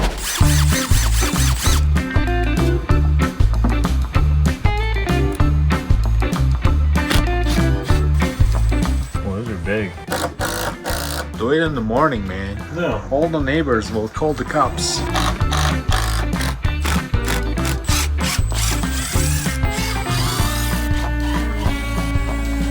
Okay, ready? How do you get sweet time-lapse angles from the second story of an Airbnb? You sacrifice Tolga's Airbnb rating by disassembling the board. Nice.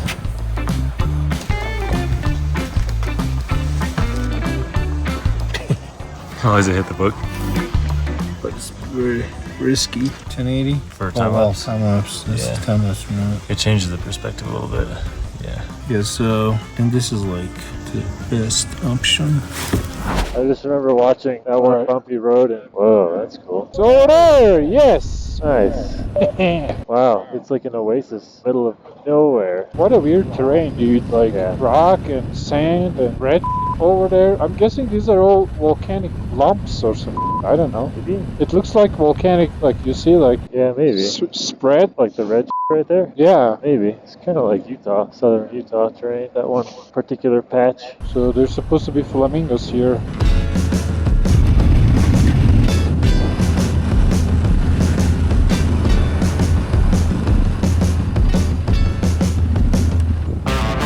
Hola, buenas. ¿Me puedes mostrar su pasaporte, por favor? Este hotel. Hotel Flamenco. Sí, hotel.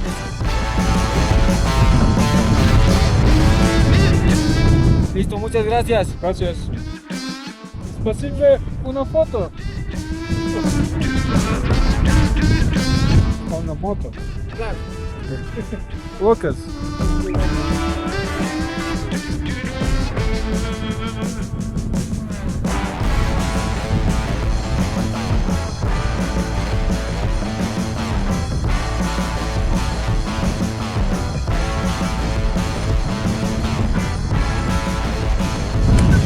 Well, wasn't our hotel as a military checkpoint? They're cool. Even more chill than the Ecuador one that we were at a month or two ago.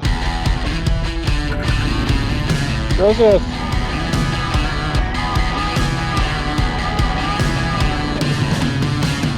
Dude, imagine serving here. Dude, is it just those two guys here this whole time? There were more dudes in the... Oh, just hanging out. Yeah. Dude, that's pretty remote. That is quite right there. But it makes sense, it's pretty close to the border. Yeah, that's true. Could be smuggling and stuff too. Smugglers. Yeah, dude, drugs and guns. Two things that make the world go around. Good, yeah.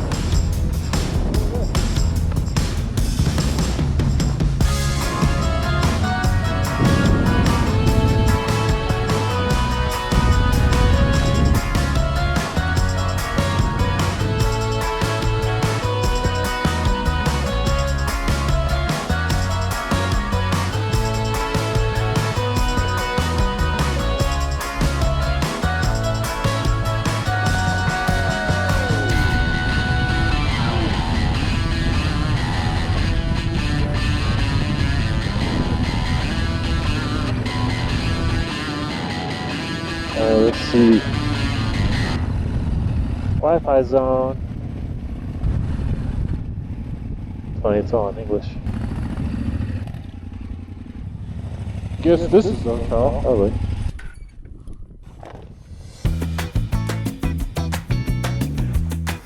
Wow, look at that. Yeah. Is it good? Amazing. I think it's gonna be quiet here, except for the wind. She said there's no long guest. Really? Why? Because it's in the middle of nowhere. That's cool though. Wow, you can hear that wind. Howling. It's 5:03 a.m. I've been having diarrhea since 2:30. Just puked. Oh, right there. Like shakes, chills. I don't know what we're gonna do, but this is the worst food poisoning I've ever had in my life, I think. Okay, some helpful people at the hotel gave me a variety of things to try. Paracetamol, I don't know what that, oh, charcoal pills, paracetamol, sorry. Whatever that is, some hydration mix. I wake up and come to find out, Tolga has problems too. Compare your fingers. Some infection get in there. Yeah, pretty big. Dude, everybody's all of a sudden. Yeah, it's pretty swollen. Yeah. I'm guessing I had a puncture on my finger. I mean, that could be the only cause, but I don't know why it took so long after the puncture got healed to get infected. I'm just sitting here trying to see if I can hold down some water, and my heart rate's literally 105. I've never been like this. This is bad. We wanted to show you what we are carrying for this 3-month journey across South America. So here we go. This is my KLIM Gore-Tex socks. Sometimes the water gets over your boot. Then I hate riding with wet feet, right? In my opinion, these are one of the most underrated KLIM products ever because I use this on my work travels as well, and it was a lifesaver. I have 6 pairs of riding socks from KLIM, vented socks. They're pretty comfy. These are my base layers. 2 long sleeve, 1 short sleeve, and I have 2 riding pants. Here are my boots for, you know, off the bike, camping, city, do all kind of shoes here. Then over here, I have my Dakar Pro glove. This is the Maverick Puffy. I like this because it's lightweight, it packs into its own pocket, and great mid layer under your riding jackets. There's a camp kitchen toolkit here.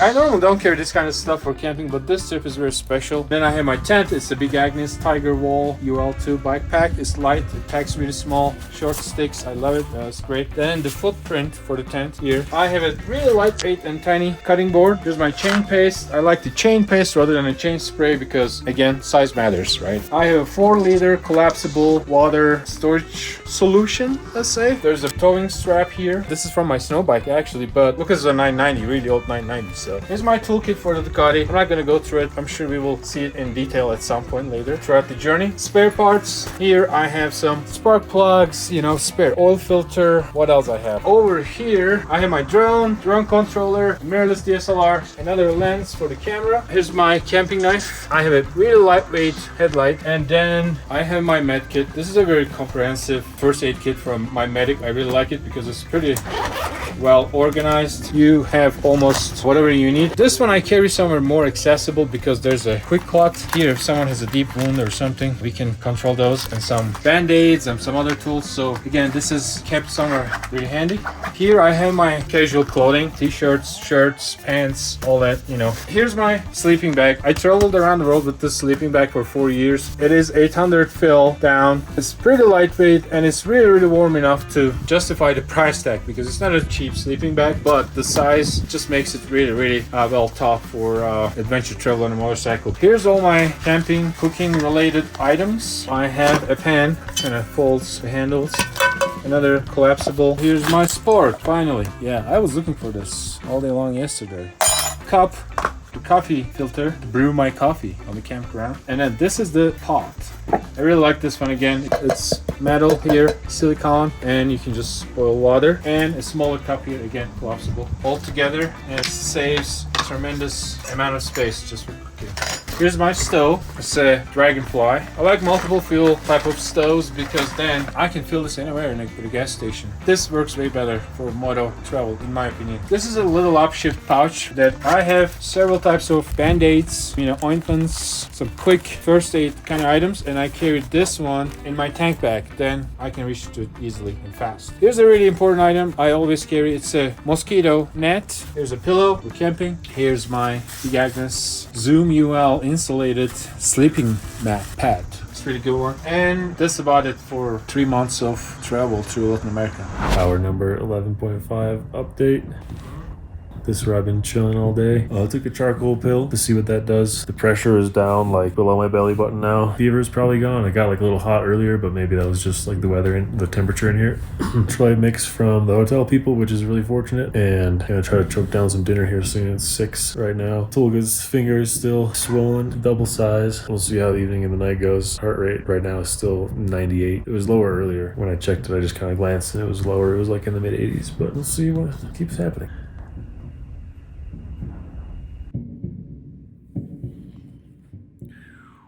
Getting beat up. Choked down some soup and pasta and potatoes.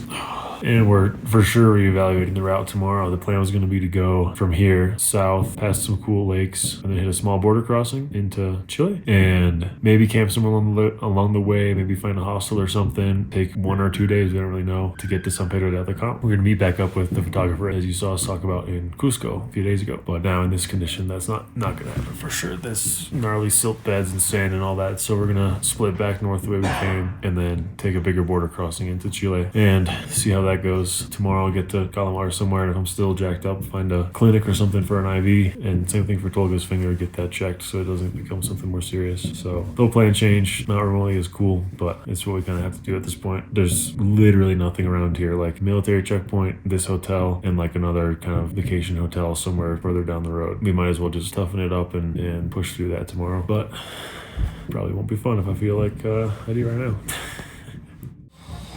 Oh, that's funny. Okay, slept through the night. Everything isn't solid yet, but I feel a lot better. It must have been like a 24-hour or something. We're gonna take that northern route like I talked about and get the Kalama. Tolga's gonna get his finger checked. Hopefully I'm good to go by then. I don't even have to get an IV or anything because I'm feeling a lot better than yesterday. Still kind of weak, not perfect, but so much better than yesterday. So I feel okay about being on the bike today. Let's try to do it. Gonna snag some TP for the road, of course. I'm almost out of wet wipes. This 24-hour ordeal really diminished my supplies. This is gonna be a long day.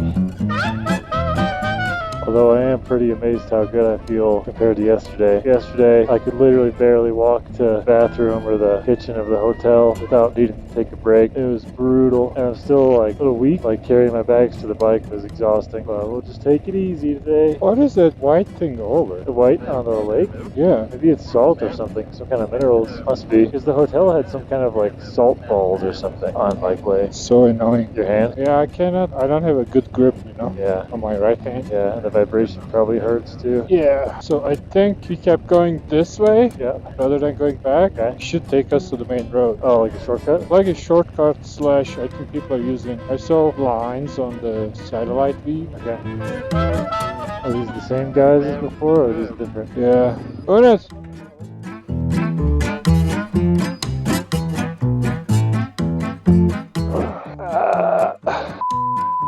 So hard to do anything with a busted index finger. Yeah, Jesus. Shit. Yeah, let's just.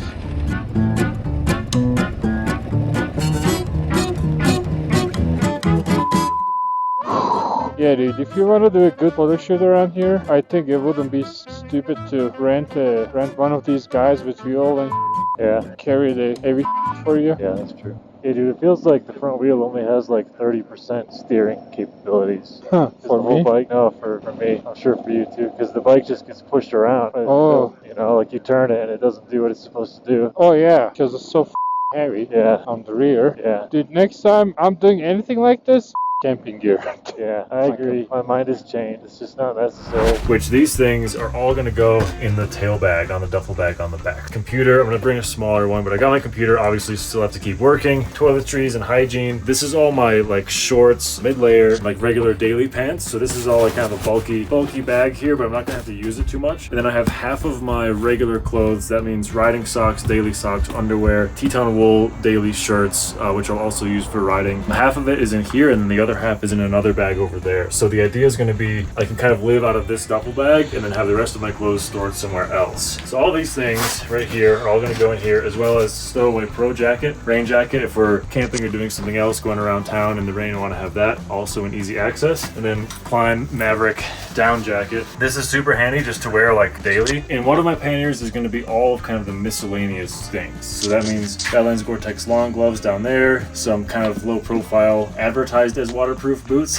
We'll see how they hold up for camping. Speaker, want to have some jams, you know. Little compact backpack. This is key for running errands, like if we're going around town, need to get some groceries. This is super compact and really easy to work with, so I don't have to always bring panniers. Goggles, if it's dusty and I'm following Tolga, which I probably will be most of the time. First aid kit. This also, I should mention this, both of these things are going on a pouch on the outside of the panniers, so they're easily accessible, so I don't have to dig through anything else to get to my first aid kit or my socks. Dirty clothes bag, keep my dirty stuff separated. Tubes, obviously, because I don't have tubeless tires like Tolga does, or tubeless wheels, so I gotta carry those super heavy bulky things around, which is kind of annoying, but here's what it is. Some straps, miscellaneous full ice ski straps, those are always handy. This is like miscellaneous chargers, wires, earplugs for sleeping, chapstick. But okay, tank bag. We want to have cameras super easily accessible. So camera's gonna go in the tank bag, tripod for phone, also useful. GoPro gonna go all over the bikes, you'll see that. My decoy wallet, in the off chance that somebody wants to get our wallets from us, I'll have a fake wallet. Another small headlamp. So Leatherman is gonna go probably in the tank tank bag, maybe in my jack pocket or something. I have here a backup drive and a backup SD card. So what that means is we'll kind of transfer footage and make backups of all of our footage as we go. And then I can hide this on the bike, inside the bike somewhere, and then have another duplicate in the tank bag or wherever I'm going to keep the rest of my electronics. So we can kind of spread that stuff out so we don't lose our footage, because that would be pretty much a disaster. I have in another spare Stowaway Pro KLIM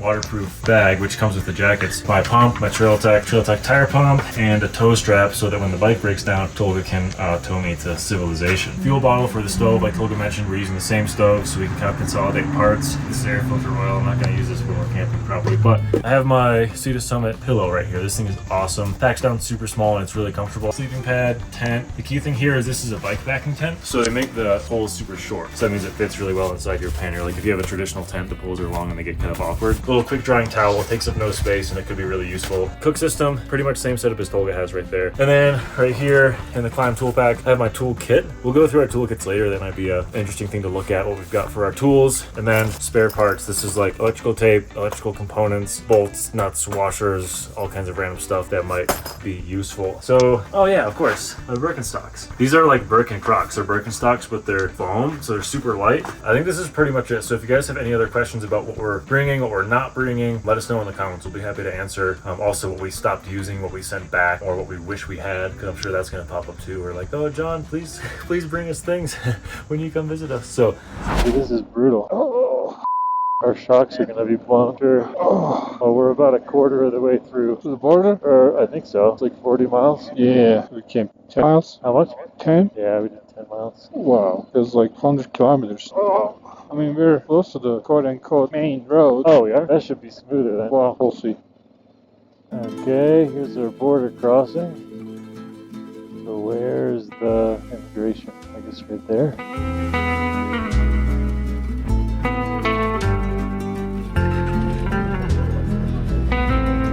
Not too bad getting out of Bolivia. Now, somewhere over there is going to be getting into Chile.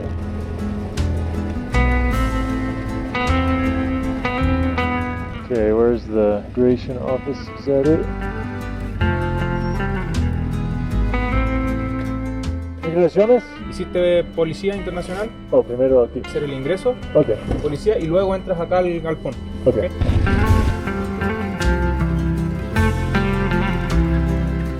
So we do something over here first.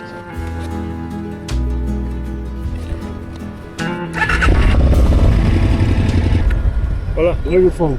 Bolivia? Yeah, sí. Immigration is okay? Sí, todo bien. ¿Estás en Habana? Necesito aduana. Ok. ¿El control fitosanitario SAC? ¿Aquí? Ok.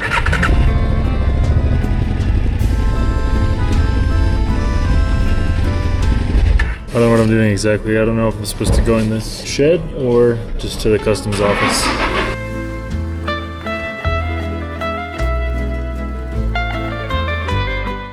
Oops. Stop. Dang it. Oh well.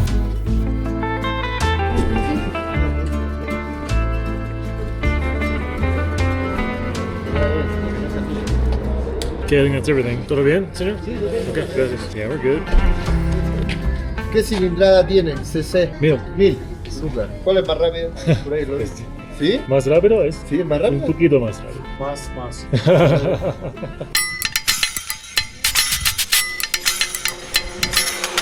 Alright, that's a fairly chill border process. Casual, superficial bag search, some paperwork. Not too bad. We knew this was the biggest border in the whole region. We were kind of worried about it being chaotic, but it's fine. So, onwards to Chile.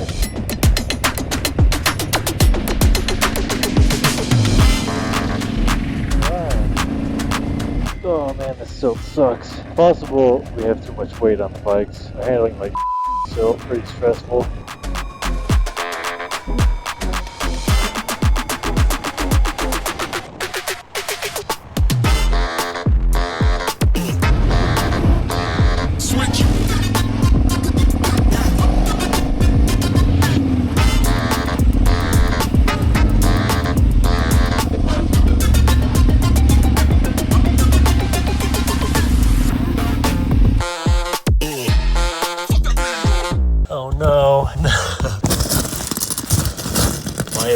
emergency food supply busted open. Dang it. Much of South America, it's so inexpensive to stay in a hostel or in any place that has a bed and a roof over your head. You don't really need to camp that much. If we were on a super budget, we would camp more, but you're still adding a degree of inconvenience when you do that because bikes need gas, you need food, water, all that stuff is available in a town. So when you're in a town, like you end up at these checkpoints every day and you end up sleeping in the town anyways. So not very often, with the exception of 2 days ago before Tolga and I both had health issues at the same time, coincidentally, and here we are.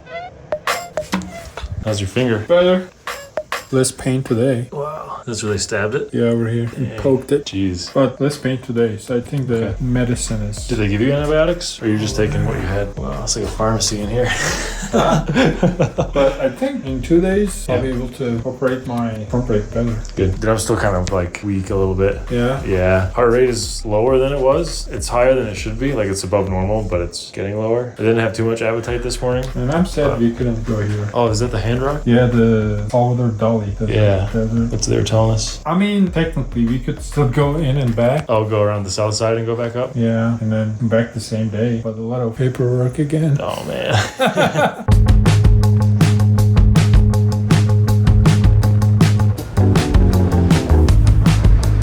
Dude, that is disgusting.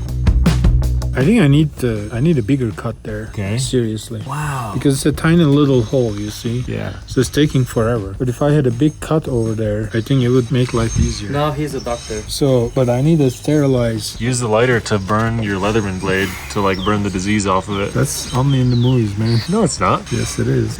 He's gonna die. I'll send a photo to my doctor. This is the angle. I can see the line.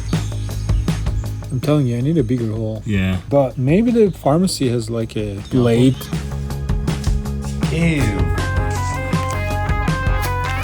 Dude, that's a lot of liquid. I mean, there's so much in there. You see the new cut? Yeah. But she wants to cut here. But I was like, don't cut there. Because it hurts like a... Wow. If it was 200 years ago, they'd have to cut that off. Oh, dude, it hurts. Dude, that was juicing. But I had to take it out. Oh, wear safety glasses in case it squirts. I don't want to get that in my eyes. Dude, this is good content. It hurts so much. Did you look up more about the salt? I mean, it says like soak it. Some say it's just a relief. Scott Thompson says it's to get it out. Yeah. So I'll just Wow. Dude, tell me when you do it. I want to see. Ew. Man.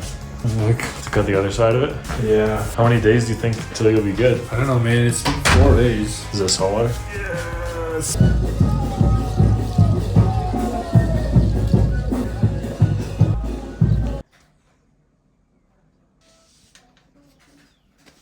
So it says it's closed, and a lady working there told me it's closed, but then it was open. The door was open, and I walked in, and they gave me, ran some tests, gave me something, I don't know what it is, to pick up from the pharmacy. She didn't seem too concerned, said it's normal. But I never really been like this after food poisoning, or like a gut infection for this long. It's like 6-7 days now, weak, low energy, low appetite, just tried to scout, and like could barely even ride the bike in some sand, which was not normal. And I'm losing weight, like I'm getting skinny, I can feel it. So not quite the San Pedro de Atacama vacation town activities that we were hoping for. Tolga too, getting his finger cut and drained and everything. Just getting beat up.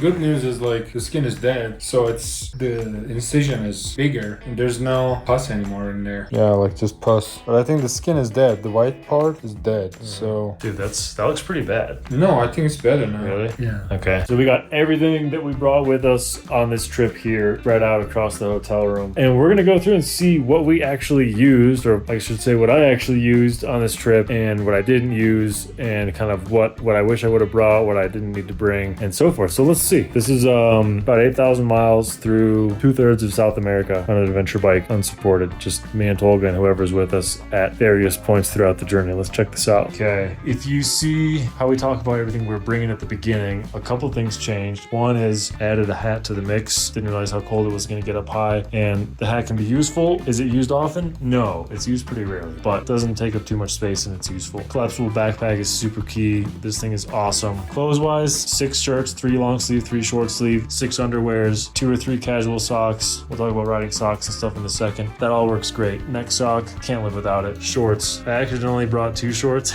I didn't need 2 shorts, and I accidentally brought too many casual pants. I literally only ever wore these. So 1 shorts, 1 casual pants, these can be ditched. Midweight wool quarter zip, that's great. Use it a lot up in the high mountains in Peru and parts of Ecuador. Stowaway Pro jacket, collapsible rain jacket, 100% recommend. Dry bags, super useful. Various sizes, pack all your stuff in there, organize your clothes and everything. Have a dry bag for your dirty clothes, dry bag to store your boots. I love these super packable boots. They claim to be waterproof. They seem to be. Had to oil them, but doesn't really matter. The point is, you got some casual closed-toe footwear for when it's cold, when you're walking around town, stuff like that. Casual pants, like I mentioned, these are super key. Insulated pants, like Climb Inferno pants, stuff like that. Those are great for when it's super cold and you're riding, or camping or sleeping when it's cold. Maverick puffy down jacket. I can't tell you how many times in a day I've put this on, take this off, put this on, take this off. These are so useful. Organizer pouch for a few personal items like earplugs, chapstick, hard drives, AirPods, charger adapter, various wires. There's a spork in here too. Just easy to organize it like that. Leatherman, use this all the time. Charger adapters, there's another one over there. Battery pack. I only brought this with me for half the trip because I thought I might need it more often than I did. I only use this like a couple times because you can charge your stuff on the bike and you can charge your stuff in almost every place you stay. Bluetooth speaker, never use this. Is it nice to have once in a while? Yeah, but I mean, you're not really jamming out. So this is something I didn't need to bring. Various document pouches, pouches for cash. You keep cash kind of spread out all over the place in a decoy wallet, in your main wallet, in your jacket, hidden pocket, and pouches like this in your tank bag. So whenever you do get shaken down by the police, you can kind of deal with that piece by piece. And of course, hygiene kit, toiletries, all that stuff. There's nothing too crazy going on there. Before we get to riding gear and all the rest of those things, let's talk about what's in the panniers really quick. Spare oils, ATF for the clutch fluid, oil for the bike because 990 burns some oil. There's also a little gas jug in there for the camping stove, which we didn't use. Toolkit, that's super useful. We use it all the time. Well, fairly semi-regularly,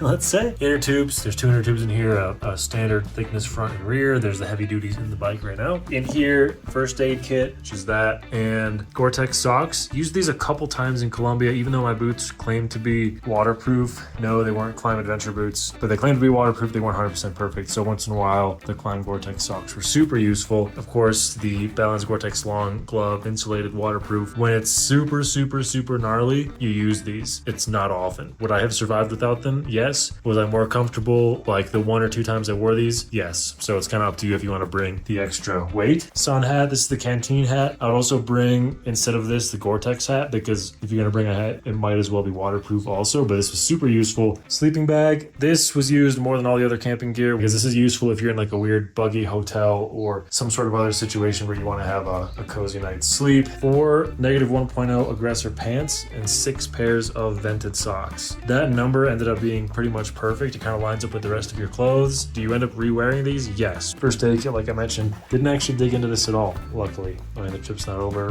at the time of filming this, but didn't have to use it yet. Camping knife, used this a couple times in some Airbnbs with, you know, terrible quality knives that are super dull and lame. Could I survive with the Leatherman? Yes. Didn't need to bring this, it's kind of heavy, but I mean, I did end up using it. Tank bag, a muck-off goggle cleaning kit, or visor cleaning kit. That was super useful, used that quite a bit. Spare clear lens for the goggles right there, tinted on there. I only went through 1 lens. So I started with 1 lens, it got kind of scratched up and I switched to a new one. So this is my 2nd lens on the trip, which is pretty good. Goggles, I did switch to a new goggle, I think at some point. That's just because we had one with us, so I felt like switching, but that wasn't critical. I could have kept running the one that I started with. Camera gear, batteries, headset. That brings us to this, which is some spare camera gear. There's hard drives and stuff in here to keep track of video files and photo files, but then here's a bunch of spare camera and electronic related equipment. Spare charger for the bike. Before we actually left on the trip, this thing failed, so I got another replacement, put it in the bike, and then brought another one as a spare. Spare headset, mic, and speakers. Spare headset, spare action cam. Didn't end up using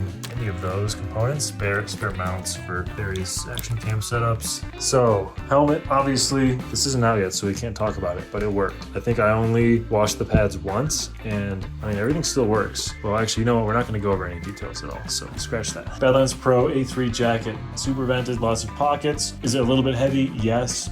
but to have those pockets, put all your things in there and snacks and decoy wallet and more snacks and earplugs and Leatherman and everything, it's useful and it's super vented. So that's why you kind of are willing to put up with a little bit of extra bulk to get those other features. Over here, I like to run separate knee pads because it protects your shin. So I take the pads out of the pants and then I run a separate knee guard because like you don't want to hit your shin on the crash bars of your bike. That's super painful. So that's the reason for these extra guards, and then Carlsbad pants because I like the way they fit me better. They're not as protective and not as vented as the Balance Pro pants, but I like the way they fit better. So that's why I'm running those. So there you have it. Bring in most of what we started with. There's a few clothing items I would ditch, a few minor things like a Bluetooth speaker I would ditch. Camping gear, if we're on a different objective type of trip, I'd ditch the camping gear or I'd bring it. In this particular case, we didn't need to bring it this whole time, but we did anyways. And there's a few things that I didn't use, but I would still bring like all the spare electronic stuff and camera stuff because you don't want to not have that for a project like this. So let us know in the comments if you guys have any questions on what we brought, advice on what we should have brought instead. Looking back retroactively, hindsight obviously is 2020, so let us know what we missed